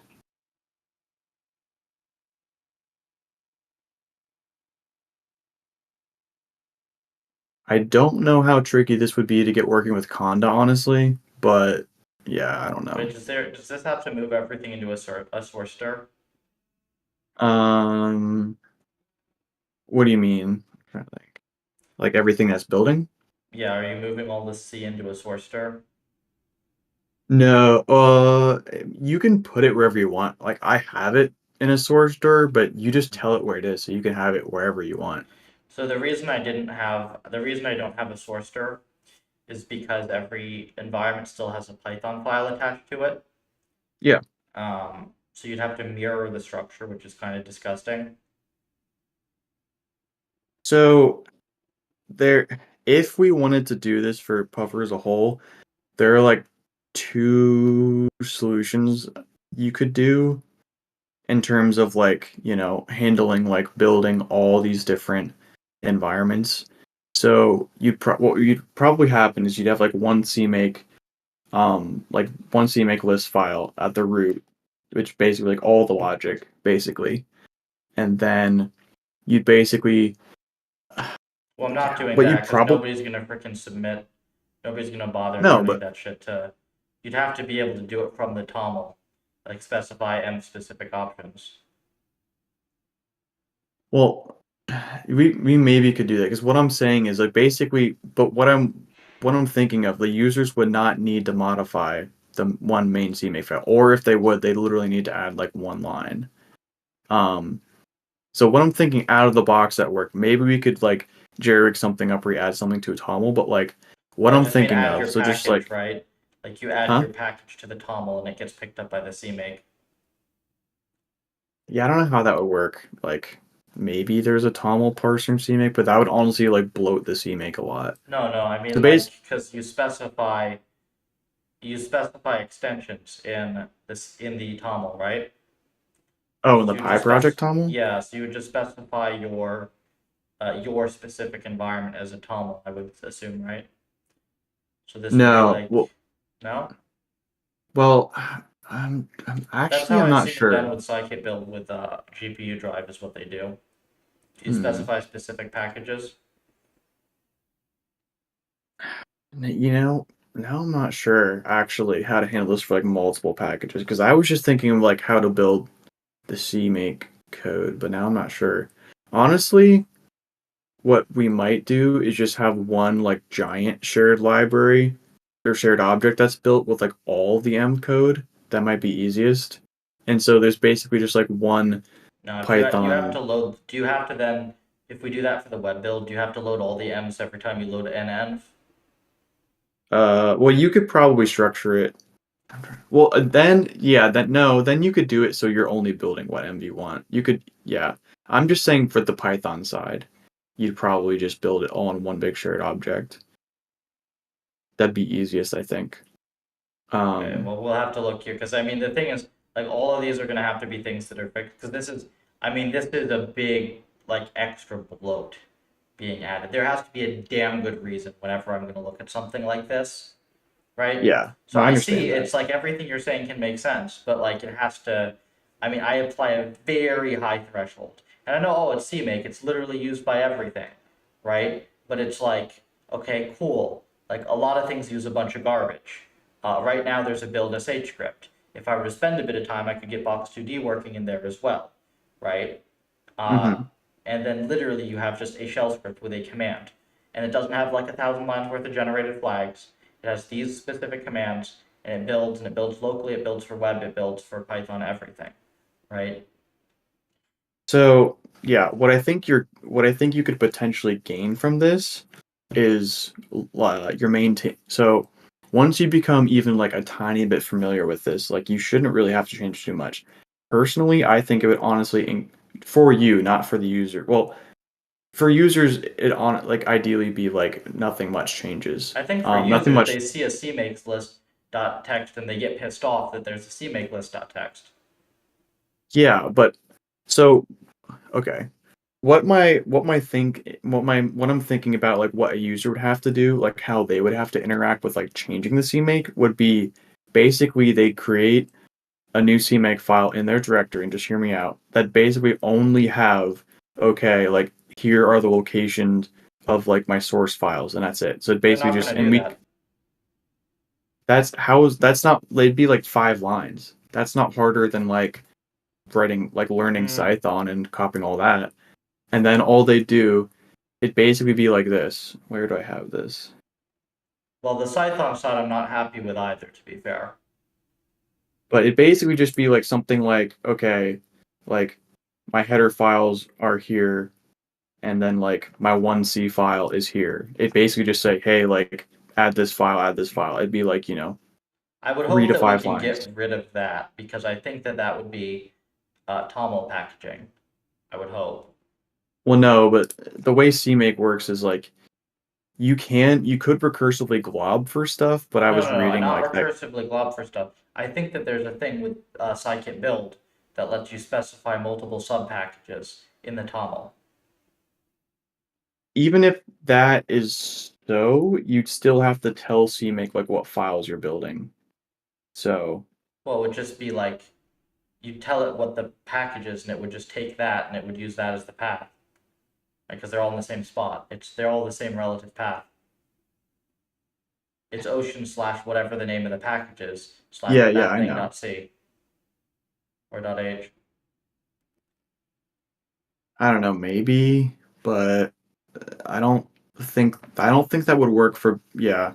If you're just doing the Python, like maybe that would work. I don't know. It's tricky. Yeah, it wouldn't be like I don't it would be a fairly big undertaking. Not fairly. It would be like, not a trivial undertaking to add this, but I think the benefits would be when you have M's that have additional dependencies, way easier to deal with them. Mhm. When you need to modify things like, oh, I need to get this working with a different compiler, different operating system, different whatever, like CMake's built for that. You don't have to go like manually futzing around with like downloading Raylib yourself and then like matching on different paths and like, all that stuff. Like you just tell it, like, hey, just get this dependency, get it working. Or I don't know, all this stuff. Like you could, or you also your builds become a lot faster, and the build process becomes, in my experience with Like I building into said, Puffer, I'm willing to entertain it if it allows us to delete the setup.py file. yeah. I mean, I'm pretty sure it will If we end because up with both, fuck no. no, yeah, that Right? I understand that. No, If we're gonna just add an extra heavy thing, like no, not happening. um, If we're able to actually find a way to delete the setup.py and to make it relatively easy, then that's like, okay, maybe. yeah,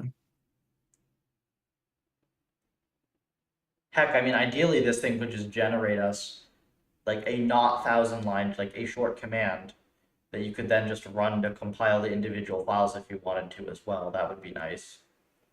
well, I mean, what's the point though? The point is like CMake is basically CMake is like kind of like a configuration file language. The goal is like, okay, you tell it like what you want it to have build, and then it generates the commands to build for you. Um, like I don't understand like why you want to run those commands like yourself. Like I mean, technically Well, you because I can, just like I don't have the said. damn thing. Okay. I mean, you can inspect the output. I don't know.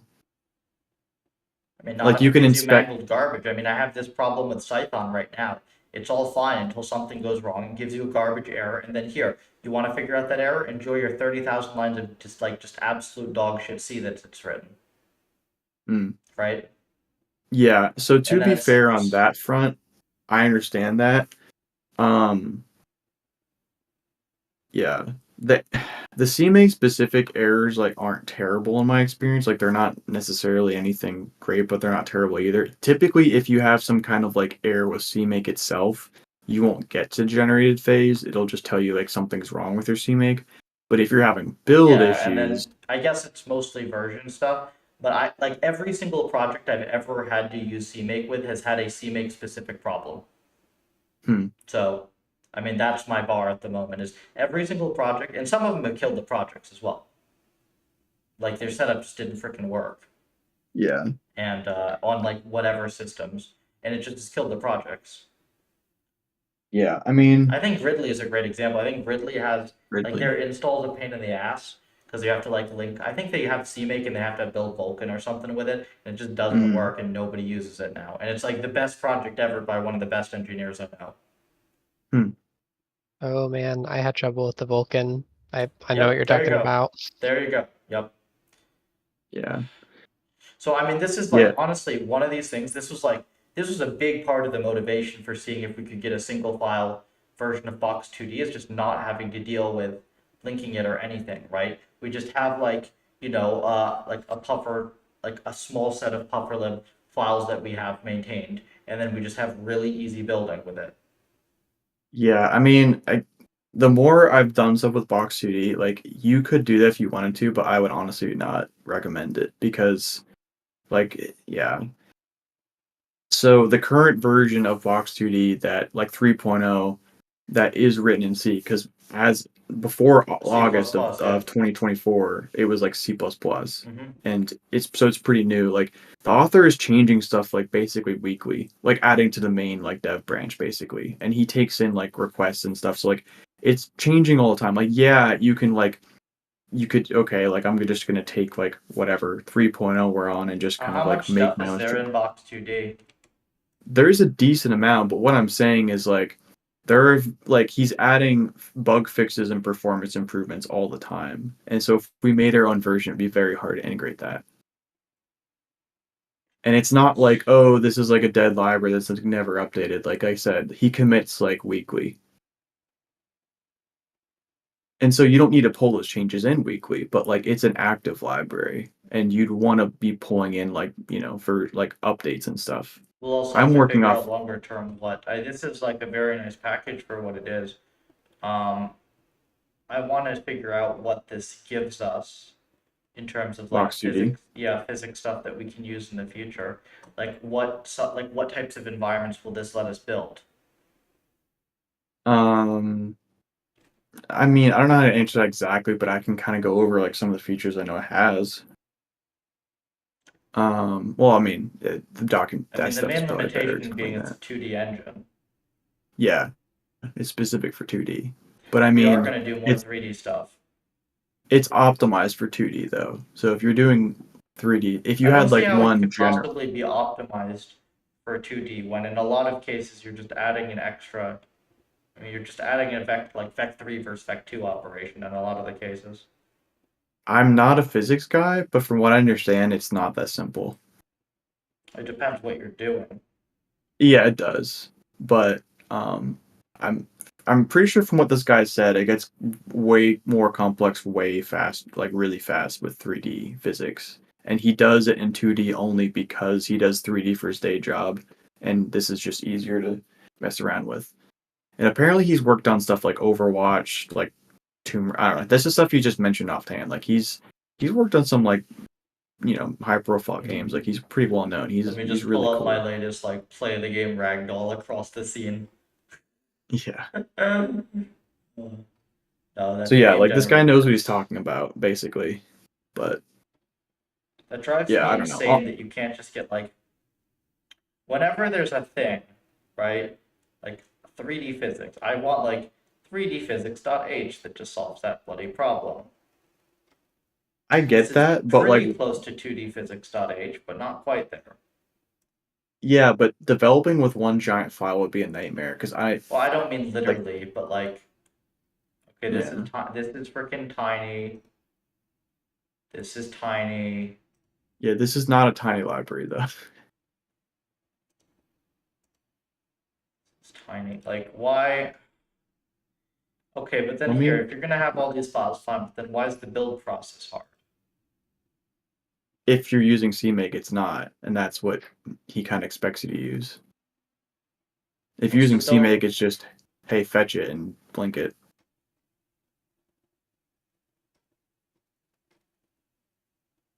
What the hell's even in here? Fucking Christ, man.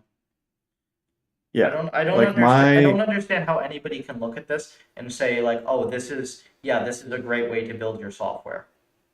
This is the problem. again, Like, I don't understand how you can look at this and say like, ah, yes, it makes absolute sense that this is the way that we should specify how to compile software. This is like the most readable and like most intuitive thing that we could possibly come up with.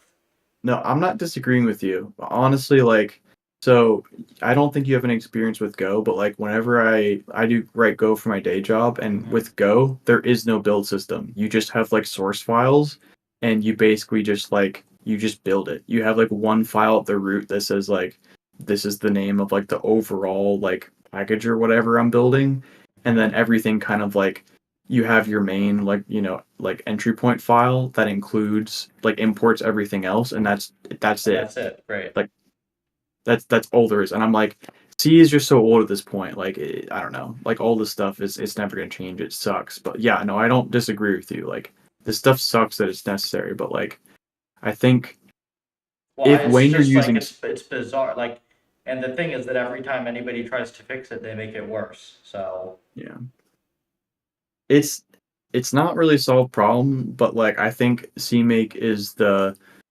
Standard lesser of the annoying thing. evils available. This Personally, does have mscript in here, I see.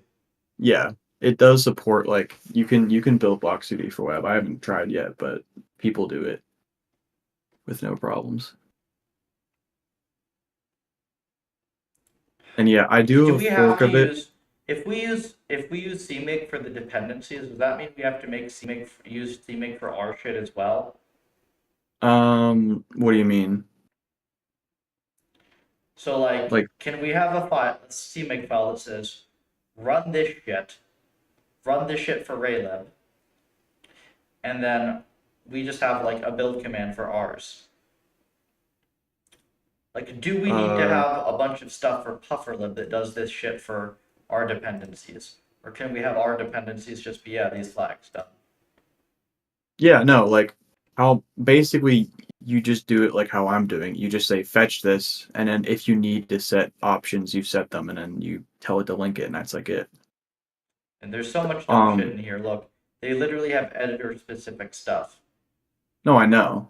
But that's the thing. Like you can read through the stuff if you want, but like if it just works, I'm just kind of like whatever. Like, yeah. He's just trying to get it to build in like all different environments and all different stuff. And a lot of it is like building examples and tests that you don't want and that won't build by default when you're doing this stuff. So a lot of this code is like not even doing what you care about. It's like, yeah, building stuff you that won't build for you. So but yeah, Well, damn it. you wouldn't have to add. So if you're using a dependency, which if you want to add a new dependency to Puffer, if we use CMake and it has CMake already, then yeah, you just fetch it. If it doesn't have CMake, you need Then to you're add like a little fucked. bit more, and it really depends on what it is. Yeah, but then you're like, fucked. It's like, hey, they actually did it right, but unfortunately, we're going to do it the wrong way. So now we're going to have to do it the wrong way for the thing that did it right. well, if it's a single header, then no, you just add it to include dir and just like I honestly do that. Like I have some files. There's some like small like there's a small library that implements like a couple of data structures, like a dynamic array basically, and they have it spread over multiple headers, but it's like small. So I just combine it into one single header, and then I just put it in like a includer, and I don't need to do anything with CMake. Can we do Like that? I That just would be kind of hilarious. So yeah, like you can if you have a library that you can make into a single header file or something, then Can we and just it have a doesn't support script that concatenates everything? I think something like that exists maybe because I've seen a version of SQLite Yeah. that is one single header, and I think it's generated. That would be But so anyway, funny if we could just point something at this and then point it at Raylib, and then we just have a depths.h or whatever. the only problem with that is with stuff like Raylib and Box2D, like there are specific flags you need to set, like when you're building for specific things, and that's what the CMake handles. But with Box2D probably not as much, but Raylib for sure. But yeah, for smaller libraries, like if we wanted to have like I don't know, like a fluid simulation M, I think there's one like Liquid Fun or something. I imagine they support CMake. If they didn't, or some smaller library, like yeah, we could just make it single header, or we could just write some small. I don't know. I don't know. It really depends the So end, but the thing that really burns me right here is that it's literally like they just give you, oh yeah, do it with CMake. I mean, this is kind of cancer. Like I could understand it's like, okay, other things are going to use CMake. People are going to want to use our thing with CMake, so we give you a CMake file, sure. But not having a fucking build command at all is insane to me. I mean, I think he does actually. I think he does have a build sh file up there, but he just runs the CMake. That's not a build command. Yeah, why isn't it? It's building. Oh man, this is going through CMake. Why, like GCC, like. You just said you wanted a simple command that'll just build it, and you don't care. I mean, that's what it's doing. Well, no, because it's building it with CMake. Yeah, but so basically, Like, you don't like the fact that I don't trust this motherfucker to not make my life miserable. is the thing.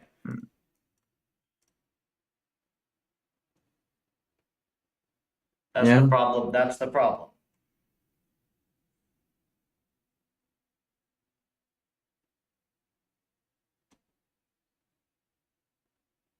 I don't think that's unpopular either. I think that generally, if there's a simple way to do it with a build SH, people will prefer build SH. Yeah, but So I mean, I think here's the thing, right? Like, that doesn't mean you can't have a CMake file because yeah, okay, other projects are going to want to include your CMake or whatever. But like, I'm trying to think how we can build this thing.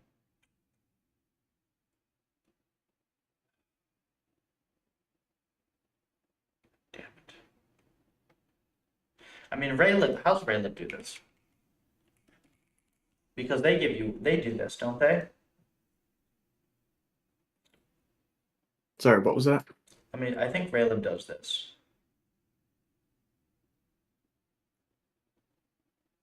Where's the build command that they give you? Probably in the wiki or just like working on. Yeah, just click on one of those.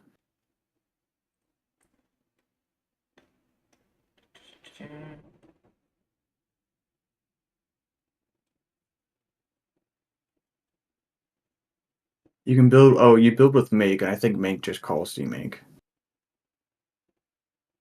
I thought they gave you. I haven't done this, so how am I building it? Oh, I'm Well, not building it, I'm just linking it. yeah, they Yeah, give you the archive files or whatever. So this. Right? right. So yeah, that's because they have a package you can install. That only works because you can like apt install the Rails package. I think. No, they give you the binaries. This is what we do with the binaries. You don't have to apt install the package, that's system wide. You can just download the binaries, that's what we do. Oh, right, from the release. But yeah, that only works.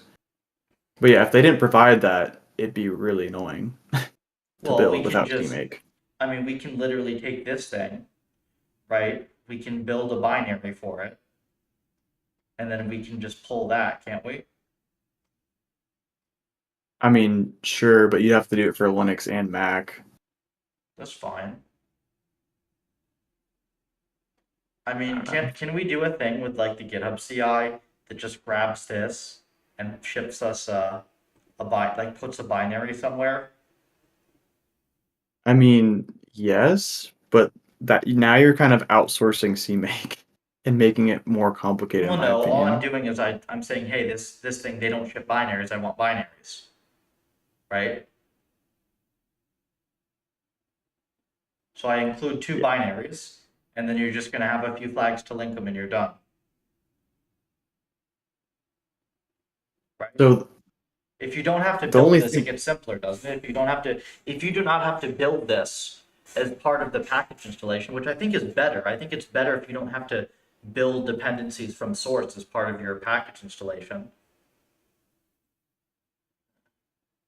mm, I would argue against that because then by default, like for me, for example, like okay, like I want to, you kind of limit the users onto like how you've built your stuff, right? So like say you build it with like I don't know, like whatever the default GCC is on the Puffer Docker containers.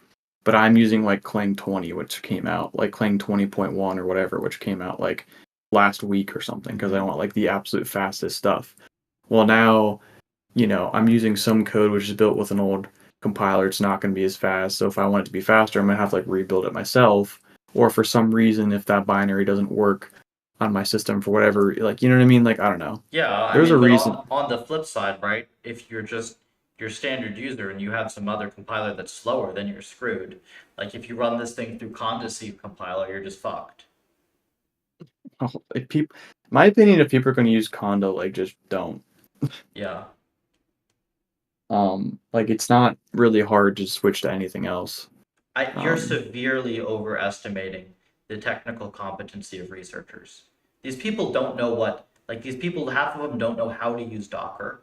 Half of them have been writing in Python for the last 10 years. Heck, I was writing in Python for the last 10 years, even though I was trying to do substantial software until very recently, until I graduated, frankly. But the thing that's even more so is that a lot of them have absolutely no desire to deal with any of this stuff whatsoever. Like here, I got a review. Here, let me just give you an example. GPU drive got rejected from a conference recently. It got accepted finally, but it got rejected recently. And one of the comments was like, "Oh, the sim is in C++. That makes it hard to use." I'm not joking. Yeah, that's stupid. But okay, so that's retarded. We don't have to deal with that, right? But Yeah. like this, like having a build system that requires extra stuff because like, oh well, what if you wanted to set this up from source or that? Like nobody cares, is the thing. And if they do care, then like they can change the make file to build it from to pull in the depths if they want. Or hell, we can even provide that as an option for all I care, right? That'd make more work for yourself though to like have two different ways to build. That's fine. The thing that I care about is that there should be a very simple way to build the thing from CLI, and that's it, without having to go through this. If you just want to build your C, you should be able to build your C. Okay, I see what you mean. So why is this thing in the way such that it prevents you from having like your GCC command? Right? So you just want to have, yeah, basically what you're trying to have is like this lowest friction Yes. possible for users to get started with a new environment, right? Like let's a make new this even user. better. I'm gonna make this even better for you. Okay? I'm gonna make it even better. You can use CMake to download and build the libraries, for all I care. Mhm. Good by me. Once you have those binaries built, you should be able to GCC and build your env. I mean, You already you have could the theoretically, binaries. yeah, you could theoretically do that, but It's not just theoretical, it should be very easy, right? It should just be the standard raylib flags, whatever the standard box2d flags you need, GCC, like one line build sh. Well, maybe we okay, have the alternative flags for Mac or Linux. Maybe there's something there, but other than that, it's like should be a lot one line. Then I'm happy. okay. As a corollary to that though, or I don't know if that's the right word, as an argument to that though. Mhm. So I've actually found it really useful. So if we did that, Mhm. we'd have like one binary, like probably it'd be release builds, right? Like all the optimized stuff for all the depths, right? You'd build like an archive file or basically and build raylib and box2d. I'll let and you even require make for the setup. That's fine. I will literally, because like the pip install is going to use it anyways, right? So okay, pip install does make, builds the libraries, links to Python, right? Mhm. Okay, but once you've done that, you have the binaries on your system, right? Yeah, kind of. You have the box2d binaries and you have the raylib binaries, right? You do. Okay, so I think that after you've pip installed the package, any C development you want to do, you should be able to do with just GCC.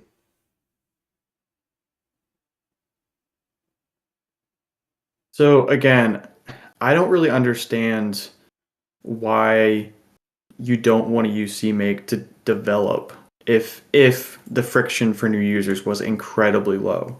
If they only had to add like, okay, my file is named this, and that's like basically it.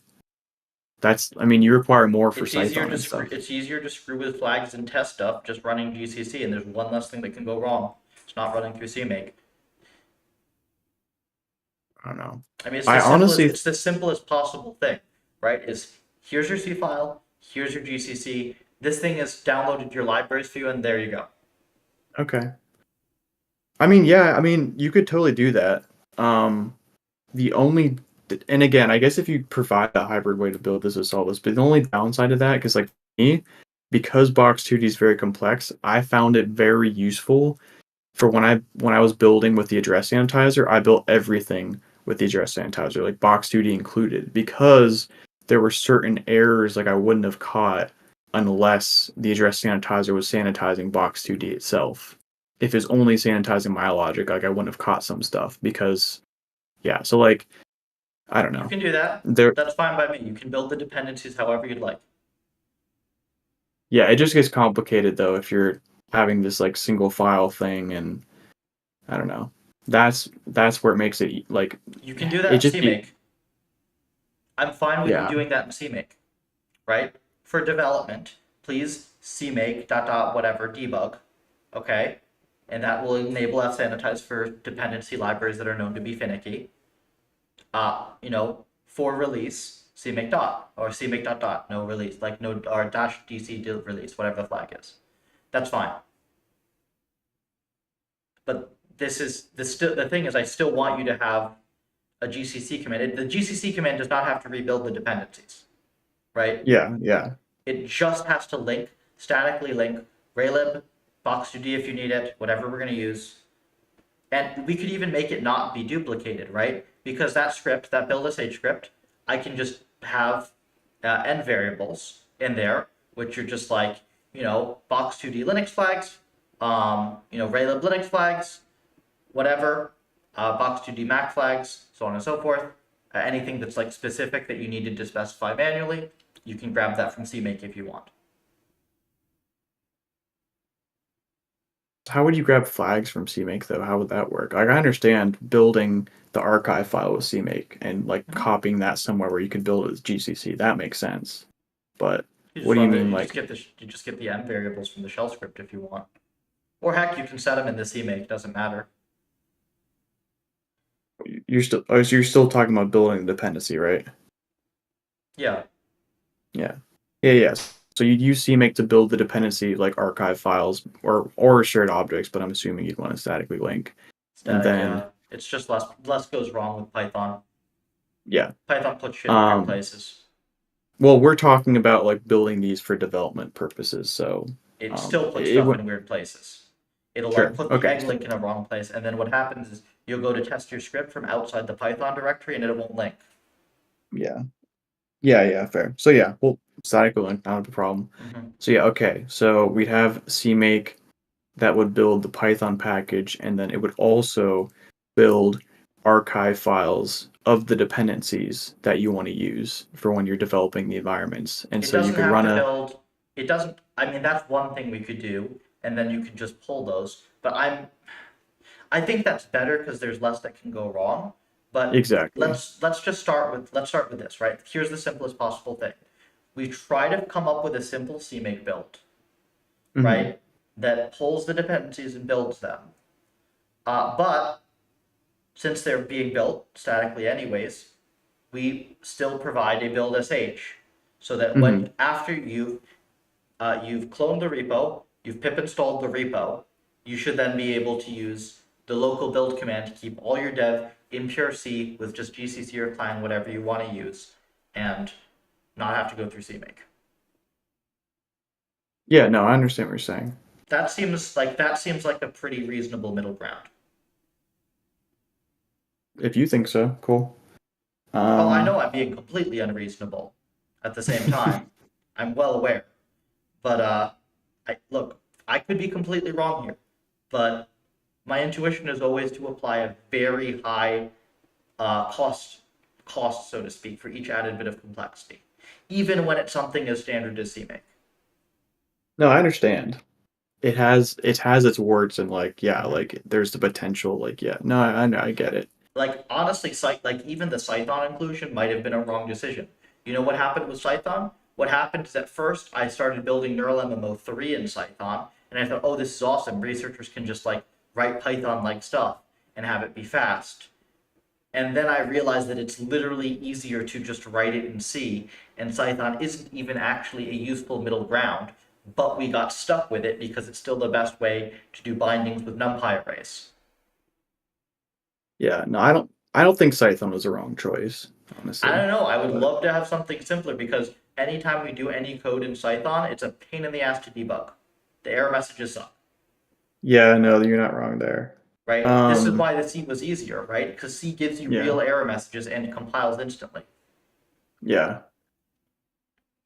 Yeah, I guess something else we'd have to talk about. I have to go in a minute, but And I gotta if we'd get dinner. also if you'd also be open to like trying auto PXD or whatever, because Oh that yeah, could no, cut that down on a lot of. I'm open to that. I would love to find something to replace Python with entirely, but yeah, the auto PXD stuff is fine. I hate that you have to do headers manually. Do headers? Oh yeah. The only downside, so this is the price you pay for auto PXD whatever, because like I've already fixed some of the annoying stuff. Let me see. Yeah. So there are certain times where auto PXD like just can't parse something. And so you basically what I did One is second, I think I might get called for dinner. 1 second.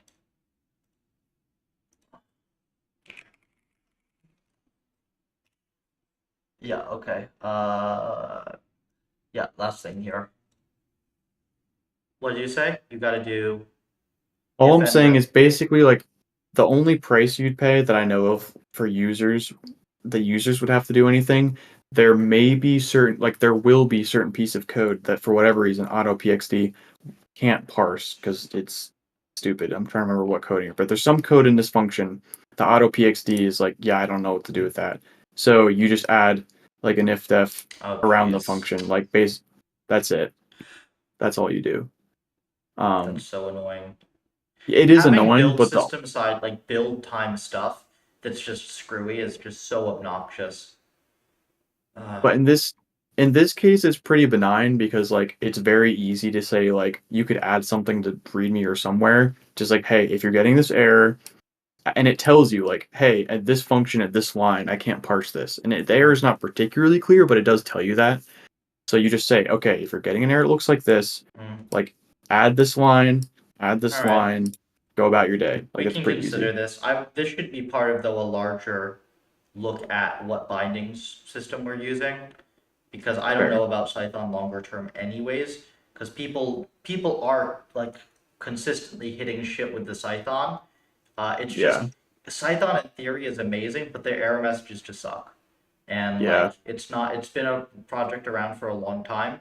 And like honestly, Python in my mind is like it's almost a killer app. Like if it compiled fast and had good error messages and like you could set it to be like functions to be strict in C or not, like this would be like an amazing language as a standalone because Yeah. it lets you trivially mix Python and C. So if you Hmm. actually had like an interpreter in the Python lines where you could set in like break and you could set breakpoints in the Python or in the C, right? Like it would be a killer language. Like this would be it's kind of everything you ever want, right? You can do in Hmm. one language like high level string stuff that doesn't have to be fast. You can do like C level everything. It would be perfect, but the execution is just not there. Yeah. Yeah, for sure. I mean, if we want to stick with Python, we could But we have incorporate to auto stick with PXD Python. or Oh, Python. Python, I yeah. mean, Okay. but yeah, I've got to run as well because I got dinner. But let me just real quick because there are quite a few folks watching at the moment. It's whenever I have discussions, the viewership shoots up. So for folks on YouTube and Twitch, this is all open source reinforcement learning dev. All of our M's are right here. You can try these out. They're ultra fast. Most of them are written by contributors, some of whom came in with 0 RL experience. So if you are looking to get involved, first of all, start with the GitHub. That helps us out a ton. But then join the Discord, discord.gg/puffer. Link is also on puffer.ai. And we've got some blog stuff here on various things in reinforcement learning. This is some cutting edge RL stuff, but also quick start stuff for beginners. And if you want even more content, you can follow me on X where I post pretty much exclusively RL content. And there's some articles here you can't find anywhere else. So thanks. And for guys on Discord, does anybody have anything else pressing? If not, because I'm going to be back after dinner. I want to work a little bit on distributed training, but I can answer if there's anything here. No, I'm just fighting demons in setup.py. Oh, lovely. Yeah. I fought those demons for a good 12 hours. So, yeah, Captain, there is strong motivation to delete setup.py at the very least, I will say. I just want it to not also involve deleting my build sh or replacing it with a cmake call. yeah. No, I understand. We can talk more about it Yes. later. Python tooling Like, just sucks. I wish I could yes. just do everything in CLand Like, there are a few things, though. First of all, nobody's going to do it because researchers love their Python. And second of all, like, okay, legitimately high-level stuff, string manipulation, dictionaries, all like this stuff, it just doesn't work nicely. You'd need Python or something, except Python's a nightmare, so you have no options. It's rough. Yeah. All right. Well, I'm gonna go. Yeah. Later, guys. Yep. Talk to you guys later. See you. Bye.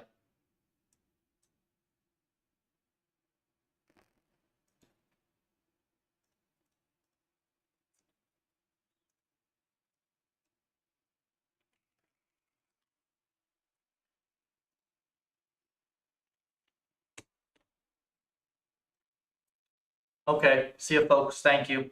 What would be the alternative to Scython? There isn't one, that's the problem. There isn't a good one, so we'll have to be thinking about that. But yeah, I'll be back after dinner working on more stuff.